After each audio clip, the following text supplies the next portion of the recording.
evidence for Jesus or for Paul, I'd like to hear from you. I would definitely like to hear from you. We're live on TikTok and on YouTube here. That's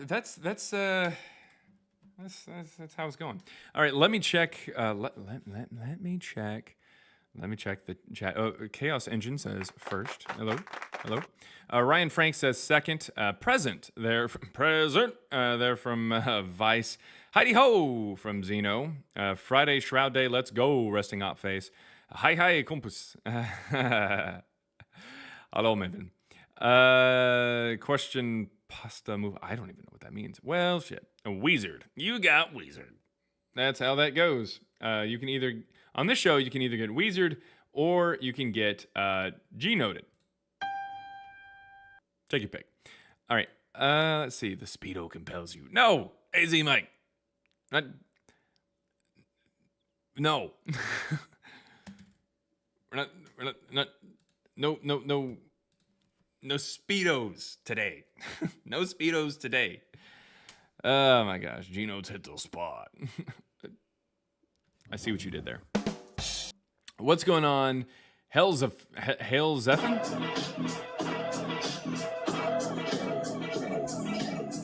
No idea. It sounds like maybe you got a phone call or started playing music in the background. That's kind of weird. If you've got any evidence for Jesus or Paul, the request button is over here or down there. Come on up if you've got evidence for either one of these people. Let me see here. I think that actually worked. Yeah. Let's see. Mr. Love, are you there? Are you there? Mr. Love, are you there? Oh, yeah. Can you hear me, Stu? Mr. Love, are you there? Can you hear me? Oh, can you hear me, Stu? Can't hear you. Are you there? Oh, that's the voice right there. What? Anyways, let's see here. Man, I heard him the whole time. It's that fucking Adam Sandler guy. All right, if anybody has any evidence for Jesus or Paul, come on up. The Poindexter voice? No, it's no,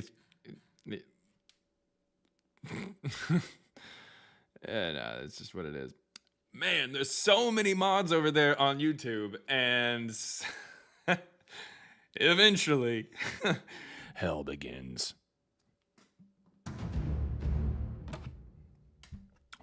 Let's see. Do you watch the World Cup? Every once in a while, yeah. It depends on if my teams are playing. Currently, right now, I've got 3 countries that I am watching in the World Cup. Of course, I'm pulling for U.S. to win it all. We've never even made it out of the quarterfinals, but whatever. It'd be cool if we did. It'd be a lot cooler if you did.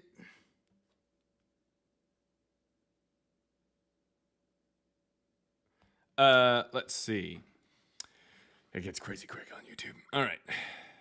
Come on up if you got any evidence for Jesus or Paul. When he lies.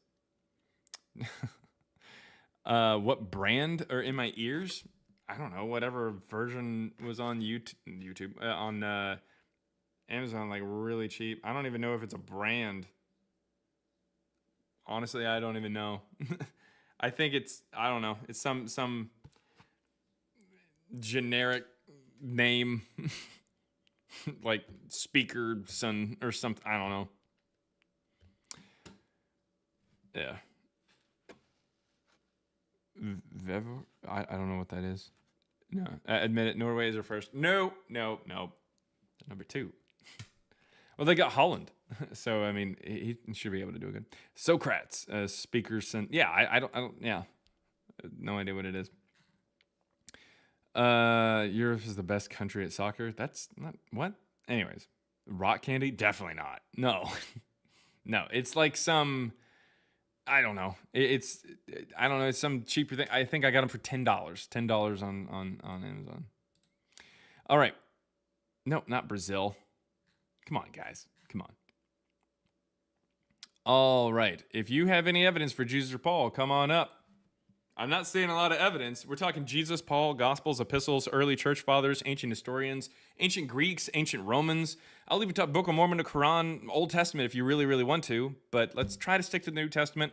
Not the theological stuff, not the supernatural stuff, not the moralistic implications of religion today. I don't care about that. It's just about whether or not Jesus or Paul existed 2,000 years ago. If you've got any evidence for Jesus or Paul, I want to hear from you. The request button should be right there or down there on TikTok. If you're on YouTube, you can either hop over to TikTok, the chat link, the link to the chat or the link to the live as they're in the chat there on YouTube or on the profile, or you can send a super chat. If you send a super chat over there on YouTube, I will read it out loud and I will respond to it. I will. Even if you guys make me say something absolutely stupid. And thank you very much for the finger heart there, Mazikeen, there on YouTube.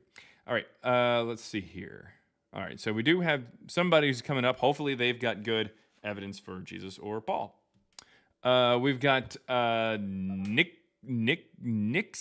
I guess, with a something. Yeah. You can call me Nix.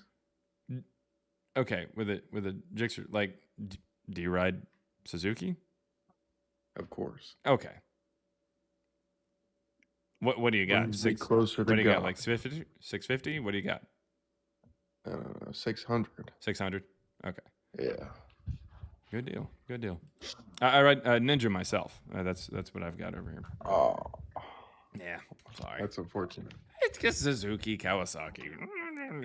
At least it's not a Honda. Am I right? Yeah. All right. What? I'm with you on that one. So. All right. So, what you got?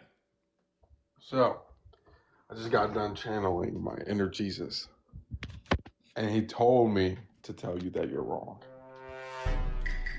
What do you mean by inner Jesus?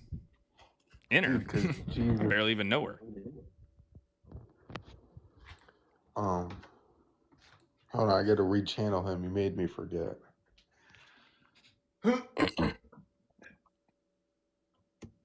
Oh yeah, told me to tell you that you're wrong. Okay. Did he provide any evidence for why I was wrong?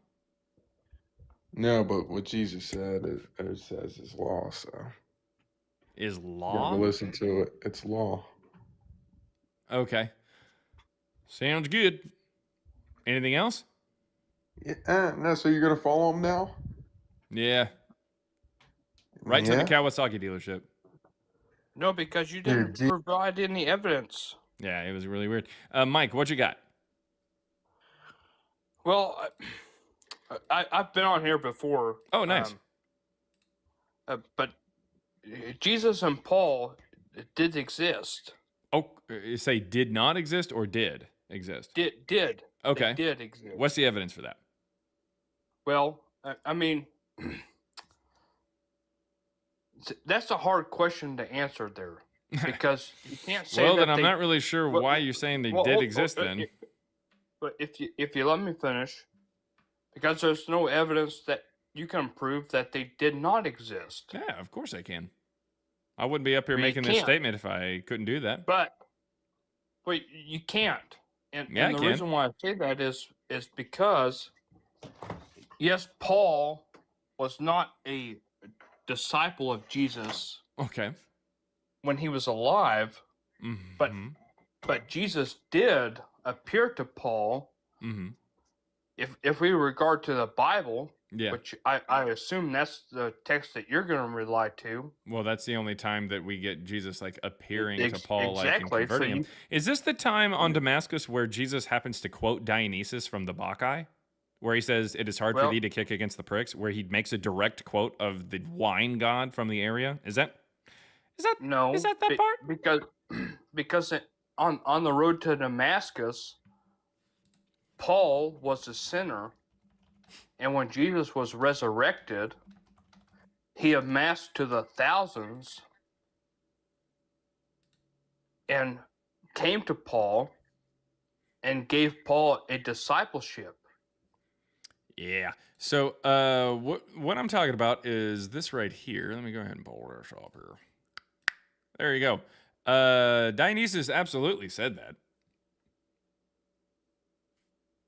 Says it's hard for thee to kick Yeah, against but the that was, pricks. that, That's that was Dionysus. 405 BCE. No, that couldn't have been because Jesus wasn't there BCE at 405. That's the point, buddy. What's the point? That's what I'm saying. I don't think you know what you're saying because it doesn't make any. Christ was. Did you swallow that? Like, god damn, man. Well, Anyways, I have cyanitis. I'm sorry. I have Sinaiticus, and we ran that codex, and we found that the New Testament is written in the 2nd century. Okay. Yes. The Testament, the New Testament, was written by disciples after Christ died. Yes. In the 2nd century? Can you prove it was this 2nd century? Yep. How?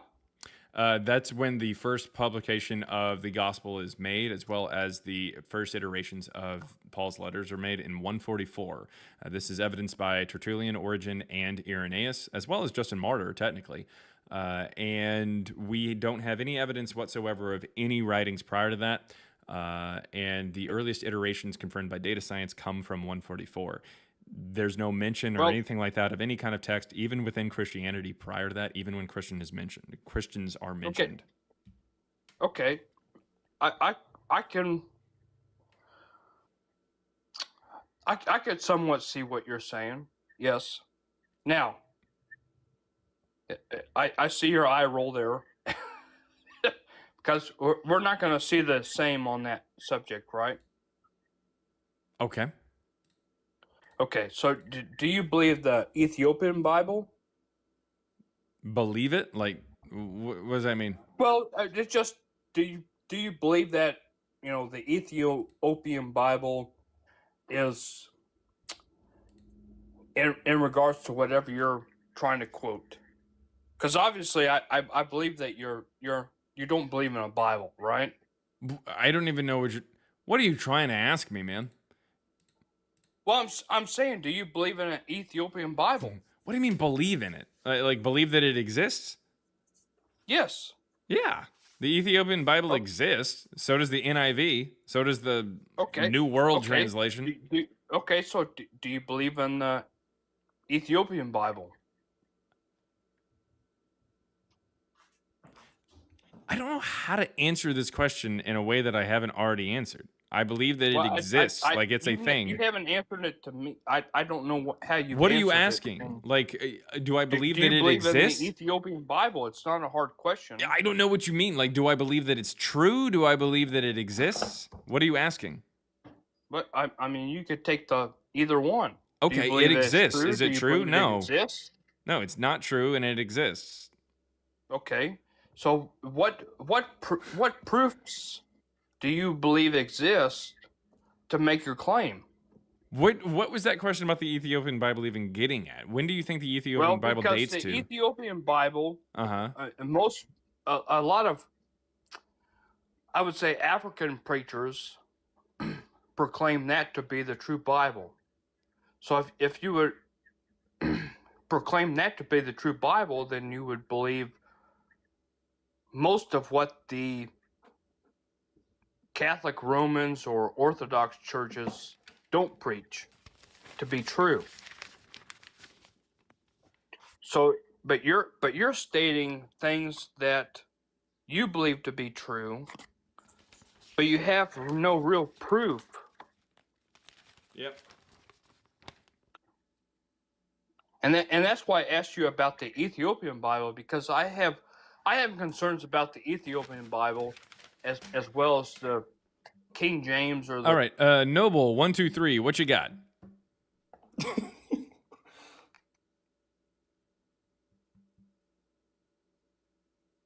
What? You're off the app. Oh, sorry. Hello? There you go. Yep, I can hear you now. Hey, how are you? Well, after that, I don't know how I feel. That was like pulling teeth out of a catfish. Yeah. Well, I just have a question for you.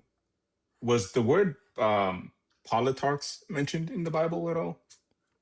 Is the word what? Politarchs, Politarch. Polytarchs?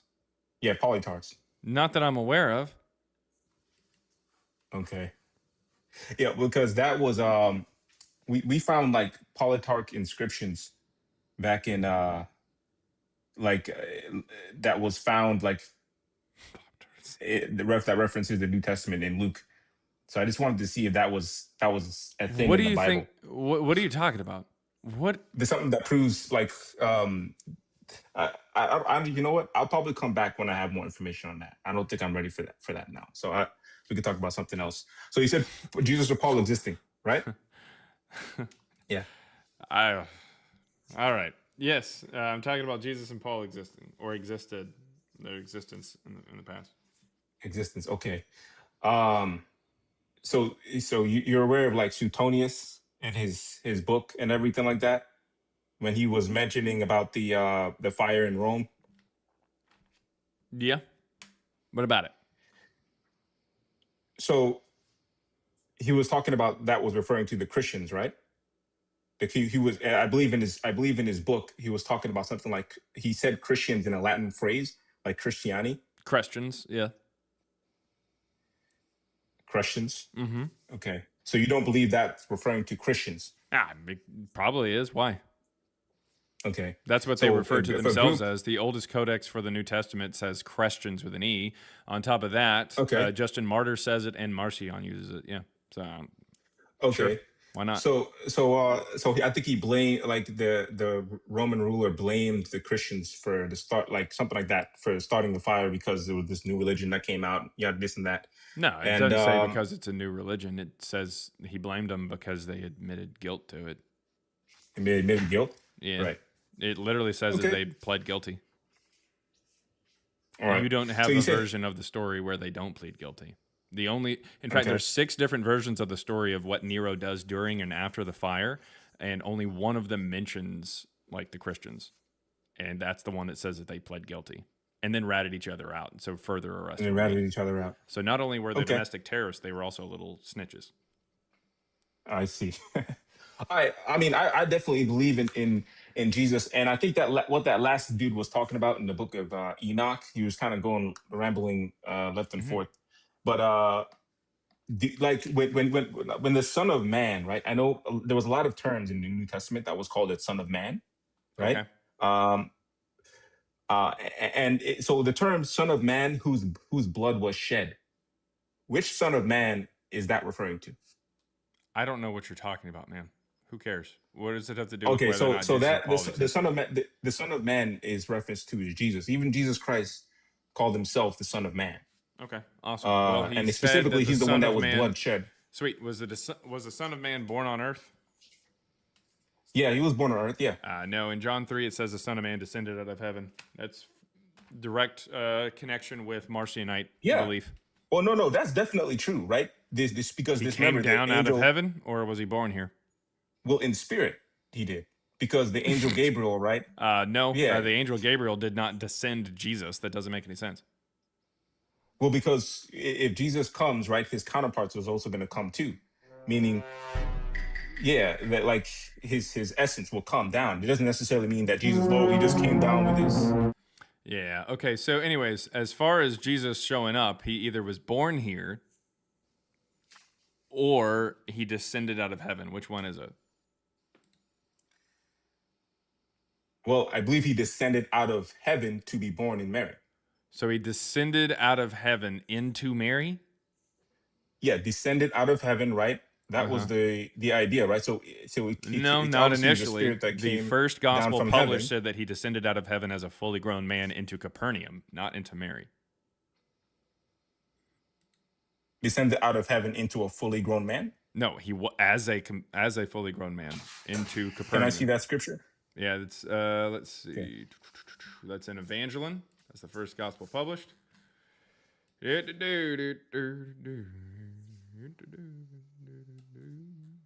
All right, let's see here. Where are we at here? There's 6. And then after that, I want to bring you to a book. Yep. So let's So see. the book of, go ahead. Will this work? I think it'll work. There we go. Is The that 15th biblical? year of Tiberius Caesar, when Pilate was governing Judea, Jesus came down to Capernaum, a city in Galilee. So is that in the Bible? Technically, yes. It's utilized for the Gospel of Luke, chapter 4 through 22. In what, the Codex? I never heard of that. Like I want you to which tell me what a codex means. What do you mean by that? the Codex Sinaiticus was what I was referring to. Like like I never seen that book in particular in the scripture. Yeah. So Evangelion is the gospel that Marcion publishes in 144. It's the basis for the rest of the information in the New Testament. Is that from any of the apostles or proclaimed apostles? No, All right. So what's the reason I should believe it? because it's the first gospel published. And also, we don't have any evidence that any of the other gospels were from apostles. So, okay. Oh, I see where you're doing. I mean, so what that is would that? mean That doesn't do anything either. Okay, so do you believe that Jesus was prophesied? What And does that have earlier, to do with whether or not the outside- prophecy came true? I don't care if Jesus Okay. was prophesied like throughout the streets for 10 billion years prior to his supposed birth. There's no evidence that he was born here. There's no evidence that the prophecy came true. Prophecies I are not see. how we figure out whether or not someone existed. I'm just trying to get into how you're thinking it through. So you believe that I don't care using how he was logic and prophesied? evidence. I mean, All right, so you number one, he wasn't prophesied in the Old Testament. Number two, even if he was, that's not how we determine that the prophecy came true. Reading a prophecy does not mean that it came true. no, but he was definitely Cool. he was prophesied. He was prophesied in other ways in scripture. Don't give a shit, man. That previous doesn't mean that it scripture. came true. It doesn't. Okay, so I'm not even going to present that to you because that's not going to change anything. Yeah, exactly. but whether or not someone All right, existed, so- pointing to someone saying they will exist doesn't help at all. I see. I see. Dude, then I honestly don't know what to tell you. If it's outside of Really? the New Testament, Really? if it's You outside of the thought, New oh, Testament, maybe this guy will fall for the trick where I talk about how someone says he's going to show up, and he's going to fall for that and be like, oh, someone said he was going to show up. He must have shown up. Like, you really thought that was going to work? All right. So you're a data scientist, right? So what's your p value and what's the probability that Jesus Christ is not existent to you? That's not what And I what think did you set your the Jesus alpha presented to? in the New Testament, like the natural Jesus presented in the New Testament, whether or not he exists? Yeah, what's your probability of 0%. that? Zero. Zero. Yes, it is impossible to be born before you're born. So it's impossible to be Okay. born 10 years before you're born. So 0%. Okay, so there's all these religions that start up in No, the world, listen, right? listen. It is impossible to be born 10 years before you're born. So 0%. That natural Okay, Jesus that's presented in the New Testament could not be born during the reign of King Herod, who died in 4 BCE, and then also 10 years later, at minimum, in 6 CE when Quirinius does the census. So no, the guy that's presented in the New Testament, even in the natural form, absolutely did not exist. That's a 0. That's a zero. 0. All right, so 0% of people are born 10 years before they're born. Okay, so the scriptures are obviously different accounts from different people at different time periods. Okay, so obviously, who decided that- who decided that Jesus being born 10 years after he was born was just a different perspective? Like, whose perspective was so piss poor that they said Jesus was born 10 years after he was born? I see where you're getting it mixed up. So honestly, I'll tell you the Getting truth. it mixed I up, wouldn't that's wanna what it prove that says to in the you. Bible. I don't know what to tell you, man. That's true. But here's the thing: people that was writing in the Bible Mhm. had a lot of it just Fiction, so many people had a were in lot of different ideas, had a lot of situations. creativity. It's almost as if they're just making something up and just deciding this is the story I want to tell. Why would someone want to believe in, like, for example, like loving your enemies, right? Who would preach? Which king would want to preach something like that if they were this is made up? Considered the fact that that's something from the Old Testament, and considering the fact No. that that's something that had been around Love your like, by enemies? the Greek philosophers. Oh, love your enemies Mhm. is in the Old Testament. Yeah, love your enemies. Like, it talks about how you shouldn't. every once in a while it'll say like you should offer peace every once in a while, as well as the sword. Whereas Jesus says the same thing. Jesus says, "I came not to bring peace, but a sword." That's literally what he says. But yeah, that's So I it's believe that's almost talking as about if there's contradictions in the Old Testament. Every once in a while, the Israelites are instructed to do good things, and every once in a while, they're instructed to do bad things. Same thing there with Jesus. While yeah, he's also saying, "Oh hey, do good to those who hurt you." At the at the other side of his like mouth, which king? from Let's, the let's other be side of honest his mouth, here. listen, Let's be from the intellectually other honest. side of his mouth, he's calling a Canaanite woman a dog because she's not the right ethnicity. So it seems like Look, Jesus is simultaneously this peace-loving hippie puppy, and yeah. also a massive racist piece of A shit. puppy, not dog. No. I mean, Do you think it's a good idea like, do you think it's a good idea to ignore somebody who's calling out for help because they're the wrong ethnicity, even if you don't call them a puppy or a dog? it's not wrong if the context is right. Cool. Does that make sense? No, it doesn't. Because And here's I the asked thing. you a direct question. Because It's a here's the yes. thing. It's a yes or no question, and you're I either said going to. no. Okay, listen. No, you didn't say no. I did. Didn't No, anyone you hear that? absolutely did not. You Okay, said comment. Did it I say no? depends.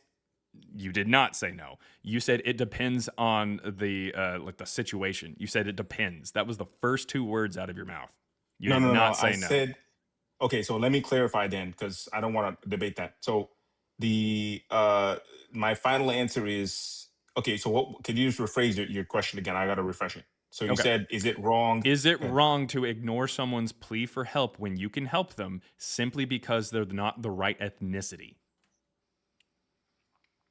So okay, so give me like a live example so I can understand you Jesus properly. saying, I only came for the lost sheep of Israel," and then telling the woman that it is not right to, when she is on her knees, it literally says she's on her knees begging from Yep. her, begging from him for Yep. help, and Yep. he says it is not right to take the children's food and throw it to, as you said, the puppies.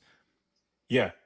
So That okay. Go ahead. and it also So- said that he ignored her. So I want to ask you yet again, is it right to ignore someone who is calling out for help simply because they're not the right ethnicity for you to help?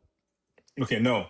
If you Okay, if you sounds say good. that in that Well, context, if you say that being said, context, then no. then But I can I explain? I guess for a bunch of racists I who are explain, running though? around the Middle East out there. Can I explain? Listen, Can I explain the situation? Listen, please. I guess I answered as you. far yes, you did, and we're So- moving so on can I give you, from can your I- answer. Can I, we can't move on that. We can. Come on now. You are now muted. I guess for a whole bunch of people who really want to hate people based off of ethnicity, every once in a while, hearing some controversial or contradicting statement from this Jesus character that, is fairly racist is going to be par for the course. So if you're going back to your initial question, which was, why would someone want to follow that guy? Because they're also contradictory racist pieces of shit who every once in a while can do some nice things. Okay, so presupposing that that Jesus is real, right? I know you don't believe it, but if it's real and his mission was to actually save humanity, right? Except for And the so ones that are the wrong that would technically ethnicity. mean that would technically mean Except for you'd the be- ones that are the wrong ethnicity. Right, but she still listened to him after the disciples, right? So that What? means God, Jesus. So she still healed the woman, right? After And she that was acknowledged after that she was in fact a dog or a puppy, as you put it. right. And what does that signify? That It signifies that once if someone we- acknowledges that they are like subservient to you, that's the only time that Yeah. you should help them. right, and that's the only time that's the only time that Jesus. The only forgives you. time that somebody recognizes that they are the inferior ethnicity is the only time you should help them. Yeah, Jesus is great. I mean, it's showing humility. Like if you want to worship. What an asshole. All right, so we're going to go ahead and move on. There is a super chat, by the way, for $5 from Everlasting Godstopper. Again, a reminder over on YouTube, if you don't want to hop up on TikTok to join the conversation, that's perfectly fine. TikTok is where I take guests, but if you don't want to join it, that's not a problem. You can absolutely send a super chat, and I will read it out loud and respond to it. Everlasting Godstopper said, "I wish I could get paid to say queef on the internet." Oh, my God. You guys are gonna get me in trouble. You guys are gonna get me in trouble. Like you can't be doing that. Anyways, thank you very much for the $5. Thank you on Super Chat there. Oh my Yahweh, just requested up. What's up? Yes. Can you hear me? Yeah. Okay. I was sitting here watching, and I did not think I was gonna get answered. So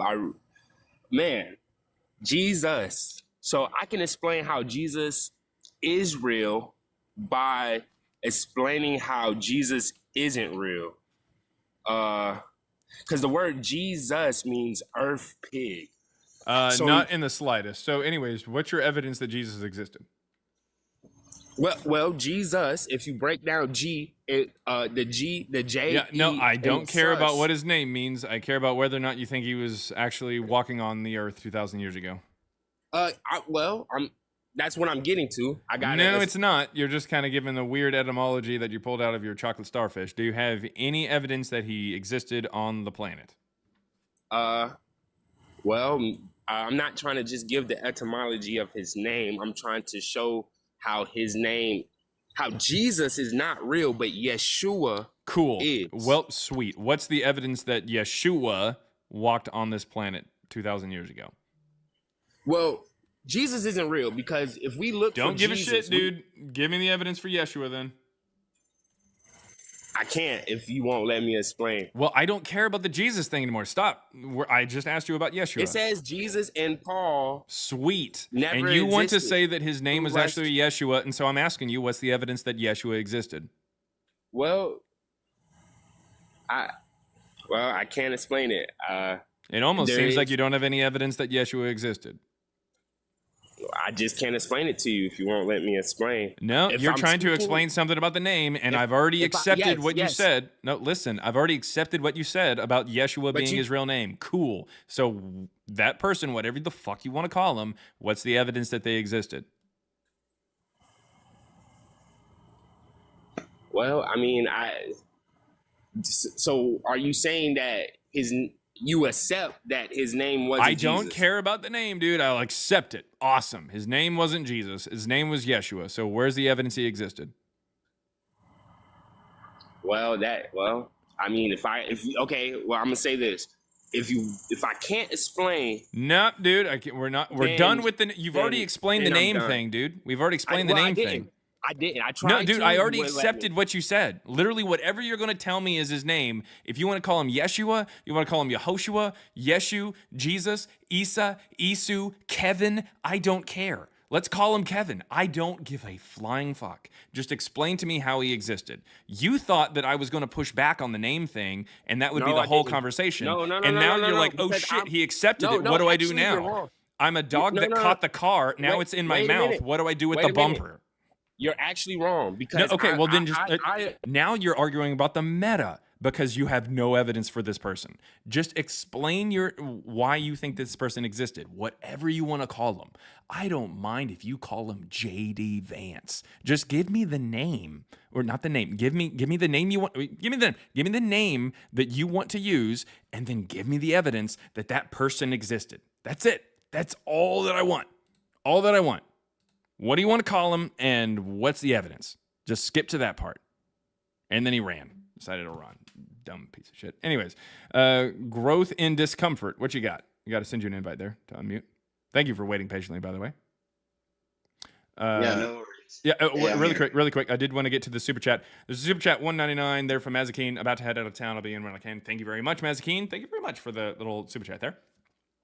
Again, on YouTube, if you want to hop into the conversation, you definitely can. Just click the link there in the chat. If you don't want to join on TikTok, because that's how I take guests, and if you're like, I hate you, TikTok, don't worry about it. Just send a super chat. I will read it. I will respond to it. I will read it out loud, unfortunately. Let's see. $1. Oh, no, not $1. 1.99 pounds. 1 pound 99. What do they call that? It's not cents, is it? Is it cents? I don't know. It's not $1. It's 1 pound 99 cents. Is that how you say that? I don't know how you say it. Anyways, what kind of evidence would convince you? As far as Jesus or Paul goes, something from the first century that talked about Jesus using his actual name in a mundane way would be really, really good evidence for Jesus or Paul. That would be really good. And I apologize for not knowing if it's called cents. Is it pence? It's pence? Is that really what it is? £1 99 pence? That just sounds like I'm talking about Mike. And I don't like the idea of that. You know what? I refuse to believe that Mike Pence even exists, and I'm going to pivot my mind to thinking about sixpence, none the richer. Kiss me. Anyways, what you got there? Growth in discomfort. Oh man, you're cracking me up. Hey, I'm new in my deconstruction. I've been watching you, just trying to learn, and I was sharing you, like, hey, you gotta listen to this guy. Yeah. And so they did, and I'm blanking. I'm sorry on the Christians. I can't remember who wrote it, but they came back with, well, it's almost like when you take a test, and if you wrote Christians, they just gave the correct pronunciation, that they mispronounced these. And so I was just wondering, how would you rebut that? Because I was like, okay, well, I'm going to try to reach out to him and see what he would say about that, because maybe they meant to, and the guy misspelled it and put an E, and it was supposed to be an I, and they wrote it on the side like a test. So just what do you got for me that I could get back to them and let them, like, because they were saying that's probably what happened. No, it's not that he meant to put an I. That wouldn't make a lot of sense, because then he turns around and puts Christus. If that's actually legit, that's weird. On top of that, Christ is an actual name. It isn't an actual name. It's a title. So why would it be based off of that anyway? Like, it would need to have a name for the guy if he was actually giving that next line. I don't question the Christians line. I question the line that comes after it that tries to say that they got that name from Christ, which doesn't make any sense. Now, on top of that, it also gets Pilate's position wrong and a whole bunch of other shit. But here's where I'm going. The word Christians actually does appear in an inscription called CILVI 24944 that dates between 16 BCE and 37 CE in Latin over in Rome. So the reason why that's significant is because that means that this term, if it's actually talking about that group, is actually something that's been used since potentially before the supposed birth of Jesus, which means that this group is not based off of a Jesus that's born around that time. Definitely not. And it's definitely dating to before the ministry of Jesus, or before the ministry, like the word of the ministry, like the gospel would have reached Rome. On top of all of that, the word Christians, if they're thinking, oh, well, that's just a misspelling or something like that, cool. Well, we see that in the Codex Sinaiticus, which is the 3rd century manuscripts for the New Testament. So it's weird that Christians themselves use that in Acts. That doesn't make a lot of sense. They use it there. Justin Martyr uses it, as well as Christians. We see it on some epitaphs. Marcion uses it in the 2nd century. It absolutely is a word that even the Christians seem to be using every once in a while. So I would say that is a word that, even if it is something that's just like how it falls on the ears and people are sometimes spelling it that way, I would say that it's the same group and it's referring to them. But then your friends, whoever you're talking to, have got to somehow reconcile the fact that we see the word Christians and like Christus and stuff like that like pretty fucking early on, and it doesn't seem to have anything to do with Jesus. Thank you for the little flow state over there on YouTube. And I mean, that's an issue. Like, how do they reconcile that? Right. And so I guess if I'm hearing you correct, so Christian, that Christ in that is a title out of, if you were a Christian, that would be a title of respect. So you would never say Christians, because that's two different words, correct? Well, Christian and Christian, I'm fine with the idea of this being the same group, but we see the word Christian going back really further than Jesus. That's the issue. Gotcha. Yeah. If it's not the same group, then Tacitus is thrown out, because that's the word that he used. But if you think he's talking about the same group, then this is problematic. The only way to really get around it is if you're just saying you'd have to say that is some kind of a misspelling, and also the Christians that are talked about in the inscription over in Rome, or like potentially prior to Jesus' supposed birth, is also a completely different group. Like, you'd have to make it into you'd have to throw a whole bunch of stuff that we don't have any evidence for into the ether in order to try to explain it away as just a misspelling. It would be a very unfortunate misspelling. Right. Well, gratefully, an omniscient God made it very clear for us to figure out. So.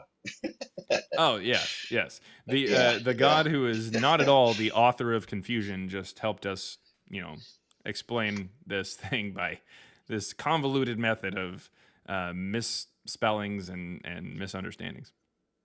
Yeah.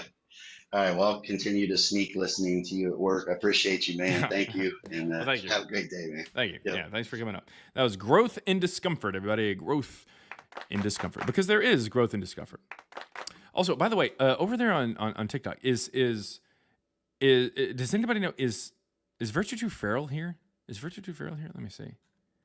I don't know if Virtue 2 Feral is in here. I don't know if she is, because she was in here the other day, and I wasn't able to give her claps, but yeah. Really quick, $10 super chat there. $10 from Surf Murph. Thank you very, very much. Says, hi, Jaron. Hope this helps you and Matthew with your next book. It definitely does. It definitely does. The funding here is going towards keeping Matthew and his family alive while he is working on the next project, as well as some interesting foundations for peer review stuff. So it's a lot of fun. Storm is there. Storm is definitely here. I know what's wrong with it. Ain't got no gas in it. Yes. Also, Soul Mazikeen. So I got to play that. Let's see. Dr. Pepper, baby, is good and nice. Doo-doo-doo. And also, Heady Artist. Because you, my precious little bitch boy, Stop it, are sir. tripping balls. Anyways, what do you got there? Smokey 85. Smokey 85. What you got? Hey, how's it going? Yep. So, am I understanding your claim is that Jesus and Paul are not true historical characters and did not exist, correct? Yes. All right. So, I could understand more so if you wouldn't believe that Jesus is who he claimed to be, but there is so much irrefutable evidence that Jesus, even more so than Paul, existed. Even well-known You say scholars, even more like, so Paul? Is that what you said? Yeah. You think? I mean, wait, hold up. Do you think we have historical evidence for Paul? yeah, I would say. I mean, you got all his letters to the church. Everybody knows what time it is. Let's get ready to rumble!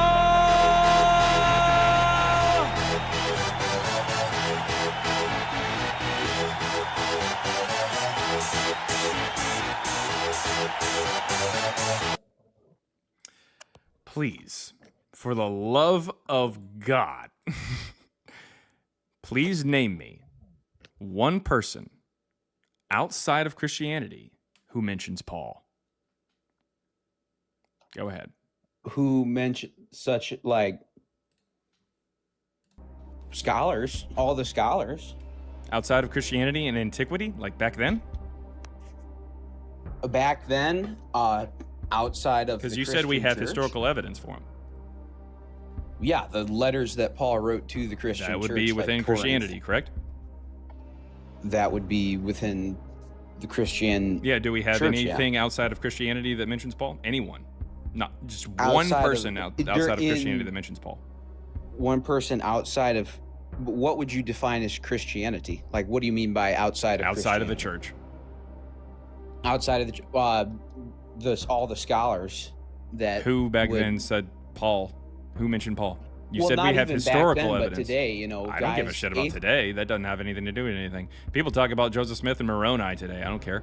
We're talking about whether or not Paul existed, and you confirmed that you believe that we have historical evidence for him. Who back then in history mentioned Paul outside of the church? Surely we should have somebody who mentions Paul back then. Some historian, some Jewish person should be mentioned in the Talmud, the Mishnah. There's two different Talmuds. What do we got? There is a Jewish guy. I would have to look up the name. Okay. Let me. Outs.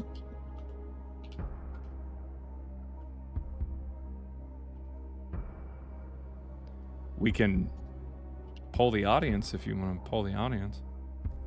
Let's see here. Might be able to phone a friend.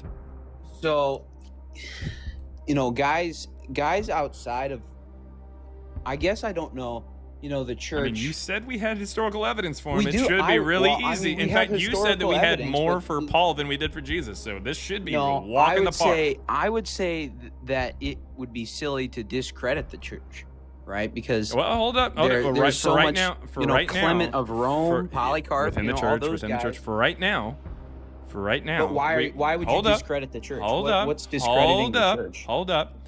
If you admit that we don't have anything outside of the church, then I will open it up to the church. Did you want to go ahead and admit that, and then I'll just Well, I widen the wouldn't scope? admit that. I would just Okay, say well then give me the what evidence for discredits somebody the outside of the church who from- mentions them. What discredits the church? from- Listen, that's not the question right now. I promise you that I will open it up to the church if you say that we don't have anything outside. But until then, find me someone who we have. Well, I mean, who Paul mentions was Paul outside was the a church. Roman citizen. Okay, so Paul was a Roman. find and me a someone Jewish- who mentions the Roman citizen named Paul or Shaul.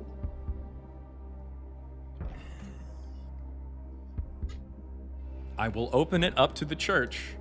I will broaden the scope if you admit that we don't But have why would anybody you- outside of the what church that discredits says it. the church? I didn't say that What it's discredits discredited. the church? I didn't say that. So then, We are not pivoting. then- Find me the person outside of the church who says it, or admit that you can't, and then we'll go to the church. at this moment, I can't. But Okay, so You know. you can't find anybody? not at the moment. But I would not. That does not. I would not concede the fact that there is Cool. no. You want to outside know how many source. people mention Paul outside of the church? How many people? 0. There's not a single person who mentions any of the disciples In nor what Paul time outside span? In what time span? Because there are many scholars today of. that are I don't give two outright shits about scholars atheists. today. That doesn't make any sense. They're not people who have any ideas to whether or not like Paul actually was walking around at that time. They're not. No Well, so- but no that- one's even but remotely that close makes to no that. sense because that would then So it would listen, be, listen. It's to You argue said- the same you thing said- that people you who weren't said- alive during You said that yes, we have historical evidence. Scholars today are not historical evidence. You agreed. scholars today study historical. Cool. evidence. So what evidence do they point to historically? The church. That They- mentions. well, they would okay, point- they so would point to the letters of the listen, church. listen. We are talking about at this moment. We are talking about outside the church for this moment. If you want to admit that even the scholars today don't have anything to point to outside the church, then we will broaden the scope. Would you like to admit that? Let me see if I can find outside. the Feel church. free. Go ahead. Go for it.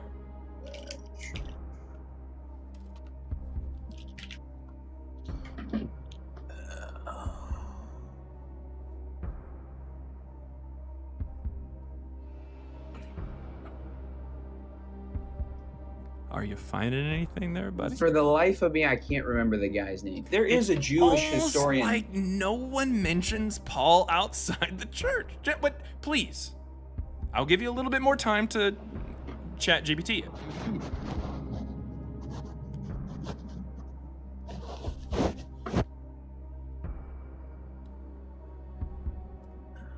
You finding anything?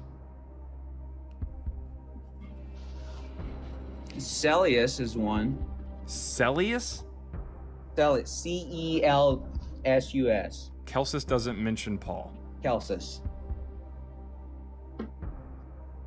What does Celsus say about Paul? He writes about Jesus's origins. And, Oh, it sounds like he doesn't mention Paul. That's what we're talking about here. Lock in. Give us someone outside of Christianity or outside of the church, or admit that we don't have anyone, and I will broaden the scope. What discredits? That's not what we're talking about. Go find who these scholars today point to as historical evidence outside the church that you swore was there, or admit that it's not there, and we will include some people from the church. I will broaden the scope, I promise, if you say we don't have anyone who historically mentions Paul within antiquity outside of the church. But why do that? There's evidence inside. There's evidence. Cool. There's plenty of evidence. Do you have but any why evidence outside before we go ahead and broaden it? outside the church? How? I mean, We're looking within for a what word. time It period? starts with N, ends with O. It's 2 letters. Within what time period? Antiquity. You know what? I'll go ahead and I'll include 1st century BCE, 1st, 2nd, 3rd, and 4th, and even 5th century CE. I'll go from 100 BC all the way to 400 AD. I'm giving you 500 years to play with.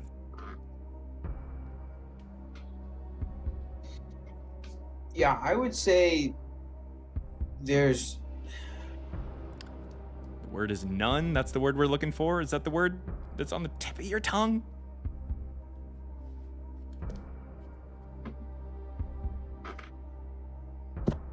You're getting there. I am just itching to broaden this scope. Just admit we don't have anything and we will broaden this scope. At the moment, I can't find anything. No, but I would. So at I this would moment, and then like the other to moment, and then the other moment. research more. No, I would like to research more before I would completely concede the point. You would think that it would be really easy. Like if there was somebody who mentioned it, you should have been able to find it in like 5 to 10 seconds on a Google search. If these scholars today were just so ready to just present all this evidence that's outside the church, you should have been able to find it within like 2 seconds. Well, but it would be foolish to conclude. You know, it would be foolish to conclude something based on a 10-second Google search. You know, You've been at this for a lot longer than 10 seconds, my friend. Oh well, I don't mean within the scope of just today. I would concede. Do you really think you need to Google it for more than 5 minutes in order to try to find one person who mentioned Paul outside of the church? It's taken. You think the scholars today talk about it so much that you have to take 5 minutes to Google it? People pour their lives into this stuff, you know. And yet we can't find anything on Google searches? I can't, not at the moment, no. And that's weird. What did you Google search? There's not a lot out there. What did you search? If there was the case. What was the phrase that you searched? Is there any, you know, what outside sources of the church mention Paul? And you got nothing from that? Well, you know, I could give you, it's all, I would argue, people from inside the church, you know, Clement. It's almost as if Google can't even fucking answer the question because the only thing we have is inside the church because there's nothing. That's the closest thing that they've got. So now, are you ready for me to broaden? Again, you keep asking this question and I'm still not going to answer it. We are going to broaden it to the church in just a second. Go ahead and say, I can't find anything outside the church that mentions Paul. At the moment, I cannot find nothing. No. All right. It's going to stay that way because we don't have anything. Now, I'm going to broaden it. I want you to mention me a Christian who says that they personally knew Paul, that they knew Paul personally. Matthew, Mark, Luke, John. Okay. Where does the disciple Matthew say, I knew Paul? Let's see. James is another one, you know. Paul. Sure, Paul we're going with the first person you mentioned. Where does the apostle Matthew or the disciple Matthew say, "I knew Paul"?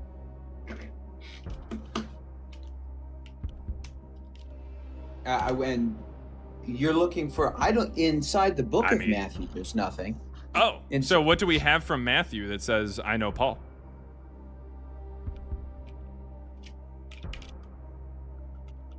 I mean, correct me if I'm wrong. I don't think Paul is mentioned in Matthew, Mark, Luke, or John. No, he's not. Paul does not. Weird. Paul is not in the Gospels at all. After. Yeah. It's almost as if we don't have anything from those first 4 people you mentioned that mentions Paul at all, let alone saying that they personally knew him.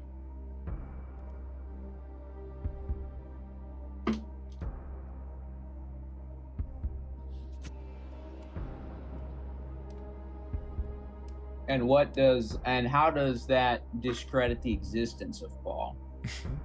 Well, you said that we have historical evidence, and we can't even find the anybody who letters says, that I he know wrote this to the guy. church is what I would point to. The letters, 1st and 2nd Corinthians, Galatians, Philippians, Thessalonians, So, really Philemon, fast, are you Romans. familiar with the Harry Potter books? You familiar with those? Did you read those as a kid? I haven't read those. I know of them. Okay. In there's a character named Sirius Black, right? And Sirius Black writes a letter. It's in one of the books.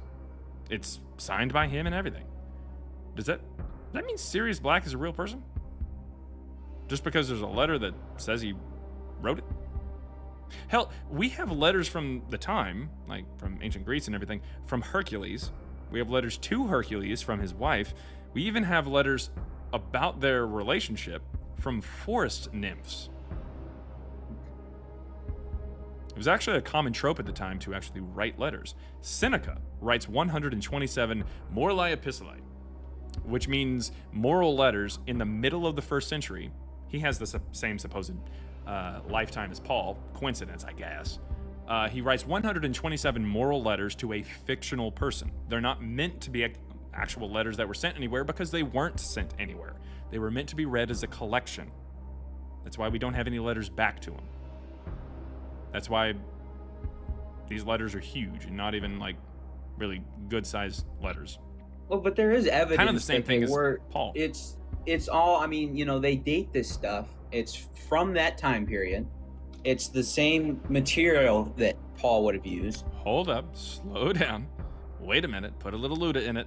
And please, do you have anybody within Christianity who says, I knew Paul?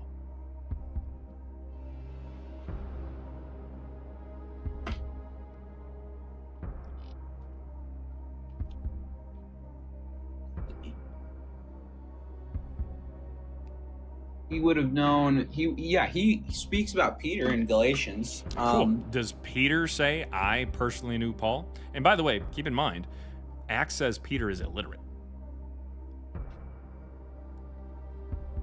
How does Peter being illiterate?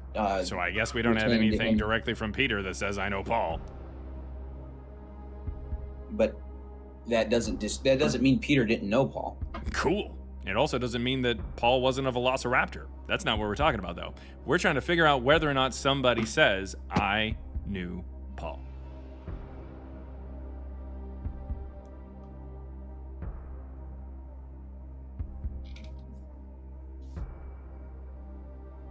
You want me to broaden it a bit? I suppose I just don't know why. Let's go ahead. This is within Christianity. Within Christianity. Let's say I knew someone personally who knew Paul.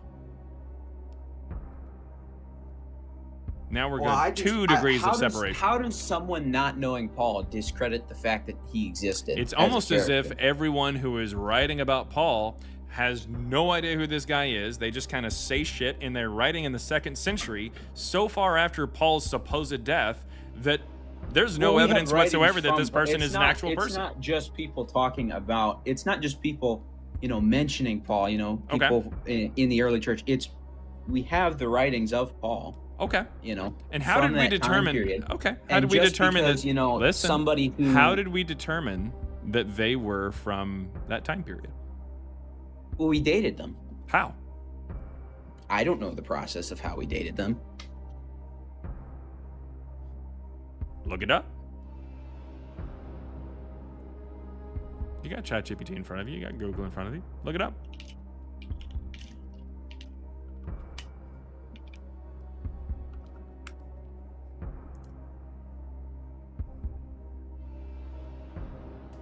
Cross-reference between historical figures, external evidence like manuscript fragments, and early church records. Okay. So we've got manuscripts, and the oldest manuscript of Paul dates to the 1st century? 51 CE. The 40 oldest, CE. I want you to search what is the earliest manuscript of the Pauline letters that we have. Search that. Tell me the date. It's going to give a conservative date. I understand, but nevertheless, give it to me. It's not going to be the first century, but go ahead.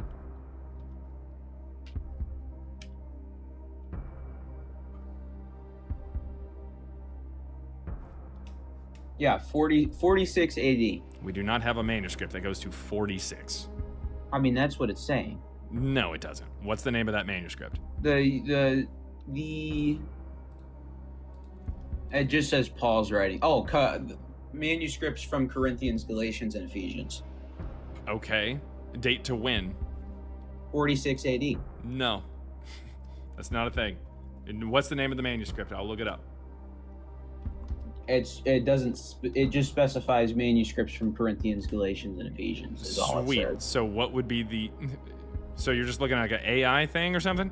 It's not giving you any sources? I just Googled. That's just Google. Cool. So the Google's oldest... always right. So Sweet. But... So what source, or not, either give me the source or give me the name of that manuscript so we can look it up. It's going to be a papyrus something. all Google is saying is just manuscripts from. We don't have any manuscripts for. We don't have any manuscripts for the first century.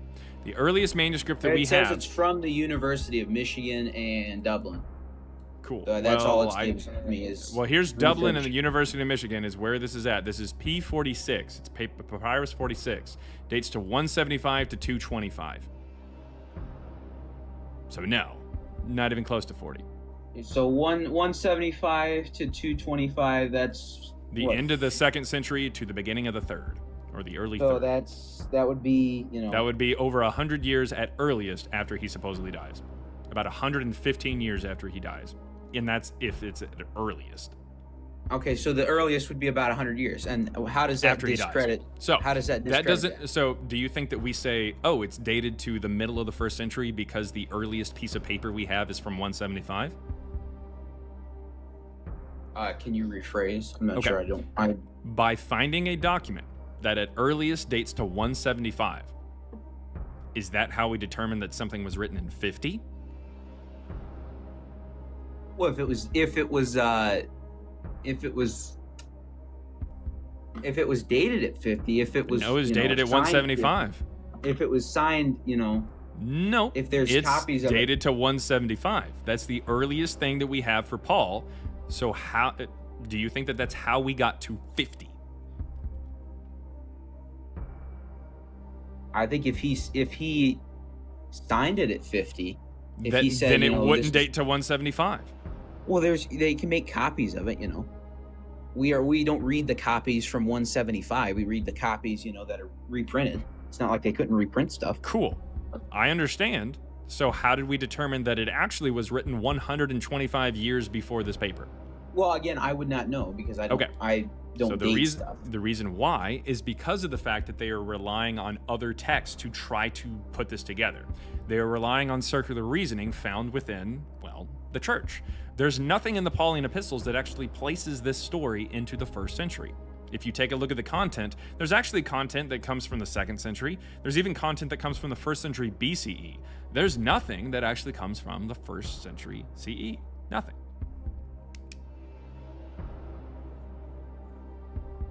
But why does that discredit? How does that discredit? What that shows is that if there's content from the second century, the earliest it could be written is the second century, which means Paul didn't write it. If he's alive in the first century. That's not true. I mean, that's... If the content mentions something from the second century and Paul died in 60, then that means that he didn't write that. That's to say that, books... If Paul dies in 60, the original copies of books. So are you saying that they're contaminated? Corrupted? No. Okay. Well, then how does Paul write about something in the second century if he died in 60? Well, I didn't say that either. I would say I don't know how that's possible. Original copies of plenty of documents. It doesn't mean that they weren't, they didn't exist. The Mayflower Compact. It literally has a date document. In there. It literally has the date. So, and it had. What do you mean? Where? Yeah, the date in is the content. in the Yes, in the content itself, it says when it's written and signed. Where in the Pauline epistles does it say this is being written in the first century, or give any hint that it's written in the first century? It's almost as if they are relying upon church tradition, which says Paul lived in the 1st century, so therefore it must have been written during this time. We don't have any evidence that Paul even existed. No one outside of Christianity mentions him. Christians themselves don't even say that they knew him. Christians don't even say that they knew someone who knew them. But James says he's met Paul. You know, Peter spent 2 weeks with Paul. No, he doesn't. Again, Peter is illiterate. This is from Acts 4:13. If you want to take up a problem with Acts, then you can take up a problem with Acts. James does not say that he knows Paul at all. We don't have anything from James that says, I know Paul. We don't even have anything from James that mentions Paul.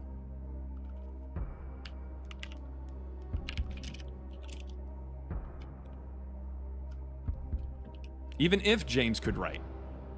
The entire epistle of James does not say anything about Paul. How does Peter being illiterate mean that he can't write something about somebody? It means he can't write, especially in a language that he didn't even speak. But just because you can't write doesn't mean you can't write something. Yeah, it's not about knowing people. It's about being able to have something that is written by that person that says that they knew them, because that's the only possible way that we would know that that person knew them. But Paul specifically states he knows these people. We're trying to figure out whether or not Paul even existed. You're just kind of using circular reasoning, saying, oh, well, Paul, we know that Paul knew Peter because, or we know that Paul exists because Paul knew Peter, according to Paul. Knew people, we know that Harry Potter exists. We know that Harry Potter exists because he met Ron Weasley, and Ron Weasley met Harry Potter. So therefore, Harry Potter is real. That's not the reasoning I'm using. Yeah, no, we know that Paul is real because Paul says he meets Peter, and so therefore Peter knows Paul, which means there's a contemporary, and therefore he existed. You're using the same person in your definition, or your in your way, or in your explanation of why they exist. You were using them and assuming that they exist, and they actually wrote it in order to actually assume that they existed. So in order for Paul to have existed, in order to prove that, you have to already buy into the idea that he existed and wrote something. That's what you're doing. It's circular reasoning. If Paul didn't exist, he didn't write it. What evidence is there that Paul? What evidence is there disputing the church, saying that they claim he's real, but what evidence is there that that's not true? Tertullian. Writing in 200, Tertullian, a early church father, some Catholics think that he's a heretic, but who gives a shit? In 200, Tertullian says he has to take Paul's existence on faith, and the only reason he does so is because he has his own versions of Paul's letters, or his own edits of Paul's letters. Otherwise, he believes that Marcion, publishing in 144, an actual heretic, according to the Catholics, just discovered Galatians, because the first time that anything from a supposed Paul is ever published is in 144 by Marcion. We know this from Irenaeus, Tertullian, and Origen. They all quote from what's called the Apostolicon, which is a collection of books that this Marcion publishes in 144 that he claims are letters from Paul. We don't have anything mentioning Paul's letters or even Paul himself prior to 144, published by a person who didn't even think that Jesus was a human being. That's Marcion. It's only after this that we get stories about Jesus and Paul. Let's talk about Jesus for a minute. Nope, we're still on Paul. You hear the music? When you finally admit that we do not have good evidence for Paul at all, then the music stops and we get to go to Jesus. No, I would say I don't know how one could claim that Paul existed. Exactly. Because how is it you can't just say, oh, I don't believe, what the church says, and that discredits it because... Well, what the church is saying isn't even something that is reliable as far as a historical take on it. No one says that they're contemporaries or anything like that. We don't have anything from contemporaries on Paul. We don't have anything even mentioning Paul until a good about, let's see, about 80-something years after his supposed death. Well, but if Paul dies in about 60, and the first time we get something from Paul is in 144, that's over 80 years later. And that's from a guy who didn't even think Jesus was a human being. That would be to say that Paul itself is not even a name. Couldn't recount their battles that they were in. That would be the same thing is discrediting a Vietnam vet because they fought in a war 80 years ago, and Sweet. that they Not wouldn't be able only to not accurately only do we depict. have pictures and videos of that, but we also have contemporaries who were there. We can actually go and see what actually happened. We don't have artifacts for Paul. We don't have mentions of Paul prior to 144. We don't have contemporaries of Paul saying that they know him. We don't have anything for the Paul that's presented in the New Testament, despite the fact that he's presented we have as this Paul's person own who. letters. No, we don't. We have Paul's. We have what we have is We have his we have letters. texts that say that they're from Paul, and Paul isn't even a first fucking name. It's a diminutive. It means the small one. It's not even a first name. In Acts 13, when they give him a real fucking name, which by the way is only brought up in Acts, by the way, he's never mentions in the Pauline letters that he has another name prior to that. Never says Shaul or a name change or anything like that. Point is, in Acts, where it gives him a real name, Shaul, and then has him go by Paul in Acts 13, right before that, the sentence before it says, it mentions a person named Sergius Paulus, because Paulus is a second name. It's like a So diminutive. how does Paul changing his? How does Paul, a guy who changes his first name to a name that's traditionally a second name, mean that he is We automatically don't not, have you know, any not a real evidence that he person? did. The only thing is Acts. His Acts letters. is the only time. His- No, the evidence nowhere is in his letters. nowhere in the Pauline epistles does he ever say that he changed his name. He doesn't mention his conversion story. He doesn't mention changing his name. He doesn't mention the fact that he like unalived people or anything like that. Nowhere in there, especially not in the earliest iterations of Paul's letters prior to these edits that Tertullian was talking about, which were published in 144. We're able to reconstruct them. Based off of later church fathers quoting these early iterations of Paul's letters, these early versions of them, we're able to reconstruct what they initially had in them when they were first published in 144. And they don't have anything about like Paul's previous run-ins with Christians and saying that he persecuted the church. We don't have anything in there about how Jesus met Paul or Paul met Jesus or. But Jesus or didn't anything meet like Paul. that. Jesus died, and No, I'm saying like through like the Damascus Road, that kind of thing. Yeah, nowhere in there does it mention anything about like his conversion story. It doesn't mention him meeting James, the brother of Jesus. It doesn't mention anything about his name change. Nothing. No biographical information in here. but all of that would that doesn't disprove even if that disproves It disproves the his Paul that's name presented in the New change, Testament. even if that were to disprove him meeting the apostles, which I would not say that disproves that. Even if all of that were the case, that doesn't disprove that he never was a person. What it proves is that this is something that is being written in the 2nd century. And the New Testament says that he writes things in the 1st century. That's the issue. The issue is the fact that we can tell, even diving into the text, we can see that there's pieces of these that come from different authors. Even Christian scholars acknowledge that books like Romans are piecemeal. They're different letters that are pieced together, even if you think that Paul was real.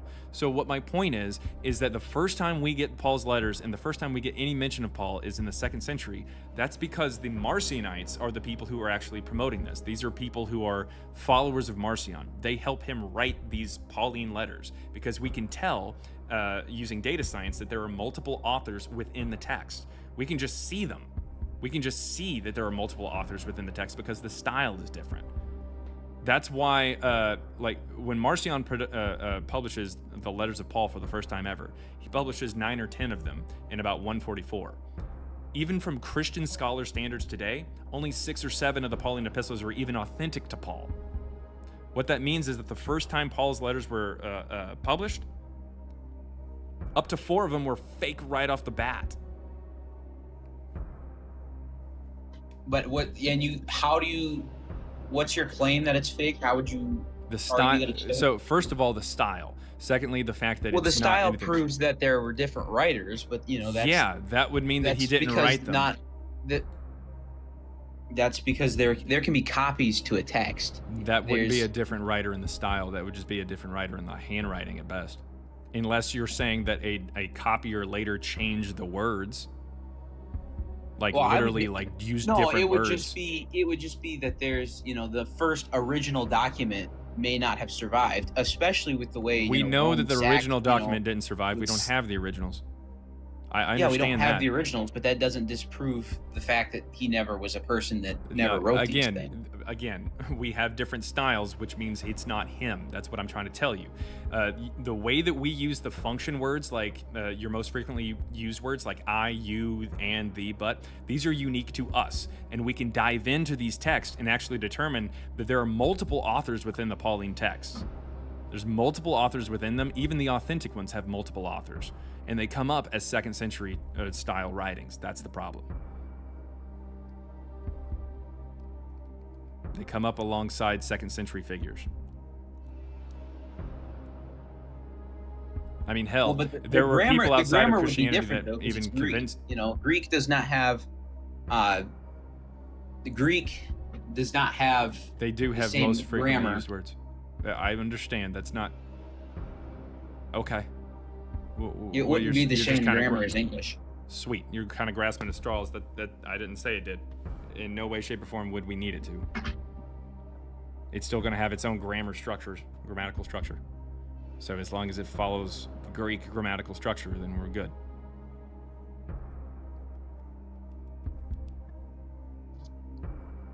I guess I'm just not sure how. The Paul from the New Testament definitely didn't exist if the New Testament is trying to say that Paul was writing in the 1st century, and we don't have any evidence of him in the 1st century, and the writings that we have date to the 2nd.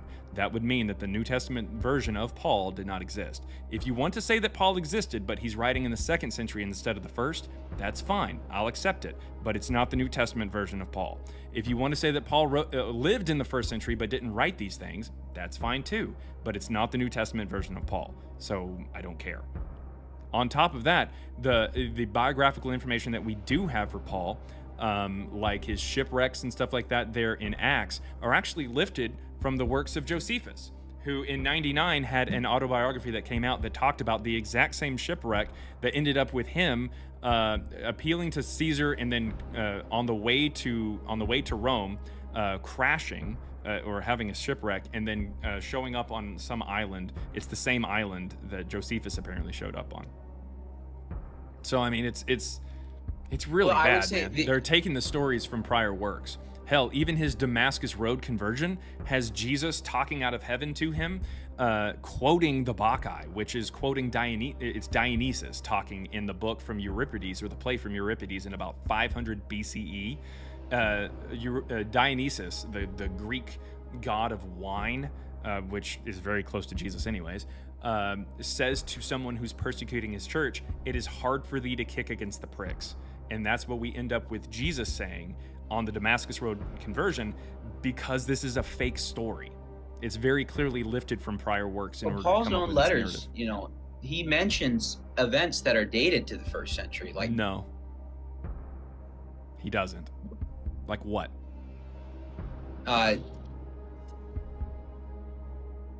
He events, people who were in office during that time are never mentioned in his letters. He mentioned people, you know, persecution, people. Who does he mention in his letters? You're thinking of Acts. Acts will mention Festus, who he apparently almost convinces to become a Christian. You know who doesn't say anything about Paul? Festus, or any kind of Roman mention of him almost converting one of their judges. He bumps into Gallio.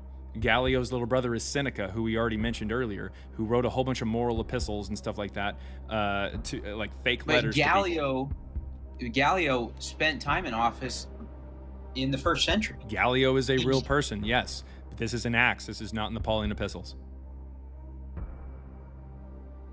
How does it being in Acts because discredit? You said that we have writings from Paul that date to the 1st century, and that's what I'm talking about. In no way, shape, or form can you say that they date to the 1st century, because we don't have anything in in Pauline epistles that mention these people. Okay, so there's a guy. Again, Gallio's little brother, Seneca, writes about different religions and offshoots and cults, and never mentions Paul, never mentions Jesus, or Christians in general. Christians were actually so butthurt about this that they invented something in the 4th to 5th century called the Letters of Paul and Seneca, where they're talking back and forth, and Seneca swears that he's not going to write about the Christians because he respects them too much. but we can tell that they're from about the 4th or 5th century because the Christians were so butthurt that no one mentioned But Paul. that almost sounds like you're arguing that because he didn't write about them, then they don't exist. So What that, I'm saying is that by even logic, the people it who would you're be- pointing to in Acts it would be don't that actually connect because with Paul. because he didn't write about Paul or these Christians, that Paul and Christians No, don't I've exist. already laid out a very clear and very obvious explanation of what I'm saying. You're just attacking one thing, and that's not what I'm saying. That's the argument. That's the logic. is not the if logic. he didn't write about Paul and he also didn't write about Christians, well then Paul and Christians must not exist. No, That's what I'm the argument. saying is that there is no evidence whatsoever that he actually did meet with Gallio, and considering the fact that that's not in the Pauline epistles, it's not going to get you anywhere. Where's your evidence that the Pauline epistles are actually from the 1st century? Where's the evidence that Paul what? Where's the evidence that the Pauline epistles are actually from the 1st century? That's what you were trying to find. You said they mentioned historical events or historical people, and literally the only time that there's ever events or historical people mentioned is in Acts, and that's not from Paul. But Acts mentions Paul. Paul is in Acts. Cool. Sweet. So if Acts mentions Paul, and When is Acts written? mentions- I don't know It's specifically. going to be late but 2nd century. if Acts mentions Paul and Acts mentions at the same time Mhm. these historical events that Yep. happened during the 1st century, Mhm. then it would be reasonable To say that that- this guy existed? Yeah, sweet. that Are they you aware that existed Peter at the same Parker time. Peter Parker met Barack Obama in the Amazing Spider-Man comics? Does that mean that Spider-Man is real? That's a you can't. Those are two in. That's No, not you were comparable. taking a text that mentioned somebody who existed at one particular point in time. Does that mean that everything that they talk about in that story is real? We Does have that mean evidence that for everything they Barack talk about Obama. in but that We would have be- evidence of Barack Obama. We have evidence of Gallio. We do not have evidence for Spider-Man. We do not have evidence for Paul. You can't just say, oh, because this story mentions a real person who we can prove, that means that other people it talks about are real too. That's not how that works. Now, if we had something from that person, or we had something else that showed evidence that to suggest that Acts is actually like a real story, then sure. Until then, you just got to consider it historical fiction. Abraham Lincoln was a real person, but he's not a vampire hunter.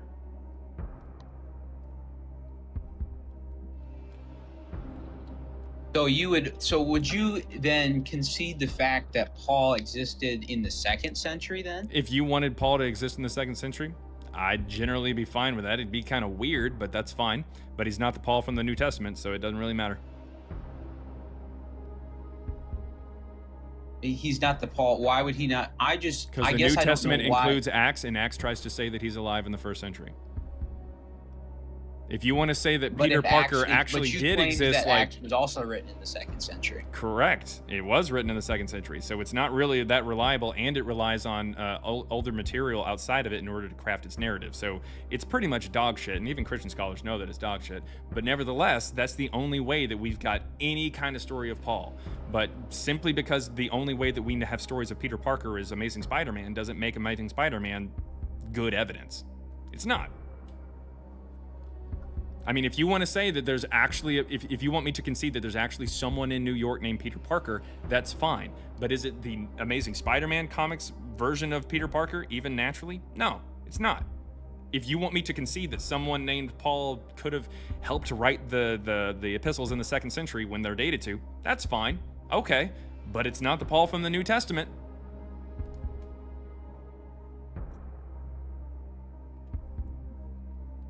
So I suppose, okay, so you don't believe that, and your evidence is because all of the evidence is from the 2nd century. Correct. But there's many more historians. Most with historians, zero the evidence. We've already been over it. I don't give a shit about how many historians say something. I don't give a shit about how many scholars say something. I don't give a shit about if you have a DR before your name or a PhD after. I don't give two flying fucks. I give a shit about whether or not there's evidence to suggest that this person actually existed. And I give a shit about whether or not you were using circular reasoning or just relying upon church tradition to just get it right whenever we are seeing that these texts are later and later. M. David Litva, Christian scholar, shows us that the earliest iterations of Paul's letters are from 144, published by Marcion. Dr. Nina Livesey says that the earliest versions of Paul's letters are from 144, and they're not from Paul, they're from the Marcionites, the students of Marcion in 144. Let's see, Jason Badoon says that the earliest gospel is Evangeline in 144. He also says that the Pauline epistles, the first time we get them, is in 144. This is information that scholars are starting to recognize, especially ones that are utilizing data science. They're starting to see that this is when the actual text shows up. And if the text of the New Testament, the Gospels, the epistles, if it shows up in the 2nd century, then the Paul that's presented as well, we're not going to set aside Jesus for the moment, but the Paul that's presented in the New Testament as somebody who was writing in the 1st century is not real. He didn't exist. If you want to say it was some other Paul that existed in the 1st century who didn't write the stuff, that's fine. If you wanted to say that Paul actually wrote the stuff but lived in the 2nd century, that's fine. Why is it that because it was written later in time that he wouldn't have existed? It's the New Testament version of him that doesn't exist. I don't give a shit if you think that there's a Paul in the 1st century who isn't anything like the New Testament. Cool. But the New Testament says there's a guy named Paul who wrote this shit in the 1st century. And that guy didn't exist. If the writings are in the 2nd century, that guy didn't exist. Why not? Well, because he couldn't exist in the 1st century and write them in the 2nd. But just because we have copies of it in the 2nd century. That's not what we're talking about. We're not talking about the copies. Yet again, we're not talking about the copies. We're talking about the first time that we get any of this and when it actually dates to, as far as like the actual content, the style of the content, and if we can get any authors from that time. Prior to 144, we don't even have any mention of Paul's letters, let alone Paul.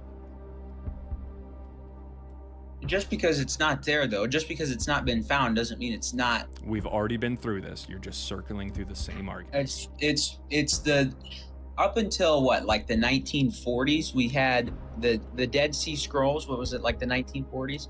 And that stuff pushed the dates back on some of the Old Testament stuff. It did 800 not. Years? No, it didn't.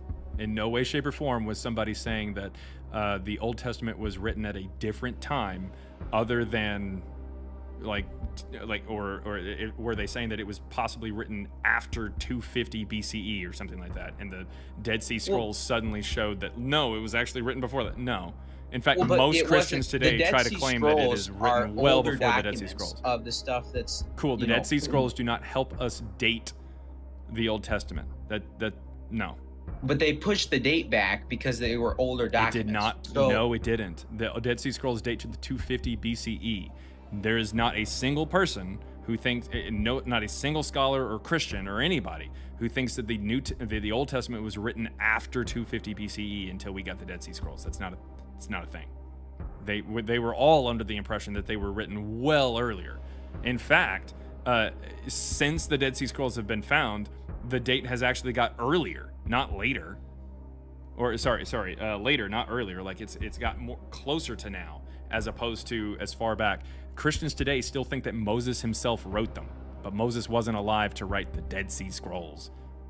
So no, like what you're saying Christian is irrelevant. Moses wrote the Dead Sea Scrolls. A good portion of them, not the Dead Sea Scrolls. No, but a good portion of them think that he wrote the Torah. Nevertheless, that's a pivot.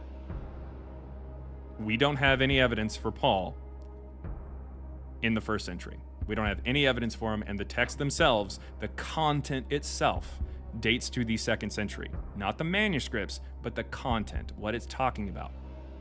It even, in some of the Pauline letters, mentions things in the 2nd century. It mentions stuff from that time period. It does not. Acts. That is not Pauline epistles. I literally did not say Acts, I said Pauline epistles. Do you have anything from the Pauline epistles that dates to the 1st century?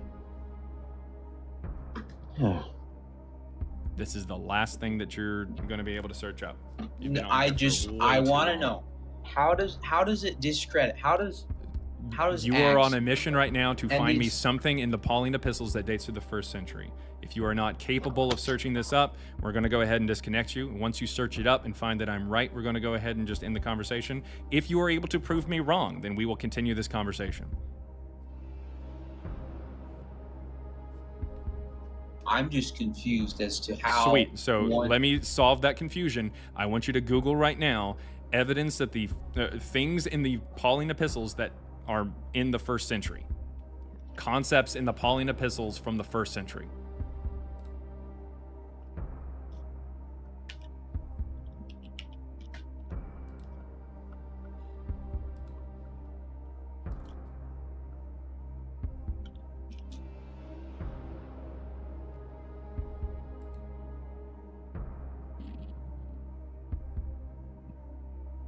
he references References stuff what? from What?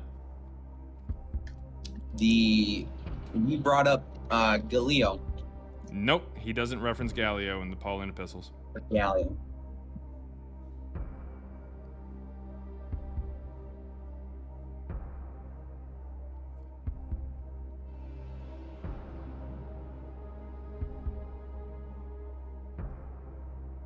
You got about 10 seconds, man. Yeah, the Book of Acts. Yeah, that's not Pauline epistles. 5 seconds. How does it? What discredits Acts then? Why is Acts? All right, moving on to somebody else. Sorry for that, guys. This guy was definitely not understanding any of the assignment. He was supposed to be looking up stuff from the Pauline epistles and kept going to Acts because that's the only thing that we can have, even though he said that there's information in the Pauline epistles that dates to the 1st century. Not at all. Sorry, Paul didn't exist. Before we get to Fred Watson here, thank you very much for waiting. Did want to hop onto some super chats real fast. Soybean sent £1.99. I think I'm getting that right. Said Josephus, Antiquities of the Jews, 20.20 or 200, 20.200. Is that what this says? Is that what it's saying? Maybe that's what that says. Give me 1 second here. 2200.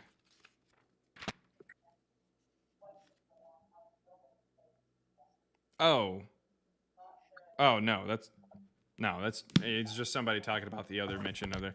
I thought that's what it was, but he's just saying the section 200 as opposed to chapter 9, section 1, which is the mention of like James, the brother of Jesus, son of Damnius there. If you read the end of that passage, it tells you who the Jesus is Jesus, son of Damnius, who becomes high priest there in the early 60s, so not the Jesus from the New Testament there.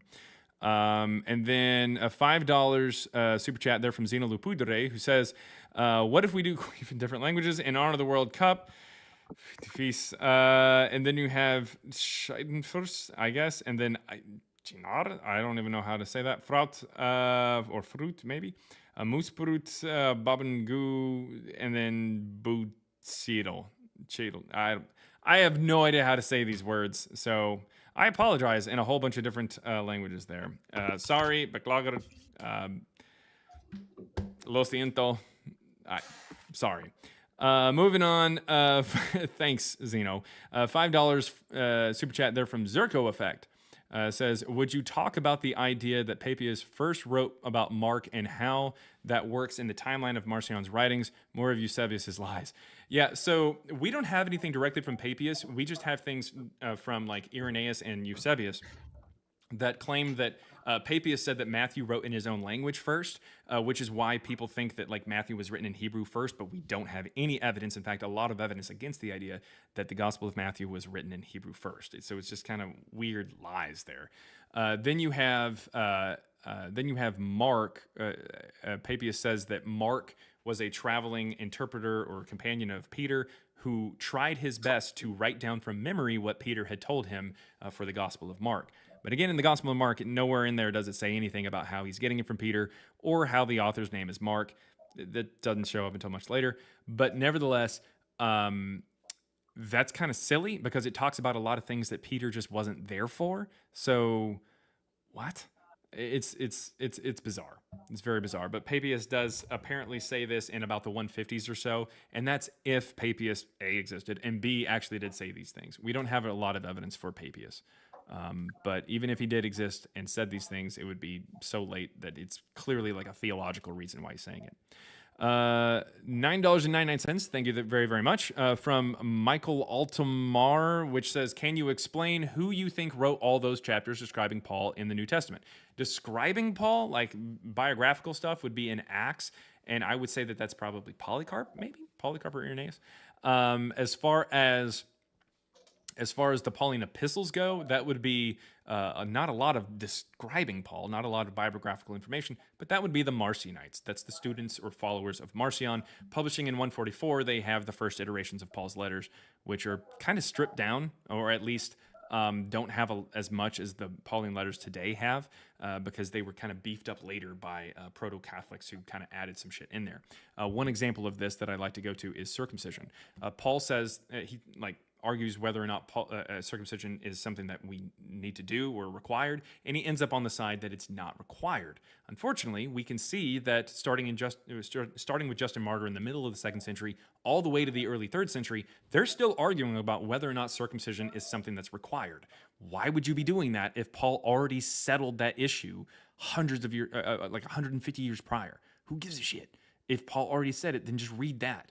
But that's how we know that that's about the time that they added that into the text to try to give that position or idea more authority. Oh, I'd die. I would straight up die. No, okay. Well, thank you. All right, thanks. If I eat this, I'm probably gonna. Okay, all right. I did eat. It's Chipotle, guys. If you wear a jersey yesterday, you got like a buy one get one free for burritos at Chipotle, and so can't pass up a deal. So I got a burrito, ate the whole burrito, and then my wife just gave me another bowl because we had leftovers, and this is a lot of burrito, guys. But as far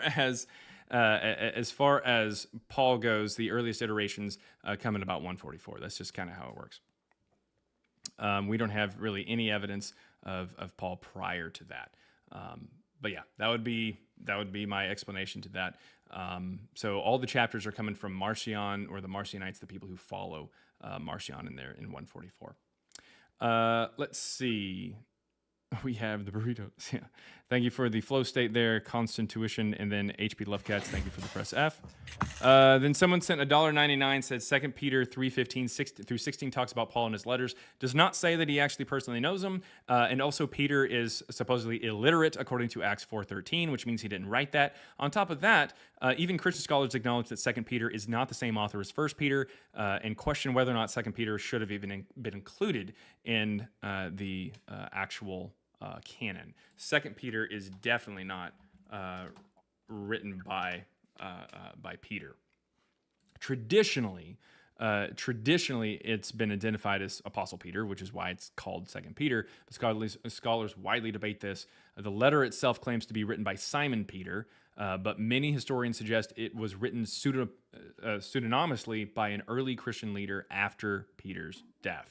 So, yeah, there's that. Let's see. $2 there from Helping MAGA Deconstruct says, can you please stream Horst and Mort?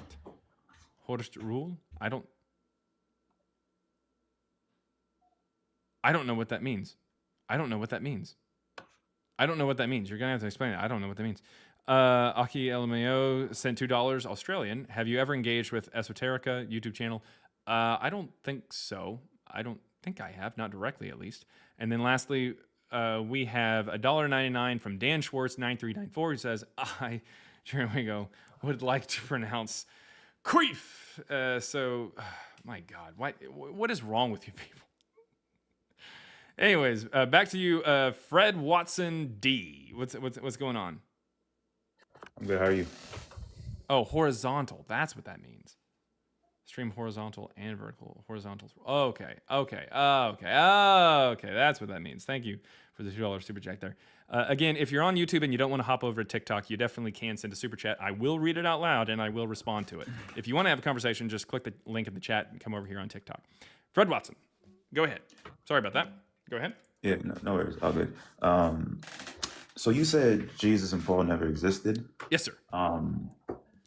And based off the conversation you've been having, I'm getting that one of the reasons why you're saying he never exists is because there's no outside mention of him other than the Bible in whole. Does that seem accurate? Yeah, and then we can try to figure out whether or not the Bible is historically accurate when talking about these people.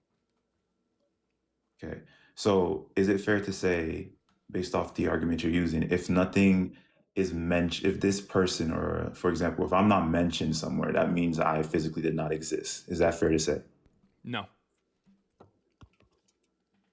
Okay, so what makes it different with Paul? Because you're using that argument that if he didn't exist, because I'm assuming he didn't exist because he never was mentioned. What I'm saying is that even the natural version of Jesus and Paul as presented by the New Testament did not exist. And that means that it has to be the version that's presented by the New Testament. The version that is presented by the New Testament for Paul is somebody who wrote in the first century.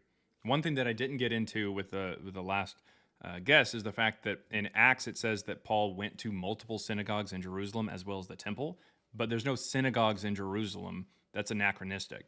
Prior to the temple's destruction, you would go to a synagogue if you couldn't make it to the temple. But the fact that people are writing in the 2nd century about this bullshit story means that they don't understand. They're not actually Jewish, and so they don't understand that you wouldn't be able to. There's no synagogues in there at the same time as the temple, so they just wrote in something that's anachronistic because it's not a real story. So again, the Paul that's presented in the New Testament is not the real guy, or at least that guy didn't exist. But if you want to say that a Paul existed, that I guess that's fine, but we don't have any evidence of that. But he's not the one that's in the New Testament.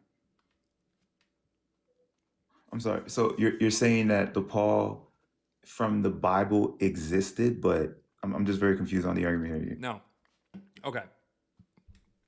Let me give it another way of thinking about this. Is there a person named Peter Parker who has ever lived in New York City? Yeah, I'm sure there is. Parker is a last name that is pretty popular or pretty common, and Peter is a pretty popular first name. So has there ever been someone in New York City named Peter Parker? Yes. Okay. High chance of that. However, you take the story of the Amazing Spider-Man comics, take out the radioactive spider and stuff like that, all this, like the supernatural stuff, if you will, the miracles, if you will, the magic. Yeah. The Peter Parker that's left, that natural Peter Parker that's like works for the Daily Bugle and stuff, that's just like that's a pretty natural claim. He's like all that thing.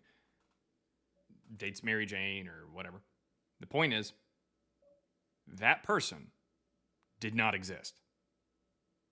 Was there a Peter Parker? Yeah, but I'm sure there probably was, but not at all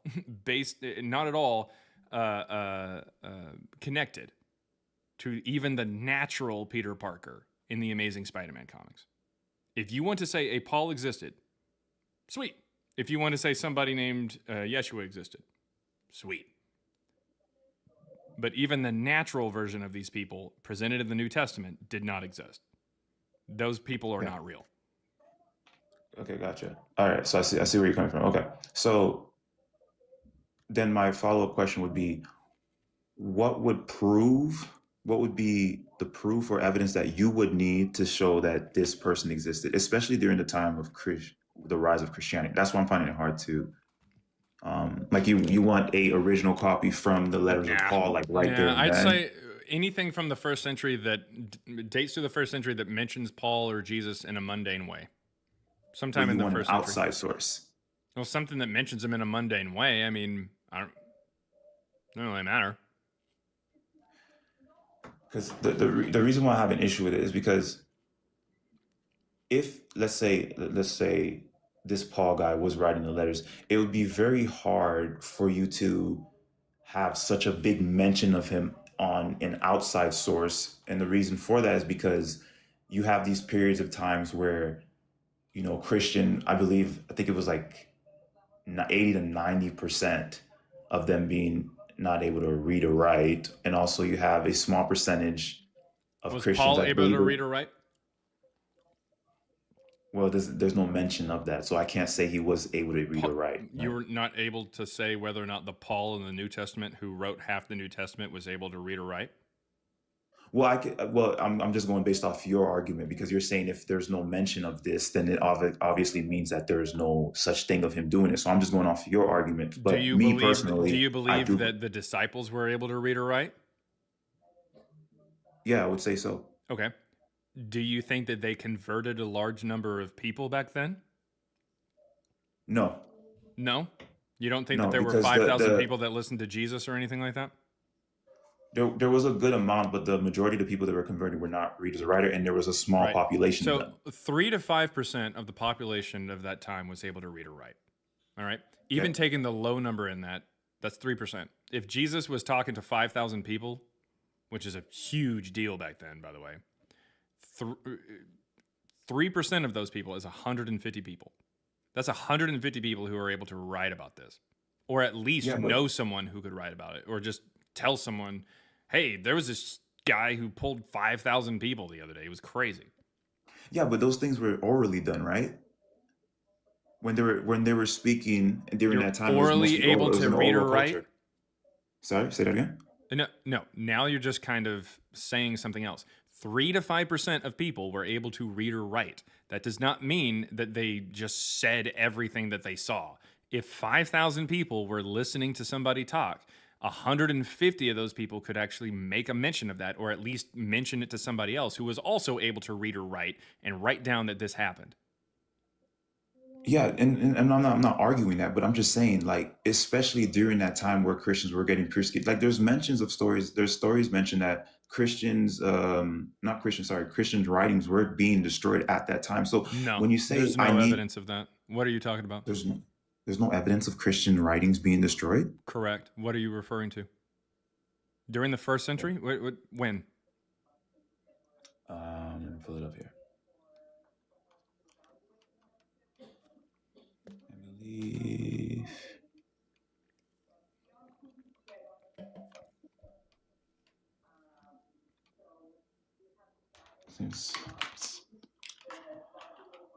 Where is it? As the prototype 1011 says in TikTok, you just knew he was going to talk about persecution. When all else fails, mention that very few people can read or write. When you see that there was a lot of people who actually interacted with these people, and so therefore that number nominally increases of people who should have been able to write about it, mention that, when all else fails there, mention that it's oral history. Whenever that doesn't make a lot of sense, and still people should have been able to read or write, when all else fails, mention that the persecution happened and there were things that were destroyed. And when you see that there's no evidence that anything was destroyed back then in the first century, just go ahead and pivot to something else. Well, so I believe You're not seeing a lot of evidence of documents being destroyed in the first century, are you? No, there was documents, especially during Rome. There was documents being destroyed in Rome. Where? Where's the evidence of that? So hold up. You were looking for the evidence. What is it? Don't pivot. I told you were going to pivot. Don't pivot. Don't pivot. Just give me the evidence that they were destroyed in the first century. I'm not pivoting, but I'm talking about. Nope. It's common. No. Show me the evidence. No, there. You said there was evidence. You were looking for evidence that things got destroyed. We're not talking about common sense. Okay. Let me get something clear. So Christians were not being persecuted in Rome in the first century. They weren't. Not to my knowledge. Nope. The only mention of any kind of issues where they actually admitted to burning down Rome. But don't pivot. You said that documents were being destroyed. Where's the evidence of that? And also, common sense would tell me that there's no evidence of documents being destroyed if there were no documents. How is So there if no you're going to appeal to documents? common sense, but you said they were being destroyed, give me the evidence of it. I'm not going to let you pivot. Either say I made that up, or say we don't have any evidence of that, or present the evidence. 3 options. You can say you made it up, we don't have evidence, or show me the evidence. So there's no way possible that no Christian documents were destroyed at that time. You said that they were. first You century. made the claim. Either Yeah. say you made it up, we don't have evidence, or show me the evidence.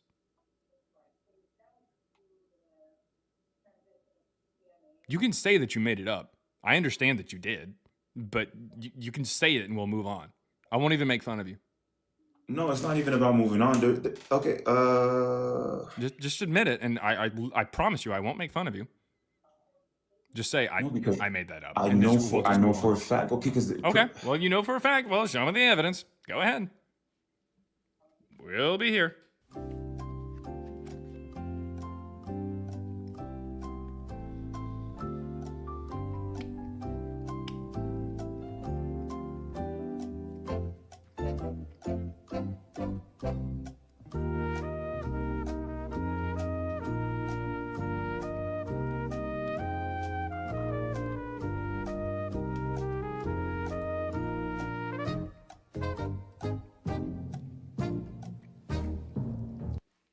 All right.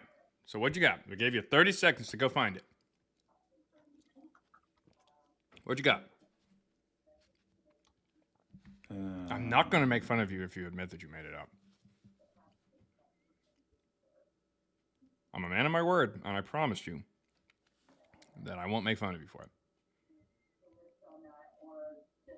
As long as you're honest. No, yeah, I can't say that about the chat. The chat may do it, but I'm not going to make fun of you. Fred, come on. Like, what you got? What you got?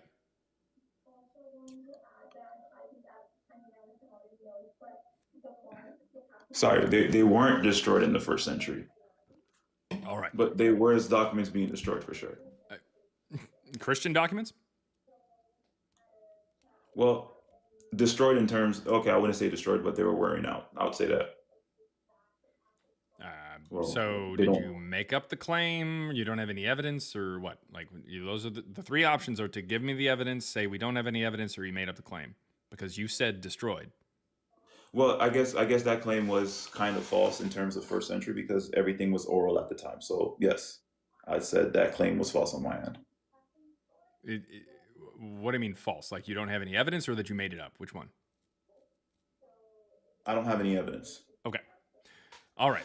So by default, an oral history of something, we don't have any evidence of that. Does that make sense? Like we have no way of knowing if somebody said anything to somebody else unless somebody else from outside of the community or something like that ran to the Christians and said they're talking about this. Does that make sense?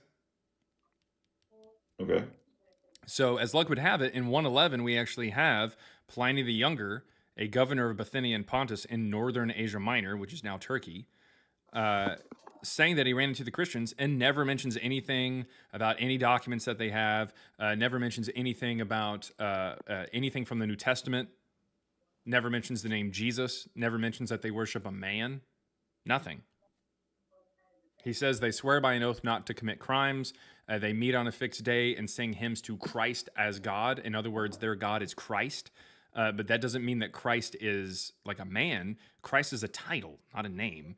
And Christ was a title that meant anointed, and it applied to different people, but it also applied to gods, such as Serapis, a god that's from that same province that Pliny the Younger was actually governor of.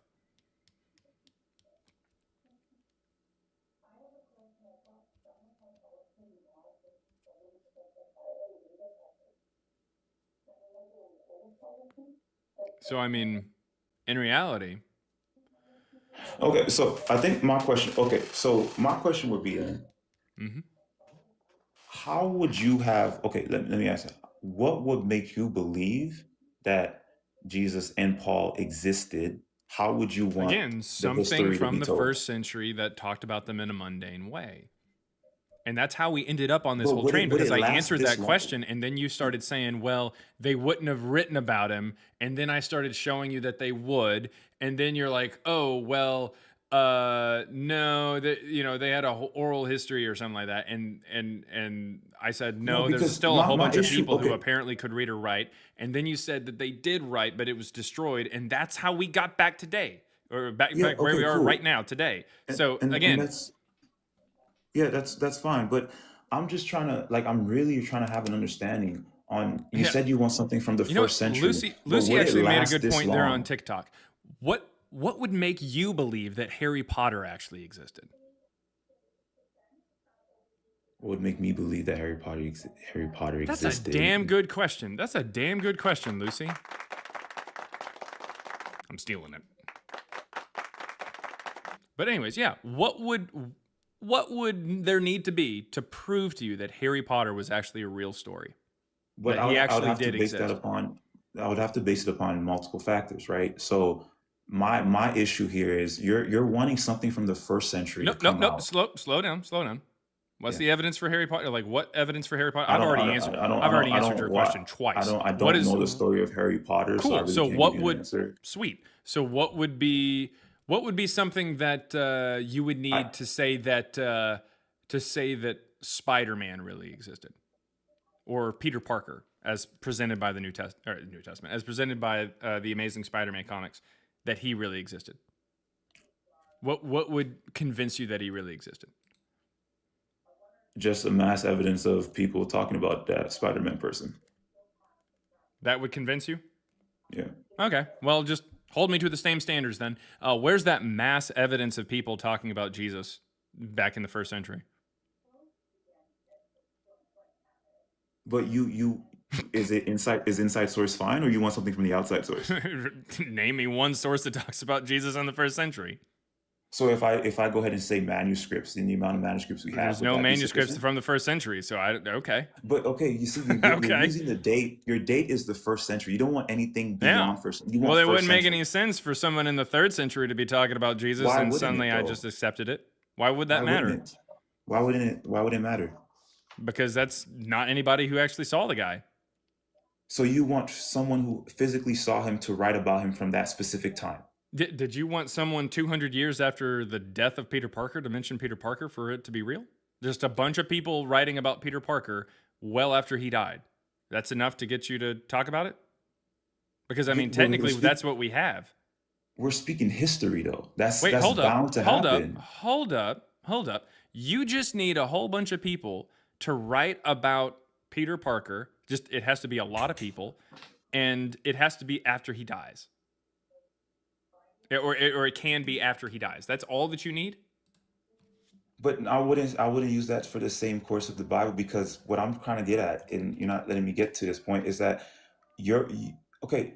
Would all the copies have withstand if we had the exact writing from Jesus at the time? Would it have withstand till today's date? What? Would it have stand if we had a copy from the first century, from, let's say, example, Paul, from that time, his own writing? Would it have still existed to today's Well, I date? have no idea. What does that have to do with anything? We can't talk about Because if something you we don't have. but I couldn't talk about that. I have no idea. We have copies of things that predate that. The Dead Sea Scrolls predated by 250 fucking years, dude. Also, 1984 is the first time that a major death for Peter Parker was in the comics, and people have written about him after 1984. What that means is that there's a bunch of people talking about Peter Parker after he died. So you think that Peter Parker existed. Using your logic, your standard, Peter Parker is a real person. Right? Now, hold up. You don't think... Do you also accept the supernatural parts of the New Testament? Do you think that Jesus was also like a miracle worker?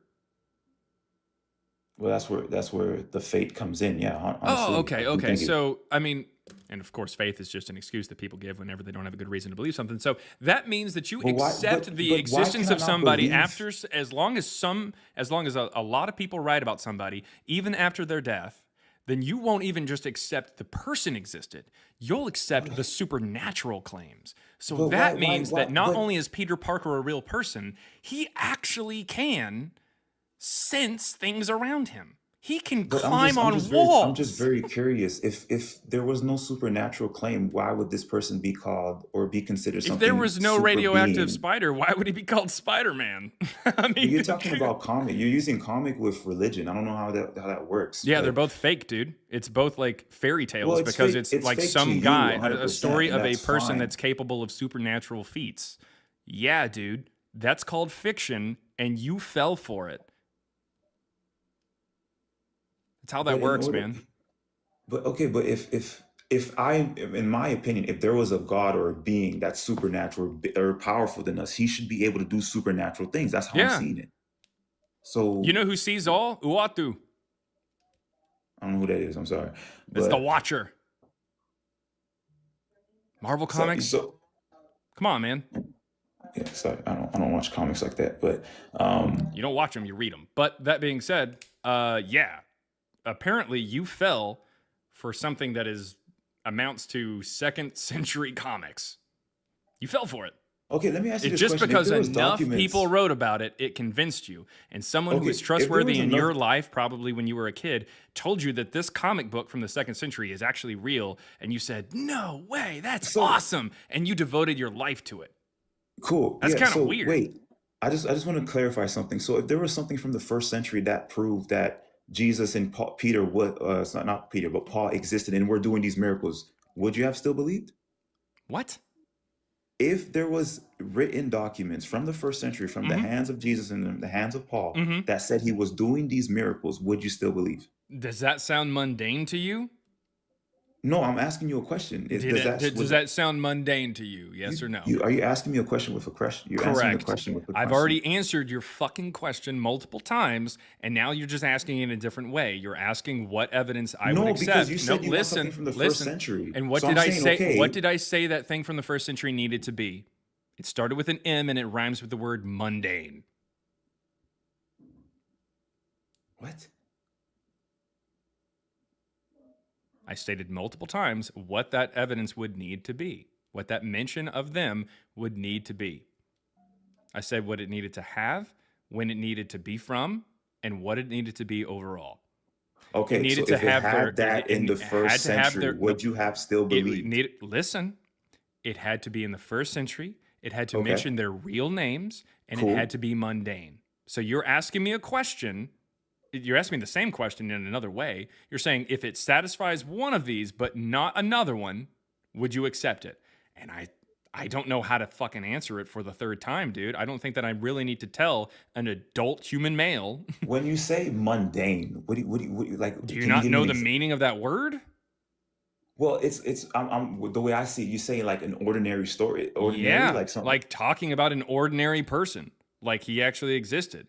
If there's something that says, hey, like if there's something before, if there's something before 1984 that mentions Spider-Man and says that he was able to walk on walls or like climb on walls and stuff like that, would you accept that?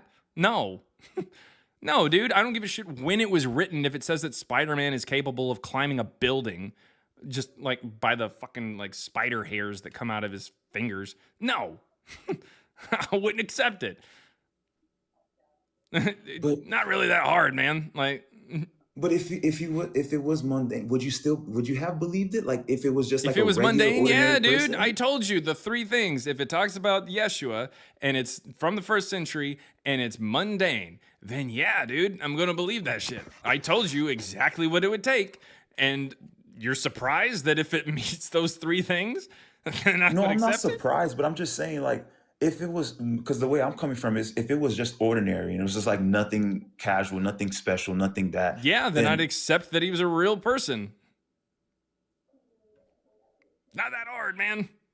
I don't know how I don't know how. I mean, granted, yes, you fell for a second century comic book, so you're that type of person. But I don't know how exactly you can't wrap your head around this.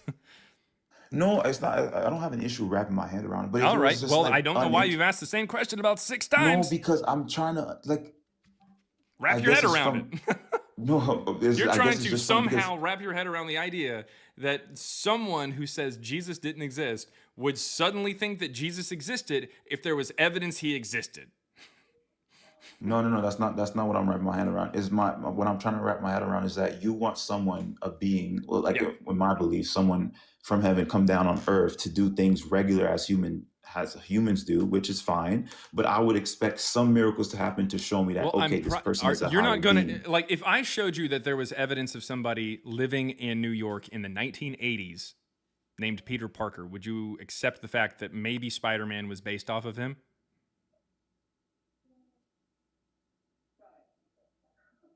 Like just in a normal way? Like maybe just the natural version may have been based off of him. Would you accept that? No, I wouldn't have. Because No? you're comparing comic with religion. That's Yeah. that's my Yeah, it's kind of how that works, man. You're finally getting it, man. Yeah. You basically follow a second century comic book. That's what I've been saying this entire time. That's why I'm using a ludicrous example, because what you believe is ludicrous. to you, right? No, It's, to it's, literally anyone with half of a brain who lives in reality. So you're telling me there's no Christians that people are can't there's no swing on webs. People can't climb the side of buildings because of like hairs that grow out of their hands because they were bitten by a radioactive spider. People can't make money come out of fish's mouth. They can't walk on water, and they can't calm the storms. This is not something So- that people can do. So that So in being your- said, in your what we're going to worldview, do is we're going to go miracles- ahead and move on to somebody else. And also, miracles Miracles are don't just exist in magic, your and also worldview. Marvel is just as bullshit as the New Testament. So that's how that works. All right, Jose Colazo, I will get to you in just a moment. I did want to at least grab, let's see this here. There are some super chats here. All right. So first of all, there's $1 from Jason Goff, 9723. Thank you very, very much. You also have $2 and $2 Australian from Aki LMAO. Says, keep Peter Parker's name out your mouth, heretic. Really? Then you have Jonathan Garcia, 03I, sent $1.99, said 3rd century Rome persecuted and destroyed docks. Maybe that's fine. But of course, we were talking about the 1st century is what he was talking about there. And then, of course, in the 4th century, Rome, when it became Christian, destroyed other documents. So funny how that works out. Then we have $1.99 from Dan Schwartz, 9394, that says, please don't be a Cowboys fan. Please go Eagles. All right. So in my mind, I was thinking, well, I can't say that because I'll end up like doxing Matthew or something like that. But that being said, no, I mean, the Cowboys are fine, but you know, that's not my NFL team. Let's see. I don't know what that is. Matthew Prinsloo sent 7 Czar. I don't know what that is. What's a czar? Z-A-R. Is that from...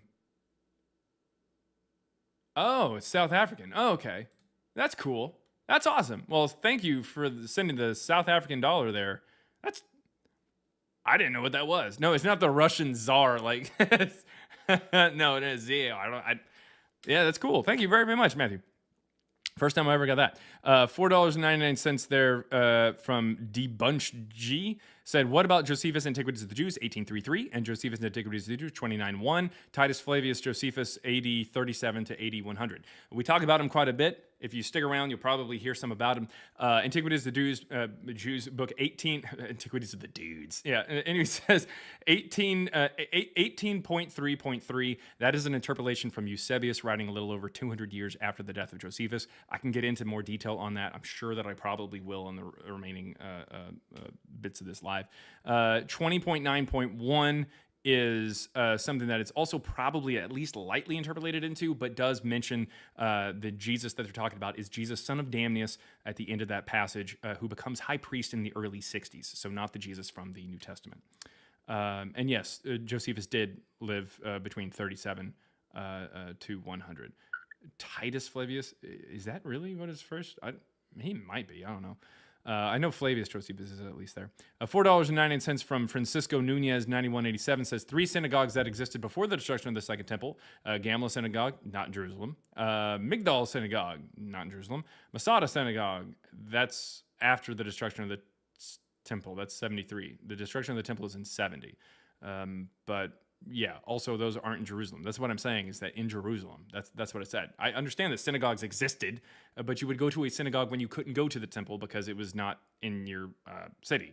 So there's no synagogues in Jerusalem prior to 70. That's weird. Matthew Prinsloo says, please let me talk. What? I don't know what you're talking about. $2 there from Mash Fisherman 333. Thank you very much for sending that. $4.99 from King Deuces 22 says, curious how you reconcile Paul's letters dating to 144 AD with Clement. What? Ignatius and Polycarp appearing. With Clement, Ignatius, and Polycarp appearing to quote and reference them decades earlier. Is it curious, considering the fact that Polycarp dies in 167? Ignatius, according to M. David Litva, is about the Ignatian letters are about 170, according to scholar M. David Litva. And Clement is definitely not written by Clement. Doesn't even say it's written by Clement. Definitely not before 144. It doesn't even say it's written by Clement. And even if it was, the Shepherd of Hermas, which is written in the middle of the 2nd century, the author of that text says that he tasked Clement with delivering a letter for him, which means Clement must have been alive in the middle of the 2nd, which would be after 144. So yeah, we don't even get mention of First Clement until Irenaeus in 180 to 185. So M. David Litva actually has some pretty good videos on that. You can check it out. He's a scholar who here recently has done a lot of work on 2nd century Christianity. He's Christian himself, or religious himself, I'm pretty sure. He's definitely not mythicist or anything like that. But nevertheless, he dates Clement and Ignatius way into the 2nd century, as well as Polycarp. There's no evidence whatsoever that they were writing prior to 144. That's just wishful thinking on the part of the Christians. Anyways, $10. Thank you very, very much from Bob Davis 4419 says the Bible agrees way more with this YouTuber than with Christianity. Damn. That's actually a good thing. The Bible agrees way more with this YouTuber than with Christianity. I think that's a compliment. Also, yes, I guess on YouTube I'm seen as a YouTuber, but I'm on TikTok right now, which is how I take guests. So I think I'm pretty much from a TikToker first, and then YouTuber. I don't know how that works. Yes, it is. Okay. I didn't know. Yes, Trivia Night is tonight at 6 p.m. Central. Yes, on TikTok. Let's see. Jonathan Garcia sends $1.99, says, yeah, my point is they destroyed Christian docs. Yeah, I guess later, maybe, but not in the time that we were talking about there. Unusually Gaming, $5, thank you very much, says, please get the band back together. I don't even know what that means. What does that mean? Who are you? Why did you say that? All right, Matthew Prinsloo says, I want to debate. Sorry that I see that sounded mean. Well, if you're coming up, request up on TikTok. That's how we can debate. You can click the link that's in the chat if you're on YouTube, or send a super chat like people have been doing, and I'll respond. But if you want to talk, you can just click the button and the link, and you can come up here on TikTok. And then lastly, $10 from Helping MAGA Deconstruct. Thank you very, very much. You said if you stream horizontally on YouTube, people can listen to your stream in the background on their phone. You can't on the vertical stream. Deconstruction Zone knows horizontals rule. YouTube should let you stream both. Yeah, I guess the reason for it is because of the fact that, well, I just got to figure it out there for... I got to figure it out for TikTok purposes because I'm on both there. And I take guests on TikTok. So again, I'm a TikToker first, YouTuber second, if you will. But thank you very, very much. And yes, I will. I'll figure it out. Because I do want people to be able to enjoy the live and as easily as possible. So yeah, I mean, that's what it's all about. So Jose, is it Collazo? Collazo? Jose Collazo? Is that how you pronounce your name? Jose? Colazo. Collazo. Yeah. It's Italian? Nah, Hispanic. How's that not Collazo?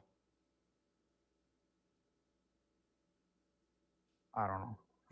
All right. Well, either way, what you got? So my argument is, if there's evil, there's good. If God exists, if Satan exists, correct? Wait, what? I'm not talking about God or Satan.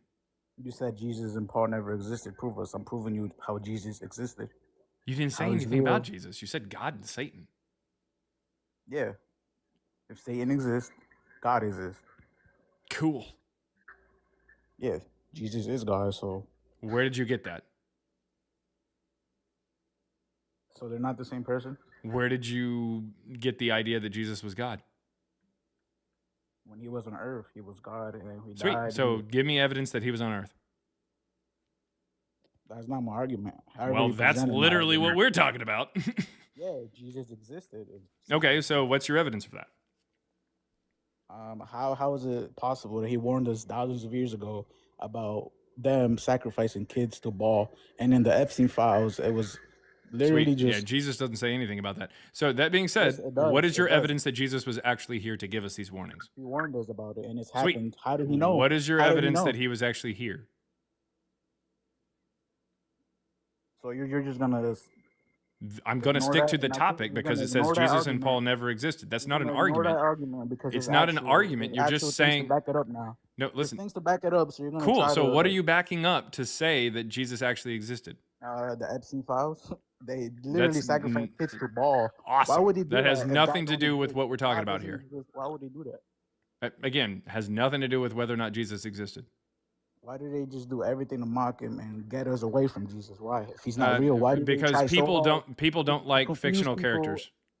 No. They just don't want us to know the truth, and they want to Awesome. confuse us. And Sweet. So do you know the truth? Jesus is real, yes. Cool. So what's your evidence? There's a lot of evidence. What's Every the single evidence that day. he existed 2,000 years ago when the New Testament says he existed? That's evidence right there. How did he know they sacrificed kids to Baal? How did he warn us He in the didn't, Bible? unless you can Yes, tell he me. did. Unless you can tell me that he actually existed, then I don't know if he did warn us.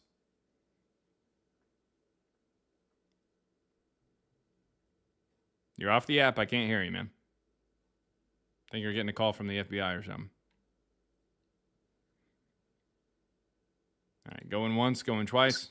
In Jeremiah, there's multiple times he warns us about them. Sweet. Sacrificing Jesus kids isn't to in Baal. Jeremiah. So do you have any evidence that Jesus existed 2,000 years ago, or do you want to go ahead and get disconnected? I mean, you've been up for 45 minutes, man. Are you really going to waste that much time? No one gives a shit about what you're talking about. I mean, kind of, but in a different live. I mean, a lot But of this people is do. not the A lot sweet. of But people this are is not waking the up to the live to do truth. that. This A lot of people are waking. sweet. This live is about whether or not Jesus existed 2,000 years ago. Do you have any evidence of that? Go ahead.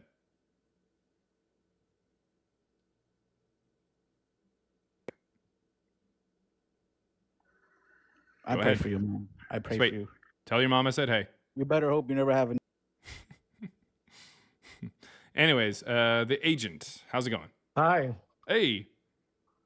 So I was wondering, when the Catholic says that they have the cross of Jesus, or even the Yeah, like the pieces of clothes the of true him? cloth or something. Yeah, or true cross. do you take that as evidence, or do you just disagree No. with it? Well, how would they know that? Well, how would you know any evidence is evidence if Well, you how just don't agree was with it? any of this dated to the first century? That's what I'm asking you. Like, if they claim that it's evidence from Mm-hmm. when Jesus was killed in his own robes and the crowns of thorns, Mhm. even Mary Magdalene's skull, do you take that as Who? evidence, or Oh man! Oh, the skull of Mary Magdalene. Yeah. How would they know that? yeah? So how will anyone know what evidence is without like a higher authority saying that it is, or A something? higher authority saying it is? What the fuck does that mean? So like, let's say evidence of like the Simpsons. What was his name called? Freaking the black guy that murdered his wife, but they used, I guess, the evidence against him didn't like contour with his hands, the gloves. O.J. Simpson's. How do we know that any evidence gained from like? Okay, really fast. Was anybody thinking like The Simpsons because that's what he said? Like Because I'm Homer? asking you, like, what is evidence to you? Like, do you want someone like to come up and say, "Oh, hey, here's a cross and robes of Jesus," but That then wouldn't you do just disagree anything. with it? Or what kind of evidence are you looking for? Like physical Like evidence? right here, like I've got this can of Mountain Dew. Did you know Jesus Yeah. drank from this? That's what I'm saying. Like, how Did you can know Jesus anyone drank just from like? it? Did you know that? Or do Yeah. you believe that? No, Okay. Why not? because it's something called common sense. Okay. Well, common sense tells us that the first time that we got any mention of the true piece or the pieces of the true cross or whatever in the 4th century, by that point the pieces of wood would have already been deteriorated. Yeah. So common sense would you tells take us that the scripture? first time that we get any mention of this robe in the 4th century shows us that this robe has not been kept around for hundreds of years, like 300 years. So why do you think that historians and most scholars, believe in Jesus? Well, I'm saying most of them, but some don't. Because they give an arbitrarily high amount of reliability on church tradition and church fathers. And what about they call scriptural evidence? Wait, sorry, it cut out there. What about what? Scriptural evidence. What about it? Do you take that as evidence or not really? I don't know what you're talking about. Give me an example. Like scriptural evidence, like when we have like the Jewish Talmud of actual rabbinic Jews that didn't like Jesus wrote about him. From the 3rd to 6th century after Christianity? I think it was 500 years after he died. So after Christianity became the official religion of the Roman Empire in 380? No, it didn't. They didn't really become official religion. I don't think until I forgot the date, but I'm pretty sure Christians were being martyred there, like Paul. Cool. And so if you think that the Jews talked about the Christians or Jesus in about 500 years later... No, they didn't talk about Christian. They talked about Jesus himself. I mean, they did talk about Christians, but okay. And you think that happens 500 years after Jesus dies? Well, yeah, I guess So 530. The book dates back to 500 after. Yeah, so about 500 something, and that would mean that if Christianity became the official religion in 380, that means that they're just dealing with something that is just I guess they wrote about him to like dismantle or like yeah, they're like going against the dismantle his religion, but character? that doesn't, in no way, shape, or form is that someone saying, "Oh, we know that he actually existed." They're just kind of talking about what Christianity is saying and accepting it as true. Not really, because That's they all just that it is. said that he's burning his own crap and that his mother Mary cheated on Joseph with a Roman soldier. It doesn't say that she cheated on Joseph, but nevertheless, sure. I Yeah, mean, it says so that how it was was like just some kid who just slept with Ben Pantera, is what it says. so like how is that dismantling Christianity? Isn't that just like saying lies? I mean, sure, but the Christians had like whether they're trying to dismantle it is what I'm saying. But nevertheless, it's not like a historical proof of Jesus. It's just somebody writing about Christianity had already been around. They're writing about Jesus after it was already a story that was passed around. When did Mark come out? Like, for after instance, the death of Christ? very clearly, Joseph Smith, the founder of Mormonism, he said some weird things about Jesus. Does that mean that he had the true story after years of Christianity being around, and he very clearly had just heard the story? Well, I'm not saying that they had the true story. I'm saying that they wrote about him to dismantle him. Then Why would I they don't write care. about That's someone not who historical didn't evidence exist? for somebody. Why would they wrote about someone who didn't exist? If Why they would weren't, Joseph trying Smith to- write about someone who didn't exist? Well, Joseph Smith is not really as close as the rabbinic Jews at that point. Who gives a rabbinic shit? Jews He's, lived in he's Jerusalem. the closest to Angel Moroni. Why would he write about someone who didn't exist? Well, we're talking about the Jews right now. We could talk about Mormonism and like a Yeah, little what I'm later. saying is that that's not evidence of Jesus historically, and I'm trying to point out that other people who were doing the same thing, you wouldn't accept that as evidence because that's not evidence. You're just wanting, it's special pleading. You're just saying, oh, hey, this particular instance of people talking about something after the Mormonism religion has a itself bunch had of already been around. contradictory of like the original Bible, and not only the original Bible, but like Cool. New The Testament. story that the Jews talk It about doesn't Jesus really, is like- contradictory to the Bible. Does that mean that it's not How reliable? is it contradicted to the Bible? You the think that Bible? Mary did sleep with like A Roman soldier named Ben Pantera? No, I'm saying how is Okay, Jesus well then I contradictory don't to know the what to tell Bible? you, man. How Also, is do you Jesus think Jesus had contradictory to the Bible? five disciples that don't even line up with I'm the saying names? the religion of Mormonism is contradictory to the Old Testament and to the New one. You're saying I that don't think that Jesus you're is a getting what I'm contradictory saying. to the Bible. How is Jesus is contradictory to the Bible? No, you brought up the Jesus that the Jews presented. The Jesus that the Jews presented is Yeah, I'm contradictory to the saying Bible. that actual rabbinic Jews that lived 500 years after the death of Christ wrote about him. Okay. Because of the In rise a of Christianity contradictory spread way, in correct? Israel. Correct? Not really. They were more like shit talking about him. Okay. So was Jesus actually born of Mary and Ben Pantera's affair? Did I say that they were right about what he said? I'm asking you, were they right about that? Yes or no?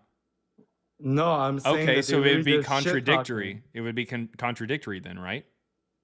Yeah, but you can actually write about someone. So that in one just case, be a shit-talking. contradictory story, you're going to take that to mean it's historical, and then in another No, one, I if you didn't see say they a were contradictory story and say, yes, I didn't you say they were did. contradictory. You say it I'm contradicted. saying that they were shit talking. There's a difference between contradictory and shit talking. Okay. Shit talking is when they're literally just bad mouthing a person. Yes, but contradictory is something that can't happen at the same time. I'm saying. Listen, I think when you're mixing up is I'm saying that Mormons are contradictory to the Old Testament, which is why I don't take. Okay, we're gonna try this again. How many disciples? We'll try that a different way. How many disciples did Jesus supposedly have? How many? Supposedly he had 12 from the Christians. How many does the Talmud say that he had? I don't really remember 5. about how much he had at the time. 5. Yeah. Okay, so that's contradictory, correct? Well, correct. Who knows? They might have just like forgotten because sometimes you could just forget. But what I'm talking about is about their shit talking. Like, why would they need to to write about someone just to shit talk about them? Like, why? Like, if I wrote about you and just say, "Oh, he's burning his own excrement," cool. He just I don't really care. Okay, like so any of that. let's see. Okay, so the disciples that are listed in the Babylonian Talmud include Netzer, Nakai, Buni, Toda, and Matai. Are these the names given of any of the disciples in the New Testament?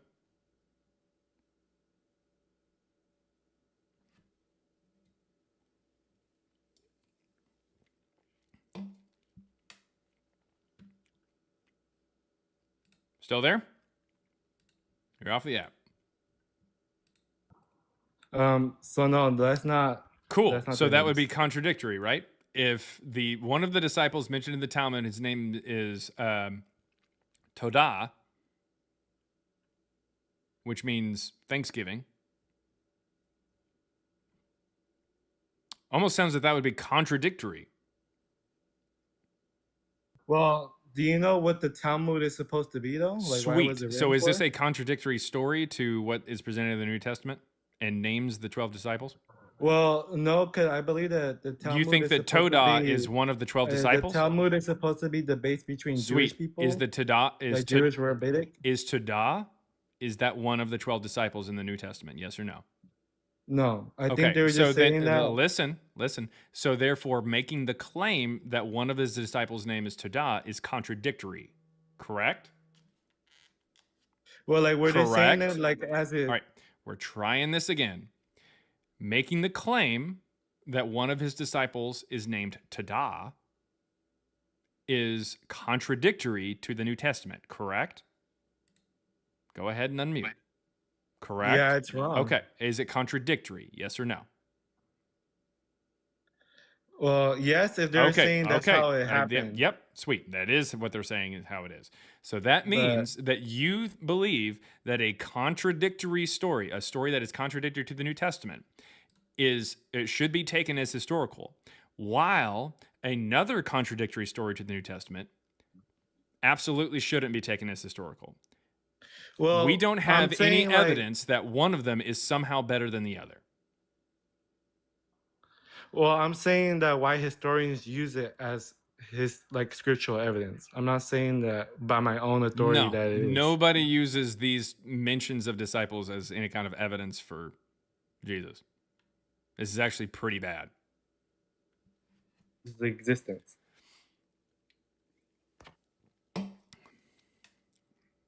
I don't even know what he's talking about at this point. What about the Roman Technixus or some shit like that? Don't sweat the Technixus. I don't know what you're talking about. We good? We here to talk? Yeah, I don't know. The agent's kind of going in and out of consciousness. What's going on, the agent? A Roman historian wrote about Jesus in 117 CE. Yeah, I was gonna say, if you want practical evidence of Jesus Christ existing, just go look at Roman documentation. He's literally written about multiple times. Yeah. Okay. Like where? And Roman documentation is some of the best documentation we have historically of antiquity. So yes, Yep, Jesus like did where? exist. He was written. Like where? Wait 1 second. The agent, I'm going to go ahead and drop you down. The next person seems to be able to string together a sentence much better. Gabriel's bullet. What you got? Oh, I was just going to talk about how Jesus is mentioned in Roman documentation. Like he is mentioned as a prisoner of the Roman state multiple As times. a prisoner of the Roman state?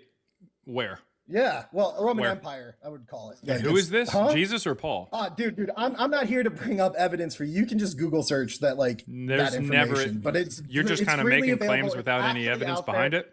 Nah, dude, there's evidence. You can There's just no literally evidence go look. whatsoever that Jesus There's was a historical prisoner of the evidence, Roman state. There is physical evidence. There's Where's the enough evidence physical that we evidence call that it Jesus was- BC before Christ Say and Paul? AD after death. Do you think AD means after death? I mean, doesn't it? No. Man, you don't even know What's it mean, that man? kind of simple No, term. what's it mean? Hey, brother, what's it mean then? Anno Domini.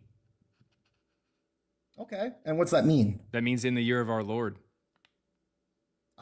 So there you go. It is literally after his death No. that we start picking up. Listen, even if I want that's you to think wrong, for let's just two. look at No, the listen, principle- Gabriel, let's look at the Gabriel, principle of the matter, Gabriel, which is you're saying that Jesus doesn't Gabriel, exist, and Gabriel. there is documentation. So Gabriel. can you argue around the documentation? Gabriel, listen. Yeah. I want you Yes, to we think. think? I want you to Yeah, think baby for girl. about 2 seconds. All right.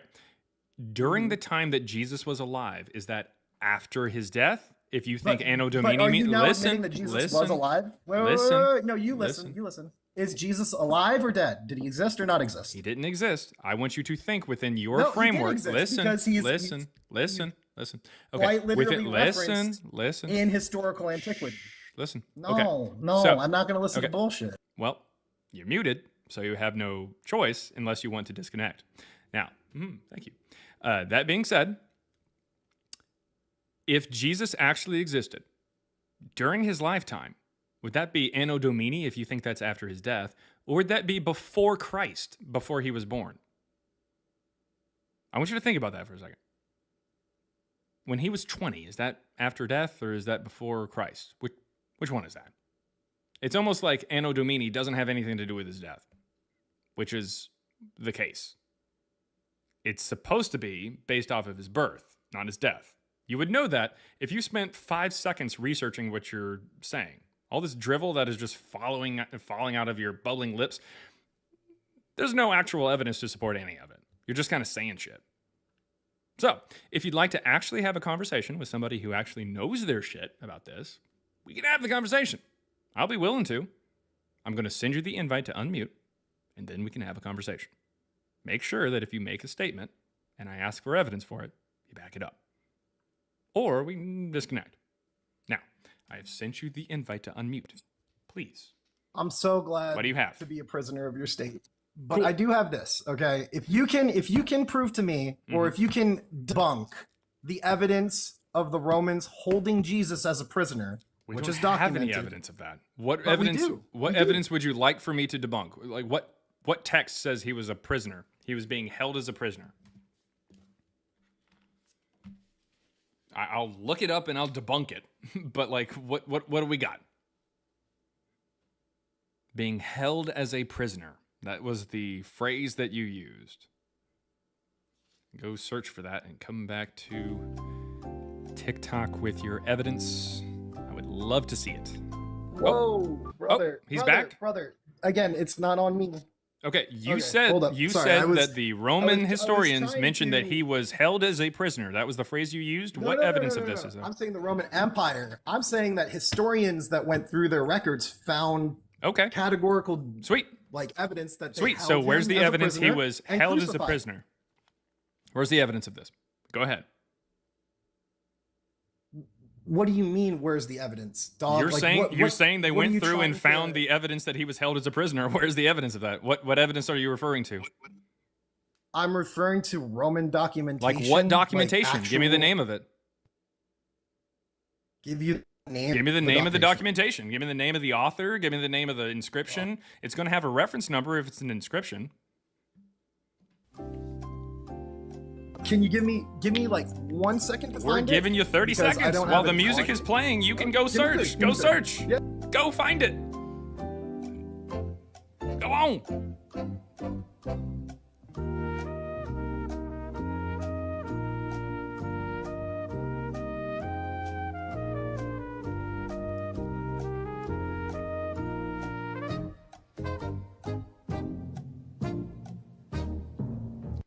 All right. So, while Gabriel... Coriolis Tacticus of the Roman Empire. Oh, okay. So wrote it's pronounced Tacitus. entire- Tacitus says he was and- held as a prisoner. Tacitus. Sorry, my bad. I'm not the best Latin speaker. Not the Sorry. best English speaker either. So he says that Hey, he you know was what? Your held mom's as a also kind of prisoner. a whore, so, He was like, held we're as a even on prisoner. Is that what it says? Yeah. Okay. I want you to read us, or at least, you know what? Fuck it. I'll go ahead and pull it up. Hey, man, don't say fuck it. That's wrong. That's bad language. You shouldn't Cool. say things like that. So what we're going to do is we're going to take a quick look at Keep this. it family friendly, bro. And we are going to see if he says anything about being held as a prisoner. All right. And that's the phrase that he used. That's not my phrase. That's the phrase that our lovely guest, Gabriel's Bullet, says. Let's see. Held as a prisoner. All right. Usually it starts about there, but I mean, you can start up higher. It's fine. Held as a prisoner. Held as a prisoner. Anybody see the word prisoner anywhere? Anybody see jail, prison, anything? It would be information right before his crucifixion. Sorry, the crucifix. Can't get What words did I out. say about the English language? And your tenuous grasp on it? Anyways, that being said, I don't see anything about being a Hey, prisoner. man, are you okay? Like, I are don't you see anything feeling about alright? Like, did somebody hurt you as a child? No, not at all. I mean, you're just really insulting and kind of a shitty person. Well, Yes, you're yes, making yes, claims you are. without any evidence, and I'm the shitty person? Well, listen. Hey, man, I need you to listen. Listen, buddy. Listen. Hey, can you stop talking and just listen and think for 2 seconds about what an asshole you are? Yep. All right. Well, anyways, moving on. cool. Do you I'm have glad that we any were able to evidence whatsoever that Jesus was held as a prisoner in the text that we have pulled up here from Tacitus, not Tacitus or whatever the fuck you said earlier, but yeah, Tacitus. So angry that I Doesn't say messed up a anything. name, bro. Chill. No, it's Like, not just a name; it's Jesus, the like, evidence I itself. actually Where feel does it kinda mention? bad for you. You're Where really, does it like, mention ramped that he up was on, held like, as a prisoner? Personal attacks instead of Where focusing does on it what's mention going that on. he was held as a prisoner? I am focusing on what's going on, and what you Oh. said is not in there. Here, look deeper. Just look deeper. It says it like right there at the bottom. Right there at the bottom. Accordingly, an arrest was first No, made of just keep all going, who keep pleaded scrolling. guilty. Yeah, just keep going. Keep going down. Yeah, but you're missing the part. You just need to keep going. Yeah, keep This is scrolling. the torture of the Christians in 64. A little more. You gotta keep moving. This is the end of the phrase. Keep going. No. You're not done. You gotta keep going. This is the end of the passage. No, it's at the bottom. You're not going further enough down. Go further down, please. Cool. Well, the only one going down will be your mom on me later. See you later, Gerbles. Gerbles. All right. Let's go ahead and move on to Nelson Alvarez.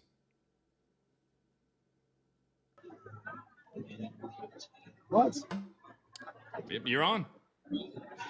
Oh, hell no.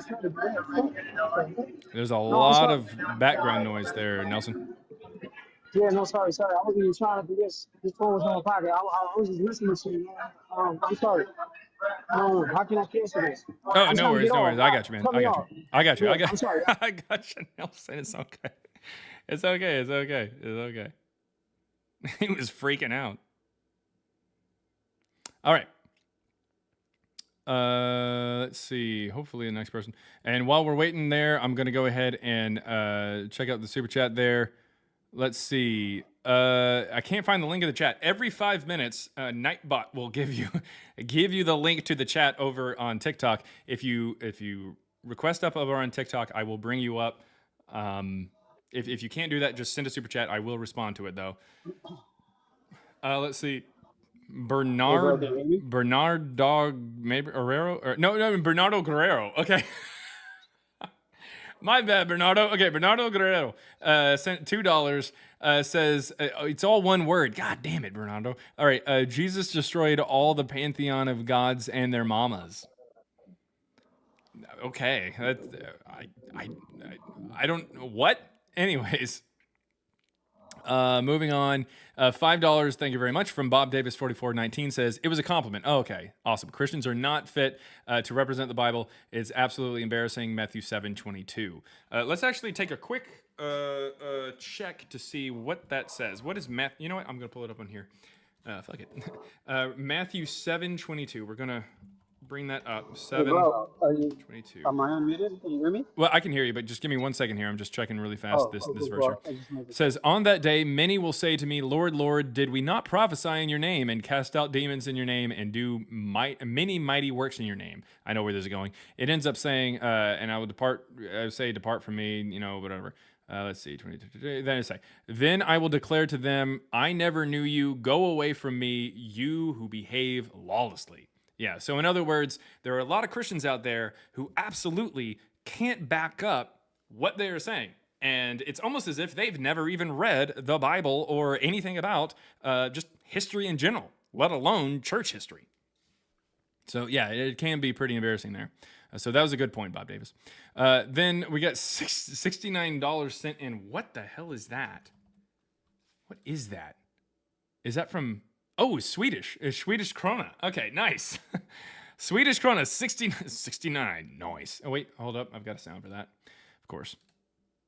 Oh, God damn it. All right, here we go. Nice. There it is. 69 Swedish krona. Stop sacrificing your bales. I don't really even know what that means, but thank you very much, Isaac. $2 from Bernardo again. Satan is your daddy. Christ is king. All right. Well, that was weird. Thank you very much to Jikitan 7683 for joining the 35-second gang over there on YouTube. Bob Davis 4419 says Christians are leftists. They are woke 1.0. Nice. Bernardo Guerrero again said this nigga drank soda in Google. What? What? I drink Google? I don't understand. Also, Bernardo Guerrero says, since $2 it says Mexicans don't exist, right? I don't even understand what this person's talking about. We made it to throw a ban on that person because that's very strange. Bob Davis 4419 $2 says Gabriel suffers from hardcore Dunning-Krugers. Yeah, it was pretty rough. $5 there from Bob Davis again says, can you imagine a woman and children will someday be subject to Gabriel's I swear it's real, it's there. Jesus Christ. And then Matthew Prinsloo says, I'm in YouTube. Thank you very much for the 14 South African dollar. I think that's what they call it. And then $1.99 from Hardwork 8395 says, you can't make me read this. It's true. That is true. What is going on? Yes, Taylor is asking the correct questions over on TikTok. What is happening on YouTube? It is nuts over there. I don't understand it at all. Doesn't understand. I don't understand. Oh, it's the South African Rand. Rand. Or Rond? Is it Rond or Rand? Rand? Rond? I don't know. Anyways, back over to you, Jikitan. You there? Jikitan? You there? Here on TikTok? Jikitan? Yes, no, maybe so? Hey, yeah, I can hear you now. What you got? I think if I lock my phone, it'll take me off or something. Yeah. I was gonna ask you. So so there's different types of evidence, I guess, right, that we could talk about. And like the other guy, I know he was talking about the shroud of Turin or whatever, and that's basically physical evidence.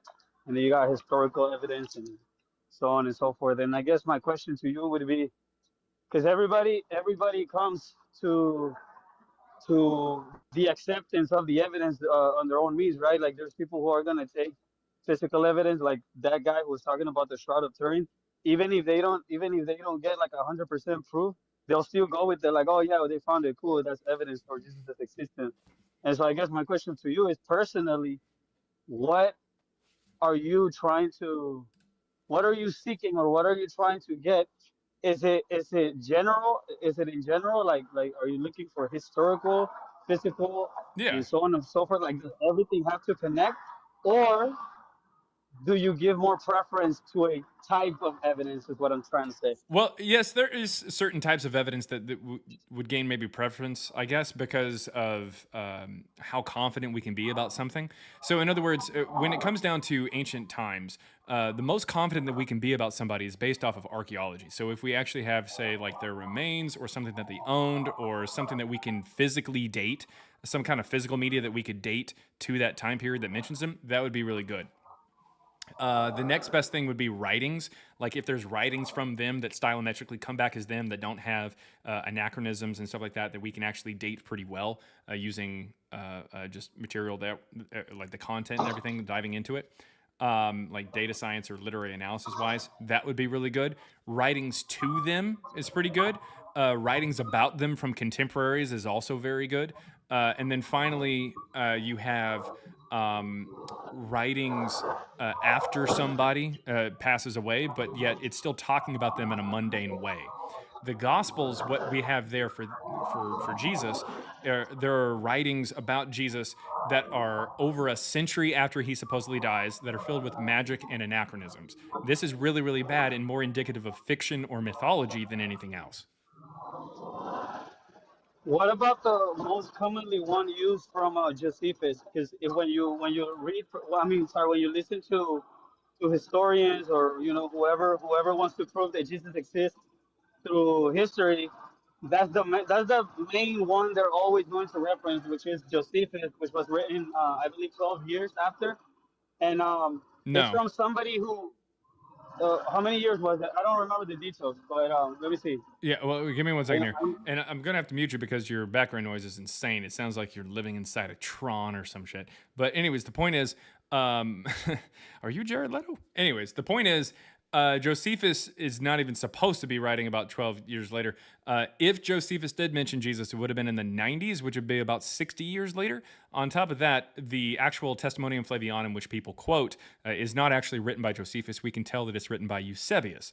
A little over 200 years after the death of Josephus is when that is interpolated, or when that's written, and then it's interpolated into the text later. It's added to the text later.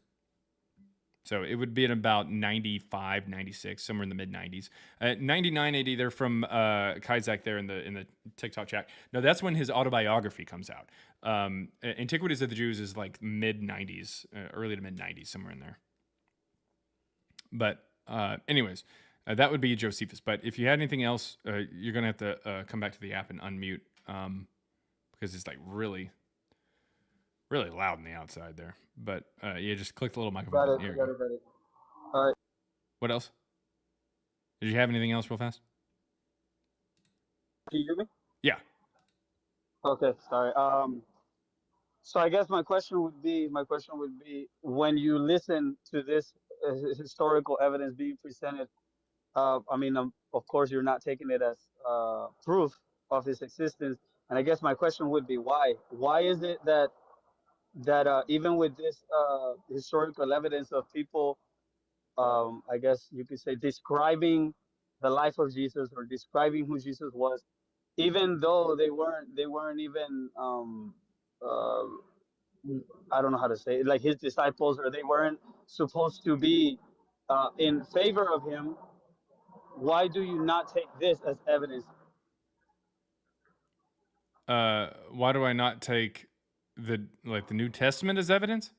No, like the historical. Okay, that's why I was bringing up Josephus, because he's the main one that everybody always uses, and that's why I was asking you if you I guess I'm assuming that you've read these things, right? I'm assuming that you've read these things, and that is the reason Just why you can't okay. Yeah. go over Ask the question. because Ask the question. Ask the question again. my question is my question is why don't you take this historical writings as evidence What after historical you have writings? like, like the writings of Josephus, Because where it's he's interpolated. It's describing something the that's life not of Jesus? from him. Even the thing that most people talk about, which is, by the way, the YouTube super chat there for $2. Thank you very much. From Daniel Reese 3864 said historian Flavius Josephus wrote 2 passages.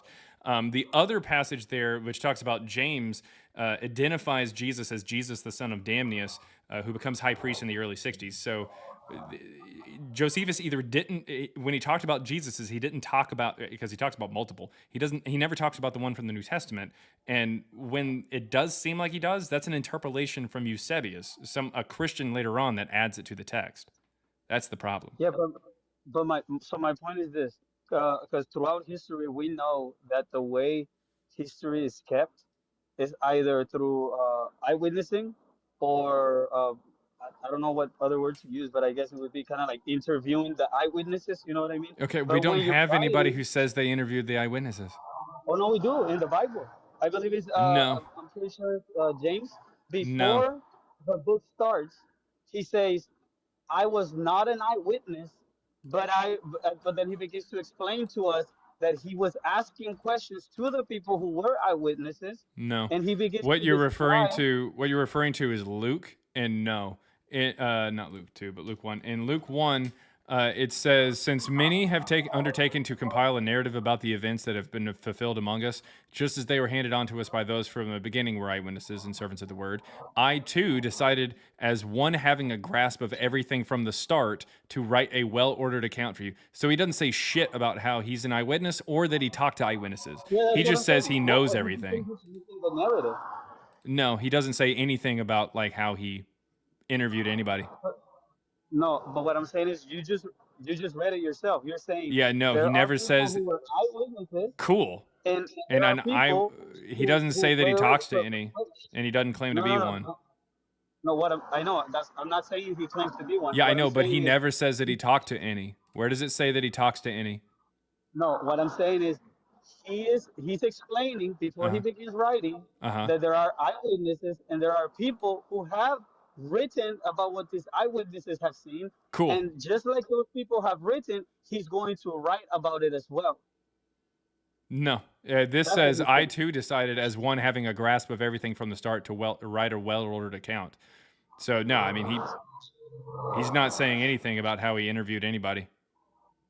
And No, and but by the way, he also makes a that's why. horribly well-ordered account, because the first thing he does is he talks about how in the days of King Herod of Judea, who died in 4 BCE, that John the Baptist and Jesus were both in utero. And then in the next chapter, he talks about something that happens in 6 CE, which is the census of Quirinius, the governor of Syria, and Mary is still expecting a child.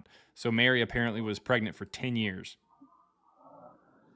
Okay. So he immediately fucks up. But do you know? Okay, because you keep going back to the word interview, and the only reason That's why what I you used this said. word, You I know said I'm that. about to explain to you why I said it. So the only reason why I used this word was because I was trying to explain to you the different ways that history is kept, right? So the different ways that history is kept is eyewitnessing, and then you write about what you eyewitness, or you interview people, you talk to people, Cool. and then And he you write never it down. says that he was an And then eyewitness or that he interviewed anybody. Those are but he does the two. say that there were eyewitnesses and there were Awesome. people who wrote about it, Awesome. So and if he's I going tell to you do that there were exactly the eyewitnesses same to thing. Spider-Man, but I've never talked to any and I'm not one, does that mean that Spider-Man is real? No, but it means that you were talking to people, you were No. getting If I information tell you from people who already wrote if I about tell the you that there eyewitnesses were that you eyewitnesses have to seen. Spider-Man and I never tell you that I have any kind of conversation with them, and then I present you a story of Spider-Man, does that mean that it's real? Say it again. If I tell you there were eyewitnesses to Spider-Man, but I never tell you that I am one, and I never tell you that I ever talked to one, and then I present you with a story of Spider-Man, is that real? I mean, hell, in the stories of Harry Potter, Ron Weasley is an eyewitness to Harry Potter in the story. That doesn't mean shit. That doesn't mean Yeah, that but it they wouldn't. have his actual testimony. Yeah, so saying what you said, where it's like, I never talked to an eyewitness, or I wasn't an eyewitness. Of course, it doesn't make it real. Okay, But well, what is that's what Luke we got saying? here. It never says that No, the author no. is an What is Luke eyewitness or saying? talked He to says, any. I too. He says, I too. Uh-huh. What is he doing there? He's comparing himself to the people who already wrote about what the Yes, and he's eyewitnesses saying, had. I'm going to write something too because I have a grasp of everything from the start. Like, I just know it all. Exactly. That's not.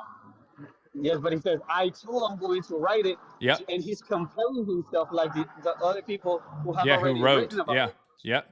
Okay. Yeah, And? so if you come, so now, if So in other now words, let's say, he's saying, now let's hey, go back there's to your gospels that example. came out beforehand. There are eyewitnesses.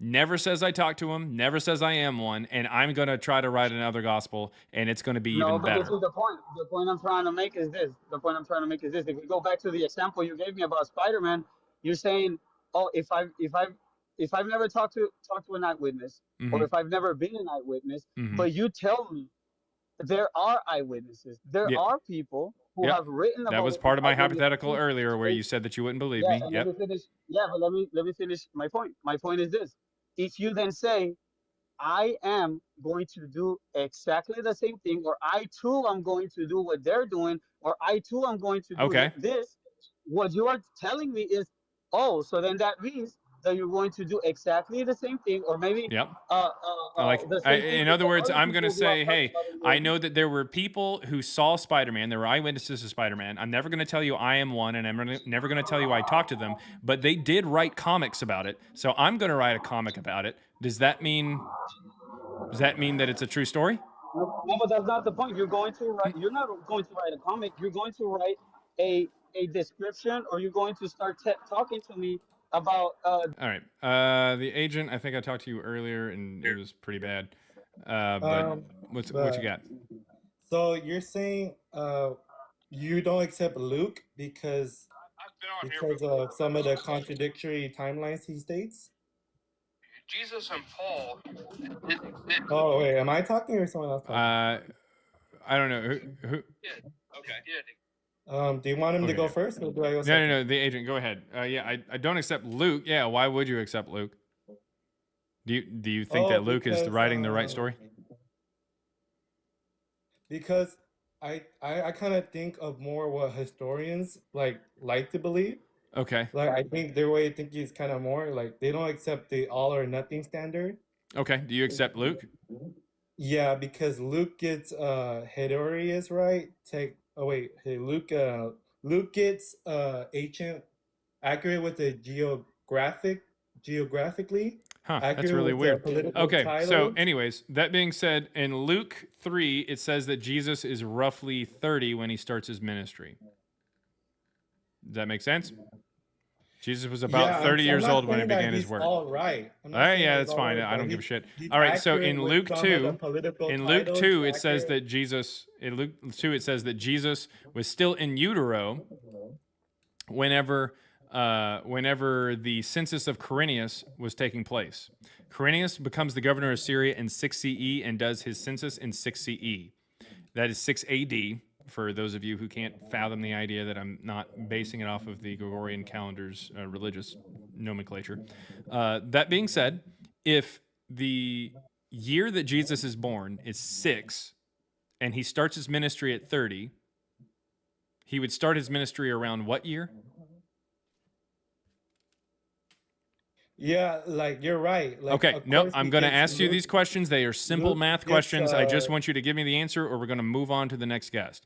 If Jesus is born in 6 and he starts his ministry around 30 years old, around what year does he start his ministry?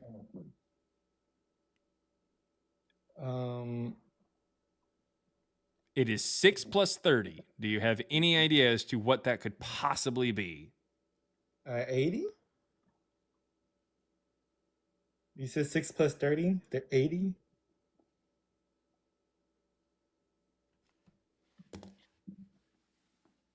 I mean 90, I'm sorry, 90. I'm sorry. But like what I'm saying, historians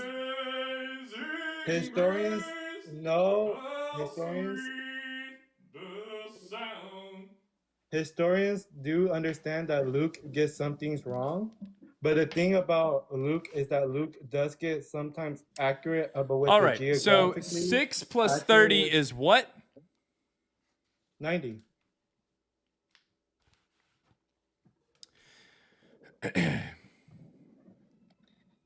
I'm not saying that Luke is like is 6 all accurate. plus 30. Oh, I thought you said 60. 36. I'm sorry. So how did you get 80 earlier? Oh, it's because my headphones are really bad. I thought you were saying 60 plus 30. That's still not 80.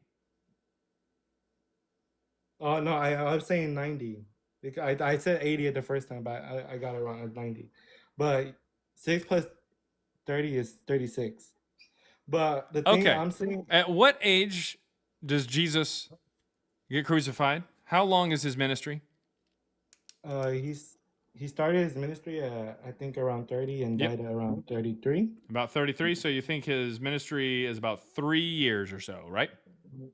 Yeah. Okay, sounds good. Well, the Gospel of John says that he went to Jerusalem 3 times for the Passover, so that would be 3 years. Okay, so 3 plus 36 means he dies somewhere around what year?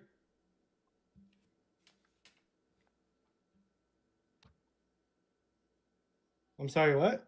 3 plus 36, when he supposedly begins his ministry, sometime around 36, means he dies somewhere around what year? 3 plus 36.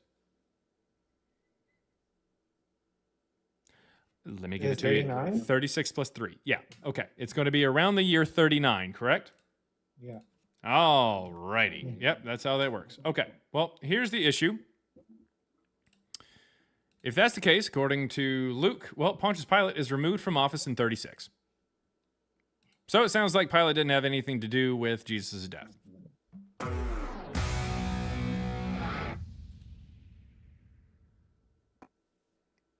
Or would you like to say that Luke As is a just not general- right?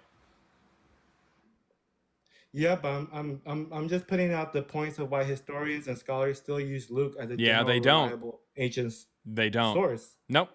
So again, if Luke is saying that Jesus is born in the census of Quirinius, which happens in 6 at earliest, and we actually have evidence for it because there's inscriptions that talk about how it was done and how many people were counted and everything like that. Yeah, that would be 6. If he starts his ministry around 30 and then dies around the age of 33, that would mean that he dies somewhere around the year 39, give or take a year or two. That would mean that he was crucified after Pilate was dismissed from Judea, which means the story of Luke is bullshit. But you're saying that no historians believe in Luke? What I'm saying is that the story of Luke is bullshit. I don't care about what a historian believes. I'm saying that the Gospel of Luke is bullshit because it is trying to give us dates that don't line up. Oh, well, I'm saying why historians believe in Luke. Like, I don't give two flying fucks Keith, how many historians believe in Luke. I don't care. Oh, okay. I'm giving So- you the numbers that we know from history, comparing it to what the Gospel of Luke says, and showing that it doesn't make any sense. But what makes you more, what makes your ideas more acceptable than Evidence. a historian? Evidence.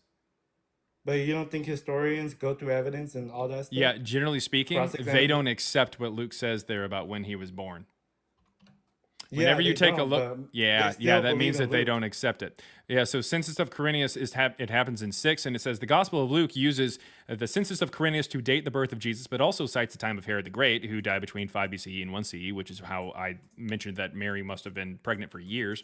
While the Gospel of Matthew only references Herod the Great. Most critical scholars agree that Luke is in error, while some religious scholars have attempted to defend the Gospel, sometimes invoking unproven claims. So, in other words, there are some historians, some people who try to say, hey, Luke isn't in error, and they just pull shit out of their ass to try to defend it. But So what we you do think- know about the Gospel of Luke is that it's bullshit. When it tries to tell us that he was born during the census of Quirinius, which is kind of a big deal in the story. That's how Yeah. they get Jesus from Nazareth over to Bethlehem. Like Joseph and Mary, they go over there, blah, blah, blah, blah, which, by the way, isn't the purpose of the census, by the way. But nevertheless, Yeah, why even do if you that think was the some case, even historians if that was believe the in it? case, Historians do not accept, like real historians, do not accept the Gospel of Luke as being accurate. They just don't. In fact, this is just in Luke 2 and then in Luke a little bit in Luke 3 that I was talking about. But if you want to go right back to it, Luke 3, where it says that Jesus started some ministry at the age of 30, it starts off with trying to tell you when John the Baptist started his ministry, and it says 15th year of the reign of Tiberius Caesar, that's the year 29, like CE or AD, 29. And then it says Lysanias is the ruler of Abilene at that time, which doesn't make any sense because this guy dies in 33 BC, 60 years before this.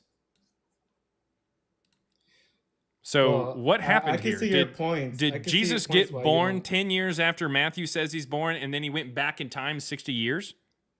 Well, obviously it's an error by Luke. Yeah, so it seems like Luke doesn't know what the fuck he's talking about. So you're But he saying tries that to say, everything by the Luke- way, by the way, he tries to not only give us all these dates and tell us when Jesus starts his ministry and tell us about the census and everything like that. He says at the very beginning that I too, as one having a grasp of everything from the start, I decided to write a well-ordered account that immediately shits the bed. Yeah, well, I mean, I can see why Sorry. he gets something wrong because Yeah. it's written like So is 60 it years after well-ordered? Jesus' death. Yeah, it's not even well ordered. In fact, we're gonna come back in here. A well ordered account, even if you thought, oh well, that doesn't necessarily mean it has to line up with history. It just has to be in order. Okay, sweet. Luke 4:23 has Jesus talking to the people after they are impressed by what he says in the synagogue in Nazareth. He said, doubtless you will quote to me this proverb, "Doctor, cure yourself," and you will say, "Do here in your hometown, or also in your hometown, the things that we have heard you did at Capernaum." Cool.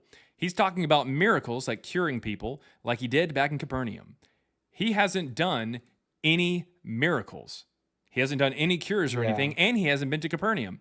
That doesn't happen until verse 31, when he goes down to Capernaum and cleanses a man with an unclean spirit. Mm. So unfortunately, it doesn't line up with history. It doesn't line up with itself. It makes Mary pregnant for years, Yeah. and it's not even in order. The Gospel of Luke, Yeah. and this is, listen close, is dog shit. Yeah, I can see your points, but what about Paul's letters that historians also Nope, take not as- gonna just randomly pivot over there. Did you have anything else on the Gospel of Luke before we go on to the next guest? Because No, you came I up wasn't gonna earlier talk- and got I dog wasn't walked going to earlier. talk about Luke until you're talking about Luke with the other guy. I was going to bring up Paul's letters that were written about 20 years after Jesus' No, death. there's no evidence of that. And if you can come up with some evidence for that, then come up later and present it. All right. Jensen's something axe? Jensen's axe or something? I have no idea. What you got?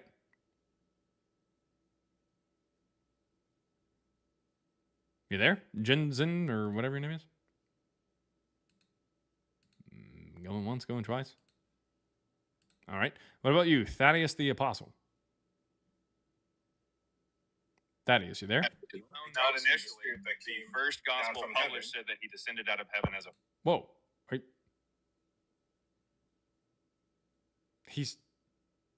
What was that all about? It's like he was listening to me earlier. What was that all about?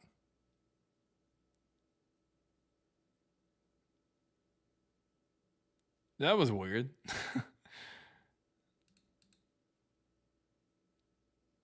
That was really strange. Thaddeus, what's going on? Hey, what's up, bro? So, can you hear me? Thaddeus. Yeah, can you hear me?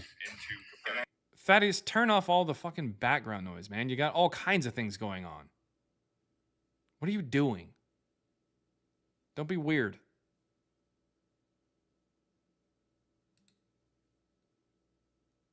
All right, unmute whenever you've got like whatever the hell you've got connected or whatever you got playing turned off. I mean, if he's prepping, that's fine, but like don't play it at the same time as I'm talking. I can't hear you. Sounds like I'm echoing, but like from like an hour ago.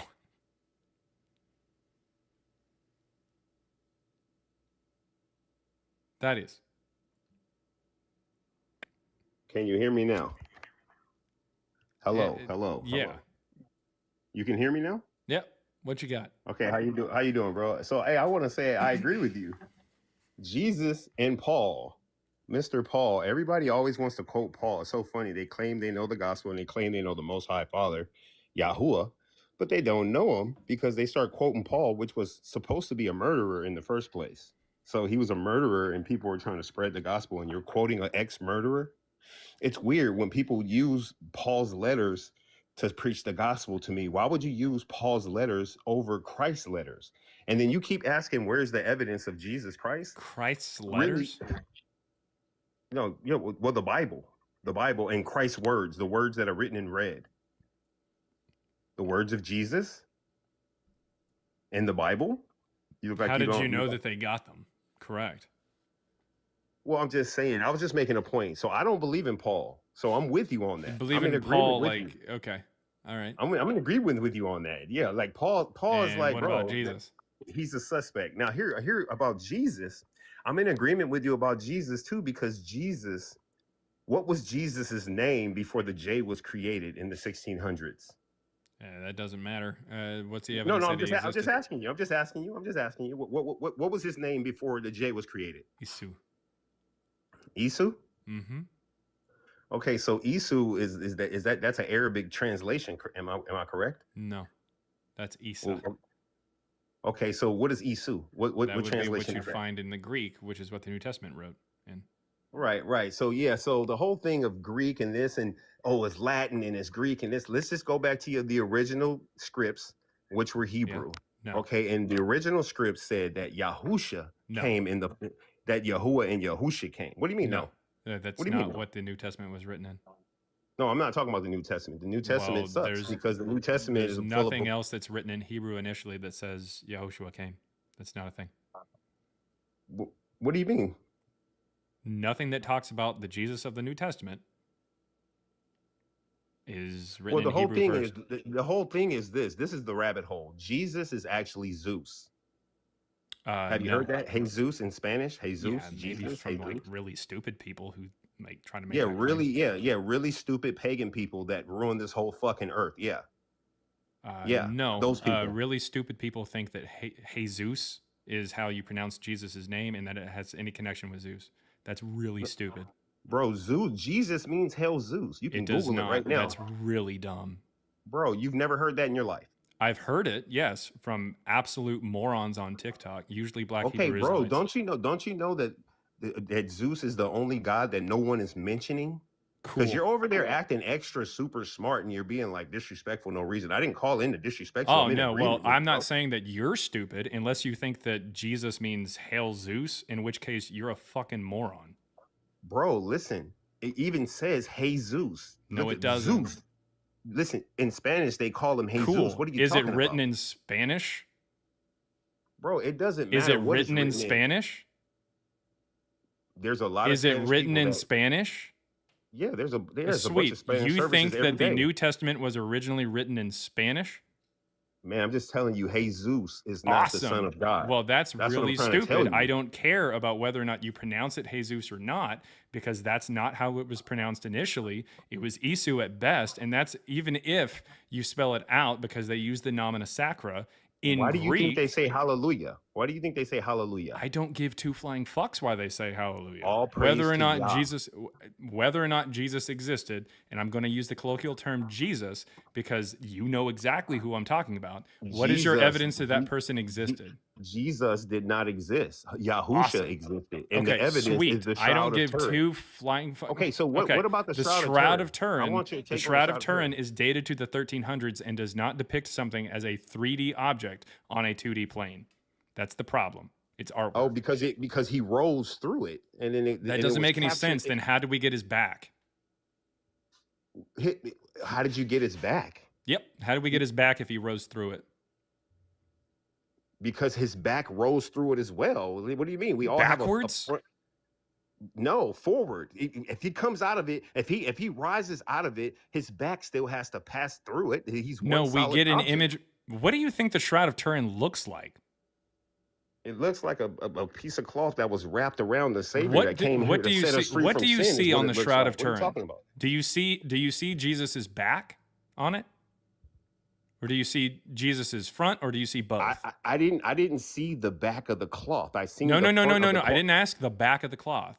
Do you Man, see? he was wrapped. Listen, If he was listen, wrapped, listen, if he was listen, wrapped, if he listen, was wrapped. No, you listen. listen. You listen. Thaddeus, You listen. You listen. Thaddeus, you dumb piece of shit. You precious, precious, dumb piece of shit. In no way, shape, or form is Jesus based off of the word Zeus. Not even close. On top of that, the Shroud of Turin is not just a front image. It is a very long sheet that apparently has the front of a body as well as the back of a body. So if you believe that somehow Jesus rose through it, then how does the sheet on the bottom somehow get the imprint of his back?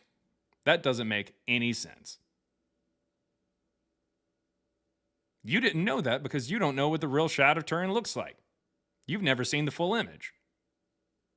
Which is par for the course for someone who thinks that Jesus' name mentions Zeus because of Spanish, a language that comes after Latin, which wasn't even the original language of the Greek New Testament.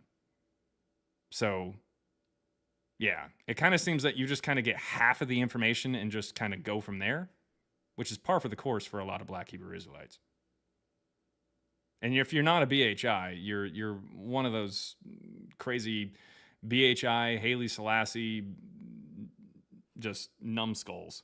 It's something in there. I have no idea what it is, but it's some kind of weird conspiracy theory bullshit. Can you hear me? I can hear you now. Okay, I don't know why I was muted, so I'm glad you got all that out, bro. Yeah. I said that in agreement with you. No. I wasn't saying. You keep talking. There's nothing that Like, you have why said that would is you in have an agreement open, with listen, me. why would you have an open dialogue and then just Because talk over anyone who people? thinks that Jesus means Hail Zeus is not someone who I even want to platform for very long, let alone Boss have an man, open dialogue with. That's not what I believe. That's what is public knowledge. What It's are you not speaking public of? knowledge because that's what morons on TikTok say. Bro, it's on, you Google it right now. It pops right It does up. not mean Hail Zeus. Bro, okay, I'm gonna ask you this one question. I'm gonna get out of here because you're being disrespectful, and I didn't call it disrespectful. I called in agreement with you, but for You're some not reason in you're attacking agreement me. with me. Listen, You're in listen, agreement listen with to some me. Listen, morons listen on to me. Listen TikTok. to me. Listen to me. Pagans worship Zeus. Where are the people today that worship Zeus? Do you Where even are know they what at? pagan means? Oh my God, this guy, bro. I thought you were cool. That's why I got on the damn thing, and you just keep hating. I can't even make a point. Yeah, man, it's because you don't understand what the actual points are. You don't No, understand what the Shroud of Turin looked like. You don't know what Jesus means. You don't know what bro, Jesus you means, don't. and you don't know No, what you language. don't. What Everything that you language? just said that I What don't, you don't. language? What language was the first story of the person from Nazareth who has 12 disciples, whatever you want to call them? Paleo Hebrew. No. What was it written in? It was Greek. That shows you exactly how dumb that you actually are. What are you talking about? The 12 apostles were Hebrews. What are you talking about? Paleo Hebrew doesn't You even thought make they any were Greeks? sense. You No, thought they were didn't Greeks? exist, You thought dipshit. that Christ was Greek? Jesus isn't You a thought real that person. Christ was Greek? These people are not real. The story is written in Bro. Greek. That's what I asked you. Bro, why do people talk about Greek, bro, when Greek has nothing to do with it? Latin has nothing to All do right. with it, and that's my point. Listen, Jesus is not. I didn't ask you whether or not these people were Greek in the character, like the characters in the story. I didn't ask you that at all. I didn't say anything that sounded like that. I asked you what language is the first story that talks about these people written in, and you said Paleo Hebrew because you have no idea what you're talking about. An idiot. Paleo Hebrew is literally before biblical Hebrew. Like he's not even close if he thought that it was like Old Testament writing. Like kind of worried about this next person, but Natfa, what's going on? Damn, why you worried about me, brother? I promise you, I'm not a crazy. I just actually came up here to tell you, keep doing what you're doing. The fact that this guy tried to connect Spanish and Jesus and Zeus, he don't know what pagan means. Like it's I'm an East African, bro. And I deal with a lot of Ethiopians that say Haile Selassie, and they tried. And when I ask them, okay, show me the connection. Actual They Ethiopians say that shit? Oh yeah. I Oh thought that yeah. was just some weird, like, quasi No, Rastafarian brother. American BS. No, this shit is global. This shit is Dumb. and there is no evidence to the connection. And they think that this, like we have in where I'm from in East Africa, we have a non-biblical history that nobody wants to talk about. They just completely forgot about it, as if our story begins with this story of the Bible. And Yeah. it's nonsensical, you know. So when I hear people coming on your stage and try to tell you about Paul and Jesus and Yeshua and Jesus, they're just regurgitating, they're recycling the same nonsense. There's no evidence for this. So I just wanted to tell you, keep doing what you're doing. I'm in the chats all the time, like, you know. Well, thank you. chopping Big it up. W to Nakfa. My initial thoughts were definitely misplaced, and I'm glad to be proven wrong about you. Yeah, no worries, man. Keep doing what you're doing. I know you got a bunch of people that want to come up, but there is no proof. There is no evidence. You have a better chance of proving an astrological connection, right? Because when you really look at these Bibles and these figures, there's an actual astrological connection there to like the time of the month and the year and all of that stuff, but no people. Like if they would have came at you from that perspective, maybe we can kind of hear them out. But there's no evidence for a human being that named Yeshua that walked the earth. And then when you even ask them, okay, well, what about his 18 years? Like if you, because I like to go along and play along with people. I say, okay, so how come they keep out the 18 years of this man? If he is God, how does God's 18 years of his life just go missing? It's magic. I ain't got to explain shit. It's almost as if the story probably began with a really simple story, like of this God as depicted as like an adult human. And then a birth story showed up with an intention of trying to say that he's historical, but without a lot of material between the birth story and the adult story, because they didn't flesh that out. Like it's not something they thought of. They were just concerned with whether or not this person was historical and establishing him as being born here. That they didn't come up with the material in between it until much later with the infancy gospels, like the infancy gospel of Thomas. So yeah, it's just how that works. We can see, and in other words, I'm trying to say, I guess, in short, that the story of Jesus evolves, and we can see this story evolve over time. It starts off with a God that comes down as a fully grown man down to Capernaum, does miracles, and dies on a cross. And then over time, he gets a birth story, he gets a genealogy, he gets a different birth story, a different genealogy, a little bit of a story of him at 12 years old at the temple. And then later on, there's even more information about what Jesus does as a kid and growing up and stuff. It's just over time, it just happens until all of a sudden people say, no more text. We have a canon. We're done. No more additions to it. And once it's established in the early 4th century, that's it. So there's nothing more. And everything outside of that canon, the stories that they picked fairly arbitrarily, because Irenaeus says, I picked 4 gospels because, or we have 4 gospels because there's 4 corners of the world, like northeast, west, and south is the only things. It's dumb. It's stupid. But the point is, eventually the stories stop getting written. The canon starts getting enforced. And that's just kind of it. So we see it evolve, and then it just kind of stops. Like, yeah.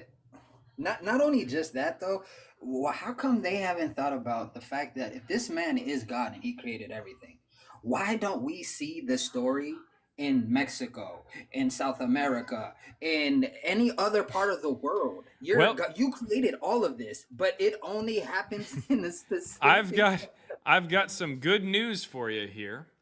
This is called the Book of Mormon. Oh, hell no. And the Book of Mormon says that Jesus, after ascending up into heaven, he hooked a sharp left and descended in Mexico. I'm not even kidding. That's what the Book of Mormon is about. would he take JetBlue to get there? Like, No, he just like descends down after his ascension in Jerusalem. He comes down and preaches, and there's like 200 years of peace, and then there's a bunch of wars. I don't know. It's dumb. It's silly. But that's what the Book of Mormon's about. Like, it's a whole bunch of.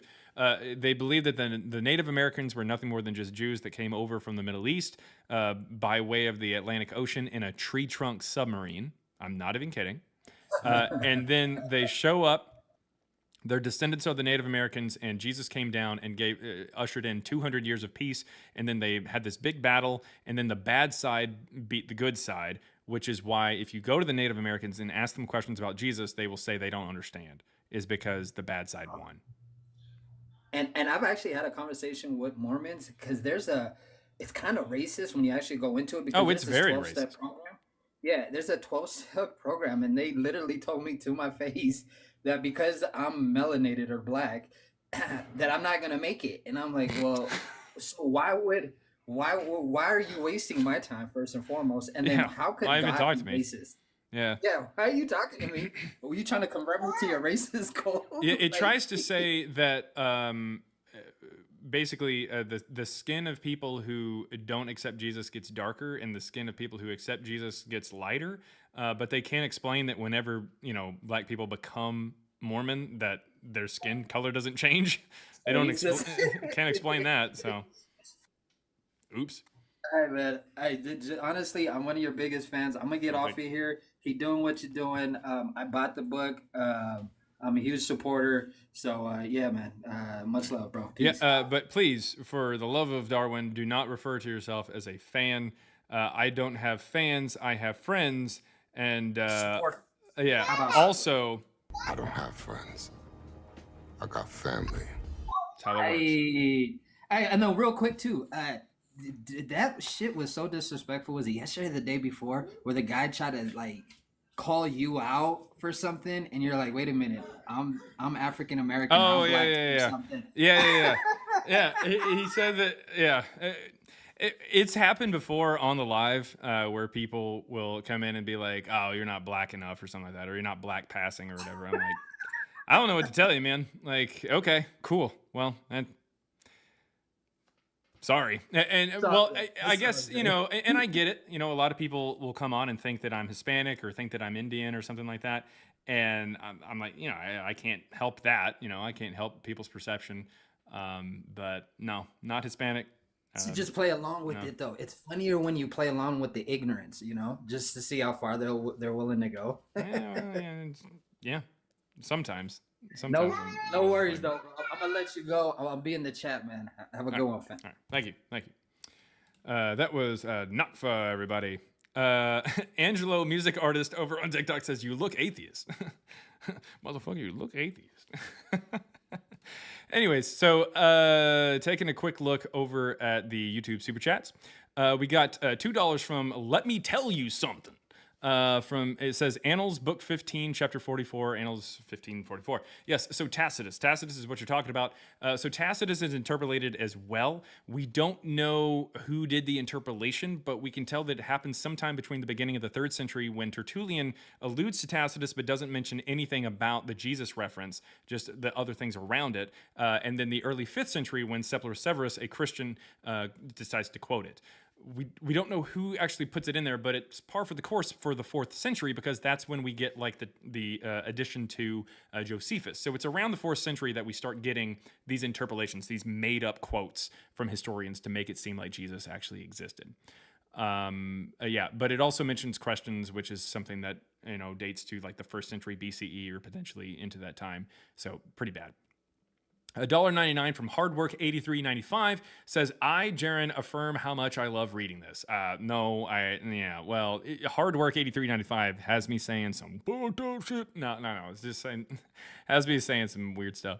But thank you. $1.99. Thank you very much from Gable Tech. I think Gable Tech 1 says, "Hello, love your work." Well, thank you very much. Thank you. And by the way, anybody who's interested in reading what me and my data science co-partner have talked about, Christ Before Jesus, the book is just $3. The ebook is just $3. The link is in my bio here on TikTok or on the YouTube profile. There is a print version and an audiobook version as well over on Audible, if you're interested. Or you can, have a conversation there with me. Let's see, $5. Thank you very much from Barthok, I think. I don't know. Says, imagine flexing a history degree to prove Jesus and Paul never existed, then missing the book's core lesson: humility, compassion, and loving people. I'm not really sure who you're talking about. I don't have a history degree. If that's what you're talking about, maybe somebody else, maybe another guest, I guess. I don't know. I don't know who you're talking about, but yeah, that sounds kind of wild, I guess. I don't know. I don't know who. I don't want to imagine that, but I don't really have to try not to terribly hard to do. I don't know what's going on. Justin Lee Beaver for $5 says, Josephus 93 AD, Jesus a wise man, blah, blah, blah, blah, blah. That is an interpolation from Eusebius, writing a little over 200 years after the death of Josephus. There's multiple ways that we can get to that, and we talk about it in the chat or in the live. Tacitus 116 AD says, executed under Pontius Pilate during Tiberius. Fan of your work. Thank you very much. Wait, what? I like the fan of your work at the end. So under Tiberius. Funny enough, Tacitus was a former senator who had access to the Roman archives and the Senate records. So if he's looking at an arrest record or a crucifixion record, it seems weird that he would say Christ if that's his title, not his name, because they wouldn't have put that on the record. Pilate didn't even apparently put that above his head on the cross, according to the Gospels. And then he calls Pontius Pilate a procurator, even though he was a prefect. The actual position that he had was a prefect. Judea didn't even have a procurator until the decade after Pilate was dismissed in 36. So it seems pretty suspect. And if you dive in, you will see that the style of writing for that line that talks about Christ and his unalivement during Pontius Pilate's time under Tiberius is actually from a different author, not from Tacitus. So it's an interpolation. And then finally, another $1.99 there from Gabe. Oh my gosh. I know what you're doing. I know what you're doing. Oh my God. So the first name is Gabe, as in Gabe, like the character from The Office. And then the last name is like a scratch or an itch. Put it together. Oh yeah, you almost had me. I respect that. But no, not saying it. You the man. So thanks, I guess. Or no thanks. Anyways, trying to get me. All right.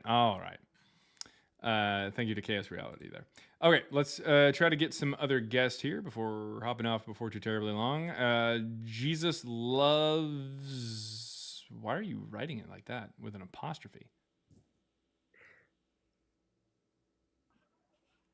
Are you saying Jesus love is you? Is that what you're saying? Or are you saying Jesus love owns you?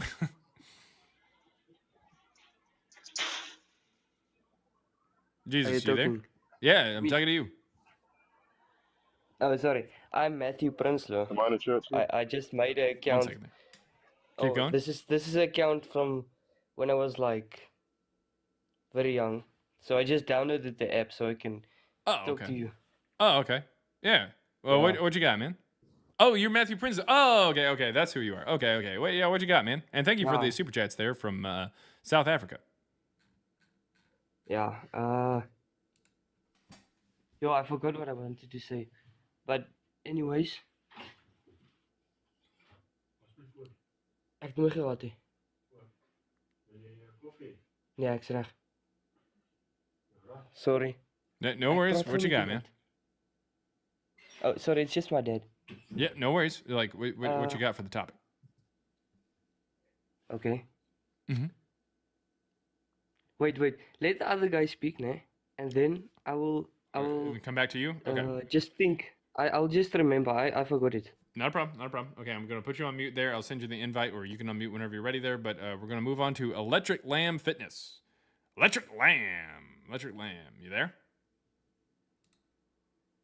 Electric Lamb? Hey, you there? Can you hear me? Yeah, I can hear you. What you got? My fault. I ain't gonna lie, I'm at work right now, so I really don't got a whole lot of time, but I did want to touch on the topic. So like the topic at hand is like, is quote unquote Jesus real? Like that's like the debate. More or I'm kind less, of just yeah. touching it. Okay, so Like the natural Jesus, my, yeah. yeah. So like my perspective on it, I like to be a little bit more analytical, and I do respect that. Like I you're like very analytical. and data driven, but It I starts don't with take anal. away from the spiritual side and the spiritual aspect of religiosity as well. And I think that that's a big part of it. But I think where a lot of Christians lose it is that that's all they have to offer. Thank you, bro. That's all they have to offer. But I like to combine the two. But also I think a lot of people don't realize that Jesus is not something that was introduced into this quote unquote religion in the New Testament. Actually, he was actually introduced in the Old Testament, but there's spiritual elements that can get you to understand that. When we're talking about like the tetragrammaton, Oh, okay. All right.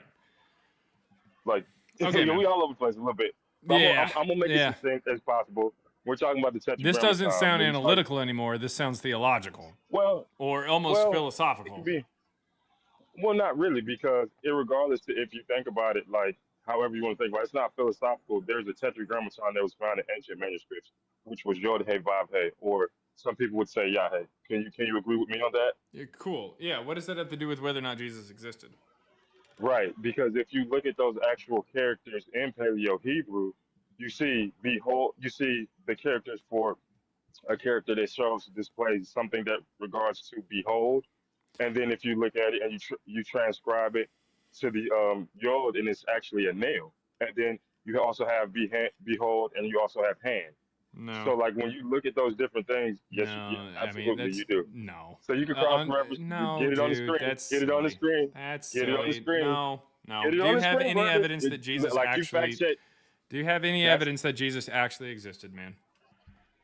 So I have evidence because I don't think that you get it from like so it's revelation knowledge. So I have evidence from my own spiritual experiences that you probably wouldn't believe because from how you speak, I can tell that you really think that a lot of it is hoodoo, voodoo, and mystical magic and stuff like that. And so there's things beyond the scope of what will be proper for you, I think. But Yeah, yes, what would be I proper for absolutely me do. would be evidence that someone actually existed. Even if Yahweh had something that said, "Oh, hand and nail," which is dumb as shit. But even if that's it not did, that's not the that doesn't only. mean That's that not the. like Jesus actually existed. Okay, yeah, and that's great that that's how you think about it, and that's okay, But absolutely, he absolutely does exist, and he did exist. Thanks, bro. Okay. He definitely existed, and he does exist. Now when we're talking about, first of all, I don't get my information from necessarily like just one document or another. Like I read from some of the more ancient manuscripts, like the Septuagint. I trust them a little bit more, and as well as like I look at the Ethiopian text as well. And we can talk about some of the more ancient manuscripts. Because, like I said, I do like to actually look into the older variety of the manuscripts as well. I don't all the way trust the Greek either. But I do think when you cross reference the old and the new and you take the parallels from the old and the New Testament, then you can feel a little bit more secure about how you look at what's making sense. But yeah, that's just my take on it. I ain't gonna hold you too long. But yeah, that's just my take on it. So yeah. Any questions for me? Because like I say, I'm at work. Do you I'm have kind any of just evidence going that with the- Jesus or Paul existed? Like I said, I can give you. So okay, like I said, let me give you this. So when you look in the New Testament, the way that in which that he proved himself to be in existence wasn't by actually what he was saying, Existing? but it was more so. Yeah, exactly. Yeah, exactly. Well, he was there at that point, but What's the after evidence? that, let's talk about Paul. Let's talk about Paul for an Whoa, example. okay. Do you Hold think? on, just hear me Okay, out. Just hear Paul. me out. Paul. Hear me out. Sweet. let's talk about Paul. This is The way in which, if you look at the scripture, have you ever read the Bible? Because if we even gonna get on this, like, have you read the Bible for yourself? Before I start talking about what it says. Yes, man. Okay, great. So you would be able to agree with the fact that the way that he was able to display the truth or what he really was by the power or by the powerful things that he was able to do with the practices of whatever you want to call it magic that he did. What are you talking about? Like, for instance, let me break it down a little bit more because I might be talking For over your head. Paul? Yeah, so for instance, like when at Pentecost, let's talk about Acts. Paul isn't When the in Holy Spirit- Pentecost. No, we taking it a little bit before that. Of course. No, But, you just no, said listen, Paul, check this dude. I'm out. talking about Jesus and Paul. Stay on topic. God damn, just land the plane. Well, it's all in the same topic. No, but it's a not, road. dude. It Peter, really is. It really- Peter and Paul are not the So let's same talk about person. Acts. Peter is at Pentecost. Paul is who we're talking about here. It doesn't say Correct, shit about correct. anybody who is at Pentecost. Well, excuse me. Well, let's talk about Pentecost, and No, it's gonna we're make not sense talking when I about say this. Pentecost. Give me the Because evidence for I Jesus have or to Paul. Give context. I have to give context. No, there's no I have to give context for Paul that There has is anything context. to do with Pentecost. There absolutely is context. No, So when the no, Holy Spirit fell, what happened was that no, dude. You're talking about shit that doesn't have anything to do with either of the people on the background. We're talking about Jesus or Paul. Neither one of them was at the day of Pentecost. Neither one of them. Stop it. I don't give a shit about how you roundabout try to convince yourself that this is a real thing because, ooh, it's so special. Also, the Yahweh, Vave, that whole bullshit thing about the Yahweh being nail and stuff, no. Literally every scholar who takes a look at this just laughs at it because it's just some dumb like Facebook boomer meme thing that goes around where people try to say, oh, this is what this says, and this is how you can put it together. No, and that doesn't mean shit about whether or not Jesus actually did exist and actually was crucified. That's not a thing. Also, on top of that, what you're talking about has nothing, with Pentecost, has nothing to do with Paul or Jesus. Neither one of them are there. Focus. Lock in. Give me the evidence for Jesus or Paul. Go ahead. You can unmute, but give me the evidence for... I think you were talking about Paul. You were trying to. But give me the evidence for him. That does not start at Pentecost. That doesn't make any sense. Okay, so for instance, well, let's talk about Paul. So Paul had the spiritual experience when he started out as Saul. Okay, that's in one book. That's in Acts. How did you determine that was accurate? So determining that it was accurate, I wasn't there, and neither were you.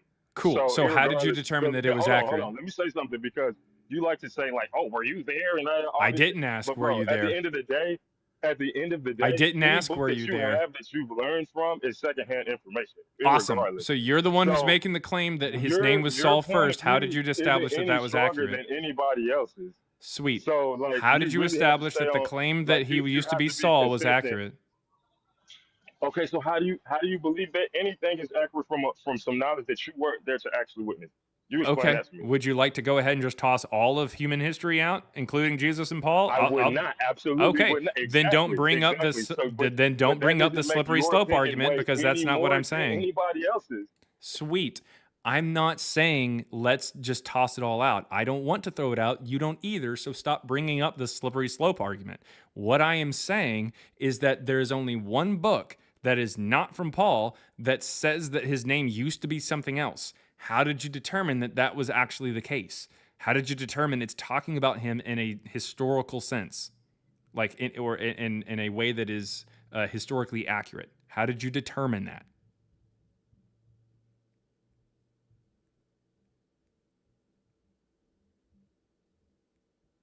You can unmute, man, but you're gonna have to like back up what you say with like reasons as to why you think that that's the case.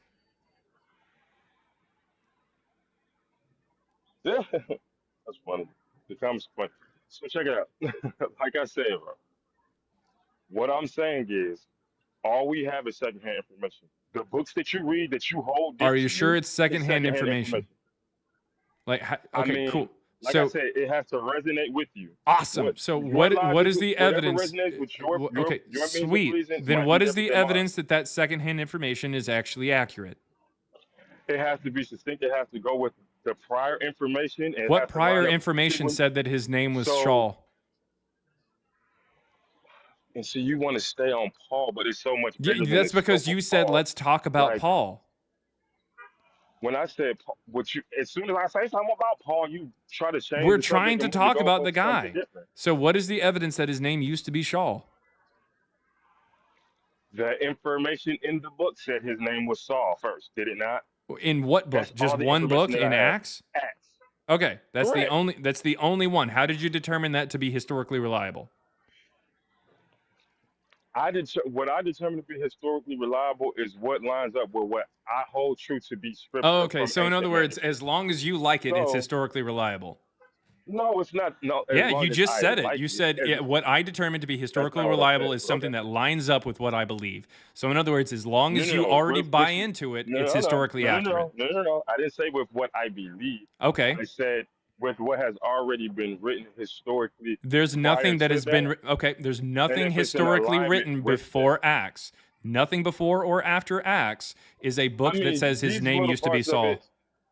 I mean, that doesn't even really. It doesn't really even matter. Like, what No, does that you even just matter said for? you deem You it want to to be condense it historical to if it this lines up with small something that is point written of, oh, his before. name was Saul or his name was Okay, Paul. Like, who you cares? said that Irregardless of it, you said that it's what about deems the it. actual. Jesus Christ, dude! When I start talking, that's when you stop talking, so that we can have a conversation that keeps moving forward. Otherwise, I'm going to disconnect you.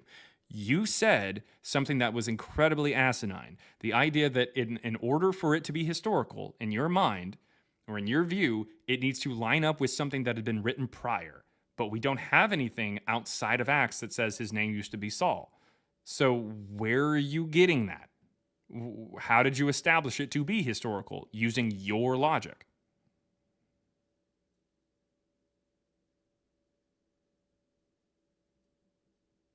Go ahead. Like using your way of determining historical accuracy, how did we get there?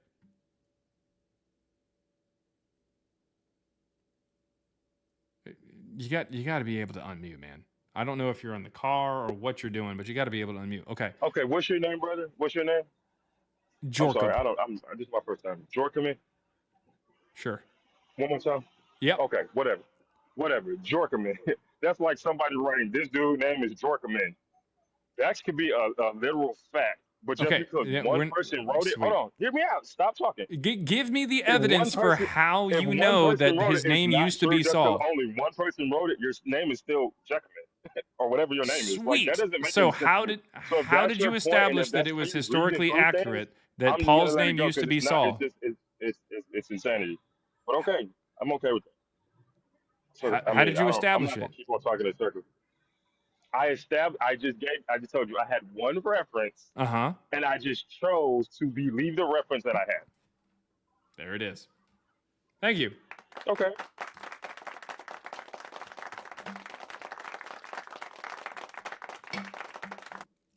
There you go. Wait, give me 5 minutes, ne? My mother is calling me. Sorry. But how old are you anyways? Sorry. I'm turning 17, but I need to go now. Dude, you're going to have... I can't even have you up here.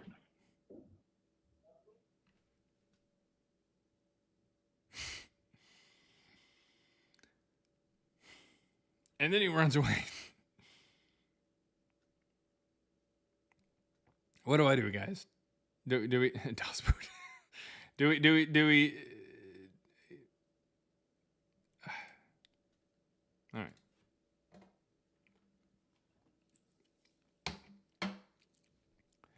Super chat, $6.99 from Canadian dollars. From Serenity Serpent. Yay! The Queef song should be on the soundboard. Queef's in the chat in honor of CBJ. Trivia night, 6 p.m. Central on TikTok. Who's your favorite? We've got trivia night tonight. It's CBJ trivia, believe it or not, and then some other trivia as well we'll throw in there. It's at 6 p.m. tonight on TikTok. Bob Davis 4419 sent $2. Thank you very much. Said, yo, how do you call into your show? You click the link that's in the chat or on YouTube, and it will take you over to TikTok. That's how we take up guests, is on TikTok. I should be able to Jorkaman or Juicy Mane has got to be a thing now. Anyways. Where's the? Oh my God. Does it have answers like historians, Tacitus, and Josephus? Not quite. Trinitarian, you coming up? You there? Yeah, I'm here. What you got? So you're asking whether Jesus or Paul is the historical proof? Yeah. Okay. And I think you Well- might be my last guest today before I hop over to Aces Live, by the way, is where I'm going. Aces Live there on TikTok, but keep going. What you got? Sorry. Hey, no worries, no worries. So, no, I wanted, I just, the Bible is, I don't think it's something that we need to give excuse. That it is, for some of the things that us Christians believe, it's the only reference historical of Saul changing his name to Paul. But I don't think it's nothing. It's only in one book, and it's not even written by Paul. No, correct. Paul never mentions that he had another name. Correct. It is in the book of Acts, and now I don't. That's what I'm saying. I don't have to make excuses to that as a Christian. No, it's not excuses. It's just 1 Peter 3:15 says you should always be prepared to give defense of why you believe what you believe when questioned or demanded of you, and do so respectfully. So in this particular case, I'm demanding that you give me some evidence for why you think that Paul or Jesus existed historically. Yeah. For Paul, we know that not just one writer of the New Testament, but as well Peter confirms Paul as well on. Sweet. Acts says that Peter is illiterate. First Peter. No, it's Second Peter. Chapter 3. It's Second Peter, and also even Christian scholars acknowledge that that's not the same author as First Peter, which is par for the course because Acts 4:13 says that Peter and John are illiterate. So it doesn't make any sense that Peter would even be writing that, let alone be writing something in a language that he doesn't even speak. That'd be really weird. So yeah, definitely not. But anyways, again, do you have any evidence for Jesus or Paul?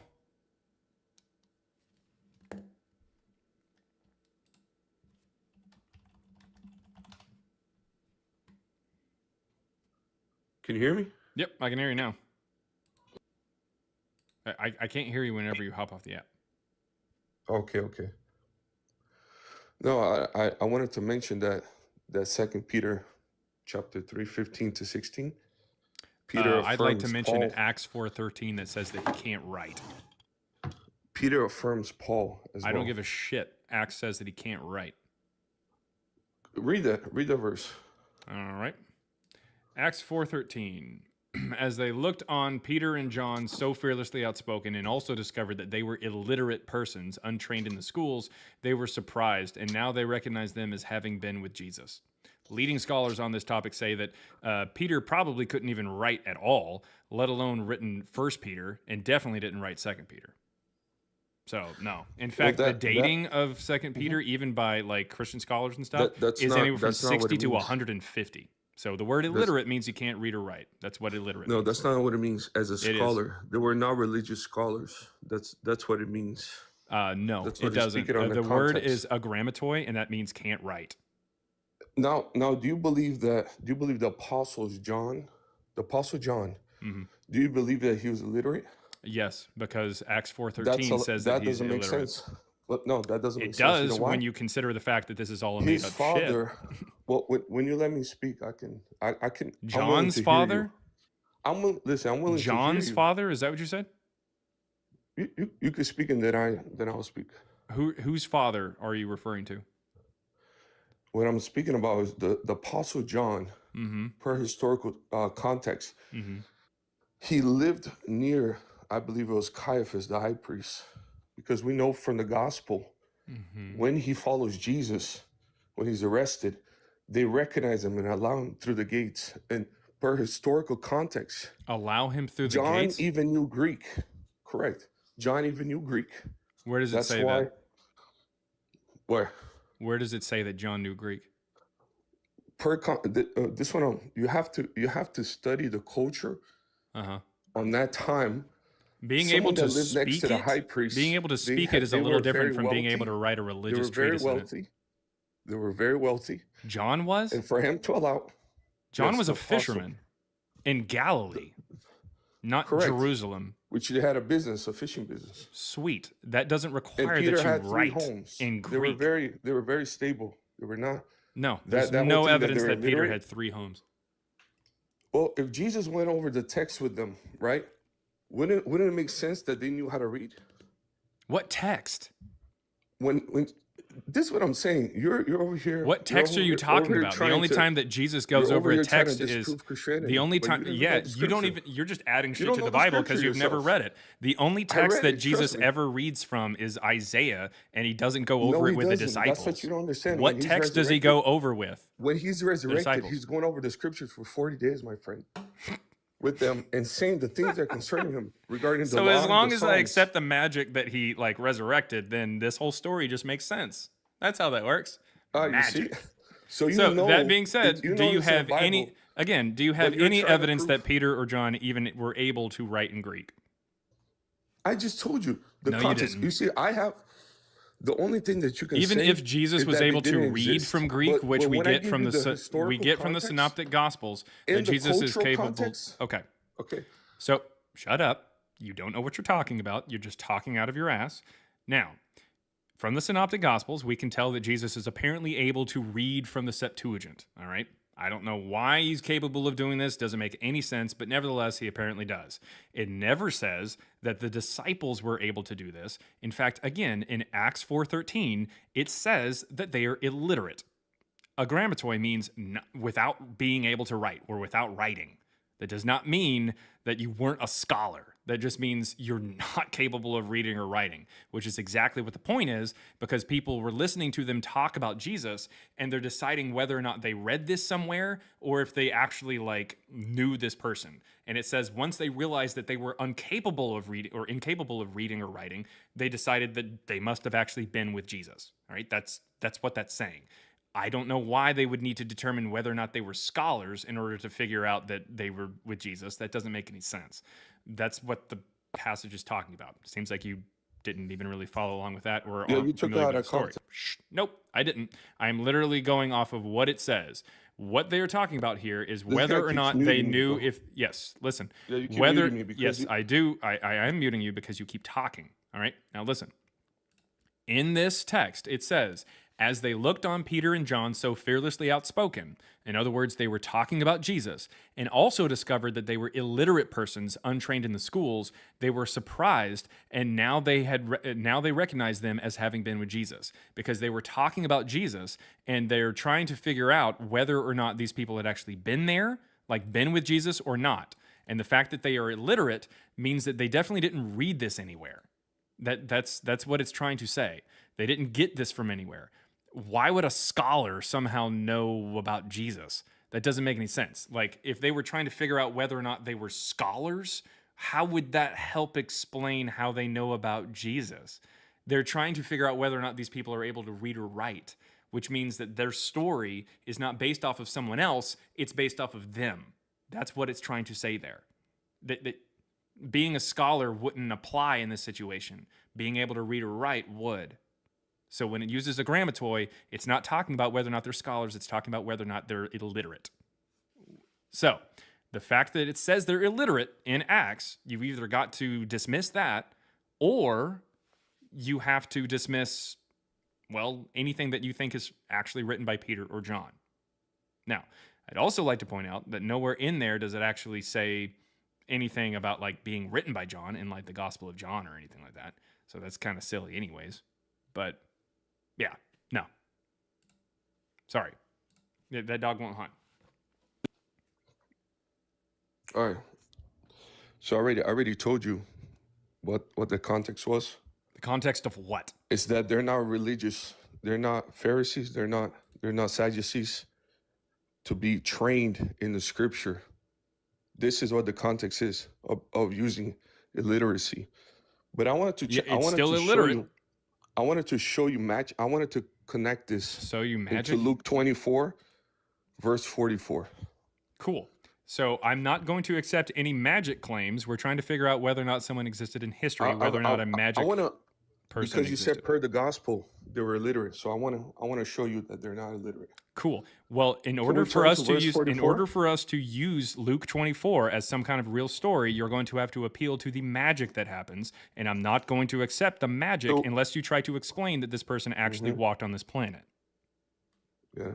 Yeah. If you can attempt, or not attempt, but if you can actually explain how we know that Jesus walked on this planet, then maybe we can talk about whether or not he actually resurrected. But you just but read if you're the going to book have of to Acts. appeal, yeah, You just read the book of Acts. I'm book of reading the Acts, same this- author. So you can use the same author, but I can't use him, right? When look at the no, hypocrisy. I am using The I am hypocrisy. using your actual Listen, book you don't that have to be tells scared, you. my friend. So do don't you have to be do you want to scared. dismiss Luke? Just hop on there. Listen, go into the scriptures. Trinitarian. I know you're scared of the word. No, Trinitarian. Let's Listen, hop into the word. are you Let's go. dismissing Acts 4:13 as bullshit? I just told you. I gave you the context. Okay, I gave you sweet. the context. Well, the of it. context is a grammatory. You didn't know that, and it's talking about literacy, and they are illiterate. Are I you just saying told that you, Acts they're not 4:13 is religious wrong? people. Yeah. You don't think So that Peter and why John don't- were why don't you religious go to people? verse 44. Sweet. So again, do you think that Acts 4:13 is bullshit? Yes or no? No. I Okay, don't. sweet. So I just Peter gave- and I John gave you didn't write, context. or they're not able to read or write. Also, I'd like to point No, out they're not that able to nowhere read in or Luke write does at it say that they're religious reading leaders. anyway. They're not religious leaders. That's what I already told This you. is not what this You're says. gonna keep talking about it. This is not what this says. This does not say that they recognize that they were not religious leaders. It says that they are illiterate persons. A They grammatory were is the Greek untrained word, in the schools. which means Look they at that. They can't. were Which means they untrained in didn't the go to schools. school. Do you think that they learned how to read or write at home back then, or do you think that happens in school? They were untrained in the schools. Cool. S. So S. when Do you know sweet. anything about? Do you So know when do anything you about think? the Jewish culture? So when do you Do you know think? anything about it? Yes. And do you think that they Really? taught people how to read or write in Greek at home? Uh-huh. You think this? Greek at that time was like English today. If you didn't know. No, it Maybe would it's be the first time Aramaic. that you heard of. It would be Aramaic back then. Aramaic No, would be like Aramaic- English. Greek Aramaic would be like Spanish was a in native- America. Yeah, Hebrew was taught at Not the Hebrew. synagogue. Not Hebrew. Hebrew. Again, listen, Aramaic. Hebrew was taught. Okay, was the Old Testament written in? We're not in talking Hebrew about the or Old Testament. Aramaic. Whenever the Old Testament is mentioned in the New Testament, it is the Septuagint. That's Greek. It's translated. It's translated from a Hebrew. Don't give a shit. Okay. It's the Hebrew or Aramaic version of the Old Testament is not mentioned Now, in you the think they were Gospels. reading Greek in the synagogue? That is explicitly what Jesus reads from in Luke 4.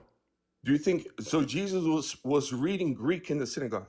That's what Luke 4 tries to say. Oh my Yes. God, bro. I never heard that before, my friend. But That's there's because always you haven't looked a into first it. time for everything, right?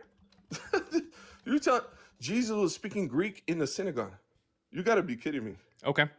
You got to do better than that, bro. All right. So if you look this up, it's a matter of 2 seconds. Jesus almost You don't certainly have to read read- or spoke Aramaic and Where's Hebrew the as his Greek? Where is primary that? languages. Where's the However, Greek? as a first century figure, he would have Where's the likely known Greek? Greek to some degree, and the Gospels frequently depict him quoting the Septuagint because that's what it is. The Septuagint is what he reads from in Luke chapter 4. Bro, you just rebuked yourself. Nope. You pulled it up there, and it said that it was Aramaic and Hebrew. No, it said he spoke it. Pull it but up when, again. Okay. Pull it up again. Read that. All right.